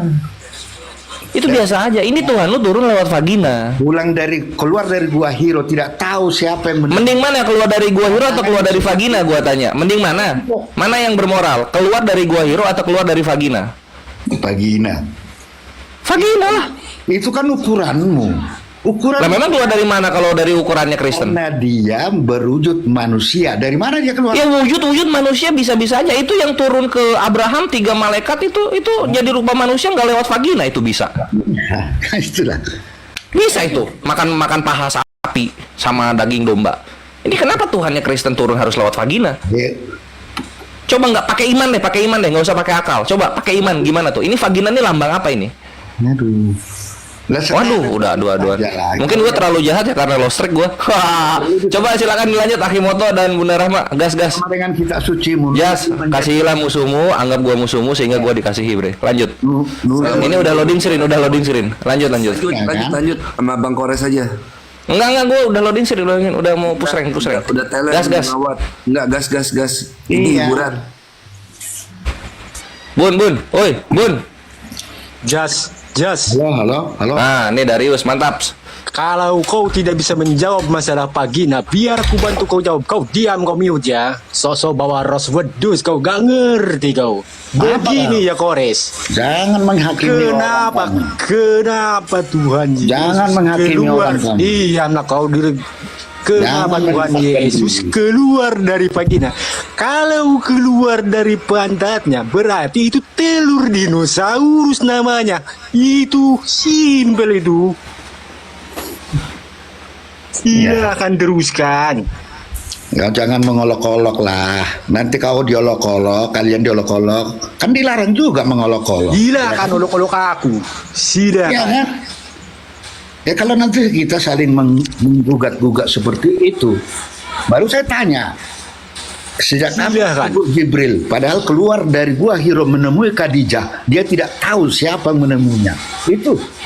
Tanyakan sama umat Islam. Makanya jangan kita ini yang gini-gitu, kan nggak intelek gitu. Kita balik ke tema. Kristen gak selamat. Itu selamatkan tema kau. Kristen punya juru selamat. Kita selamatkan tema. Kita sebenarnya satu akidah, satu aliran. Oke, kita selamatkan tema itu. Sebentar, aku dulu yang menjelaskan. Tunggu, saya yang menjelaskan. Oke, Ya. silakan. Gantian 2 menit ya. Soal kebangkitan sudah ada contoh, yaitu Yesus bangkit dari kematian. Sudah ada contoh naik ke surga. Jadi sudah ada contoh bagi umat Kristen jelas. Itu fakta disaksikan orang. Jadi sudah jelas. Kalau Anda mau ke surga, ikutlah orang sosok yang tahu surga. Cek satu. Suara saya jelas ya? Ayo Moto, Assalamualaikum warahmatullahi wabarakatuh. Iya. Bang Hati, Bang Kores, Budara Jelas, Paman. Wabarakatuh. Sebentar, aku mau berdiskusi dulu. Masalah tema. Sebentar, 2 menit ya. Simple aku. Lanjut, Jas. Kenapa? Loh, saya masih saya. Ya itu saya udah bilang tadi. Oke. Jadi begini, kalau soal hari terakhir ada kebangkitan, kami sudah ada sosok yang kami ikuti. Yesus bangkit dari kematian. 40 hari menunjukkan wujudnya di bumi, naik ke surga. Jadi kalau memang kami mau ke surga, ya ikut Yesus yang warga surgawi. Yesus bukan datang dari dunia, tapi datang dari surga. Balik lagi ke surga. Dia menjadi manusia oleh firman Allah itu sendiri yang berlutut menjadi manusia, bukan persetubuhan suami istri nyata, maka dia kembali, ya kan, bukan persetubuhan. Sudah 2 menit, Bang. Sudah 2 menit ya. Roh. Oke. Jadi, oke. Sudah selesai ya. Kita selamatkan tema tersebut ya. Kristen gak selamat. Iya. Berarti Kristen berdosa alias celaka. Sesungguhnya Kristen itu mudah sekali masuk surga. Anda setuju, Bang ya? Anda setuju? Apa mudah? Gimana? Iya. Ya, itu Kristen gak selamat, berarti Kristen berdosa, betul kan? Nah itu tulisan siapa itu? Iya, makanya kita selamatkan tema itu. Oke, aku bacakan dalilnya. Kristen bisa menghapus dosa, tetapi daging lembu jantan itu kulitnya dan kotorannya haruslah kau bakar habis dengan api di luar perkemahan. Itulah korban penghapus dosa. Logikanya, Bang, orang Kristen cukup ke pasar hewan, beli kotoran sapi, lalu kita bakar, masuk surga, Bang. Selamat kita, Bang. Selamat. Itu saja mudah bagi Kristen, Bang. Jangan mengolok-olok, nanti kalian diolok-olok nggak enak juga. Aku pakai data, Bang. Data mana coba data? Sebutkan Keluaran datamu. 29 ayat 14 terjemahan baru, Bang. Silakan Bang Abang baca, Bang. Apa? Keluaran 29 ayat 14, silahkan. Kalau nggak salah itu ya. Kalau bicara soal kebangkitan dan Yesus, carilah di Injil ya. Cari di Injil. Itu perkataan Yesus. Injil itu setahu aku, Injil itu kitab yang dinubuatkan oleh umat Islam, Bang. Injil itu nama dari kitab orang Islam. Setahu aku kalau nggak salah itu. Agama Islam Al-Quran aja baru ada 600 tahun setelah Kristen ada. Jadi Seandainya kita hidup tahun 500, agama Islam belum ada, yang ada Kristen. Jadi seandainya kita hidup 500, tahun 600, tahun 500, agama Islam belum ada, Al-Quran belum ada. Yang ada Kristen dan Yahudi dan Buddha, Hindu. Itu, jadi pahami dulu. Jangan yang belakangan mau mengklaim-klaim lebih dulu. Terbalik itu namanya, terbalik. Ya. Terbalik itu. Yang datang belakangan mengklaim seperti terdepan itu mah terbalik. Itu harus dipahami dulu itu. Nah, abad pertama Kristen sudah ada, abad ke-7 baru Islam ada. Itu harus jelas dulu. Ya kan, Taurat sudah ada sebelum Yesus lahir. Sebelum Masehi, Musa, Abraham. Itu orang Yahudi dari Yakub. Jadi jangan dibalik-balik dah. Ya kan? Seandainya kita hidup tahun 550 Masehi, belum ada agama Islam, belum ada Al-Quran. Ya kan? Nabi Muhammad saja lahir tahun 571 Masehi. Ya, 571 Masehi. Itu. Aku bingung ini kalau bahas-bahas masalah Nabi Muhammad. Aku gak tahu bang. Setahu aku nama Injil itu diperkenalkan oleh Al-Quran. Karena kitab kita itu bukan Injil. Setahu aku itu. Coba cari tahu kau bang. Injil itu kabar keselamatan dengan hadirnya Yesus di bumi, itulah Injil. Tetapi ada catatan peristiwa yang disaksikan oleh murid-muridnya, itulah apa perkataan Yesus selama di bumi ini, apa perbuatannya, menghidupkan orang mati, menyembuhkan orang sakit, itu ditulis.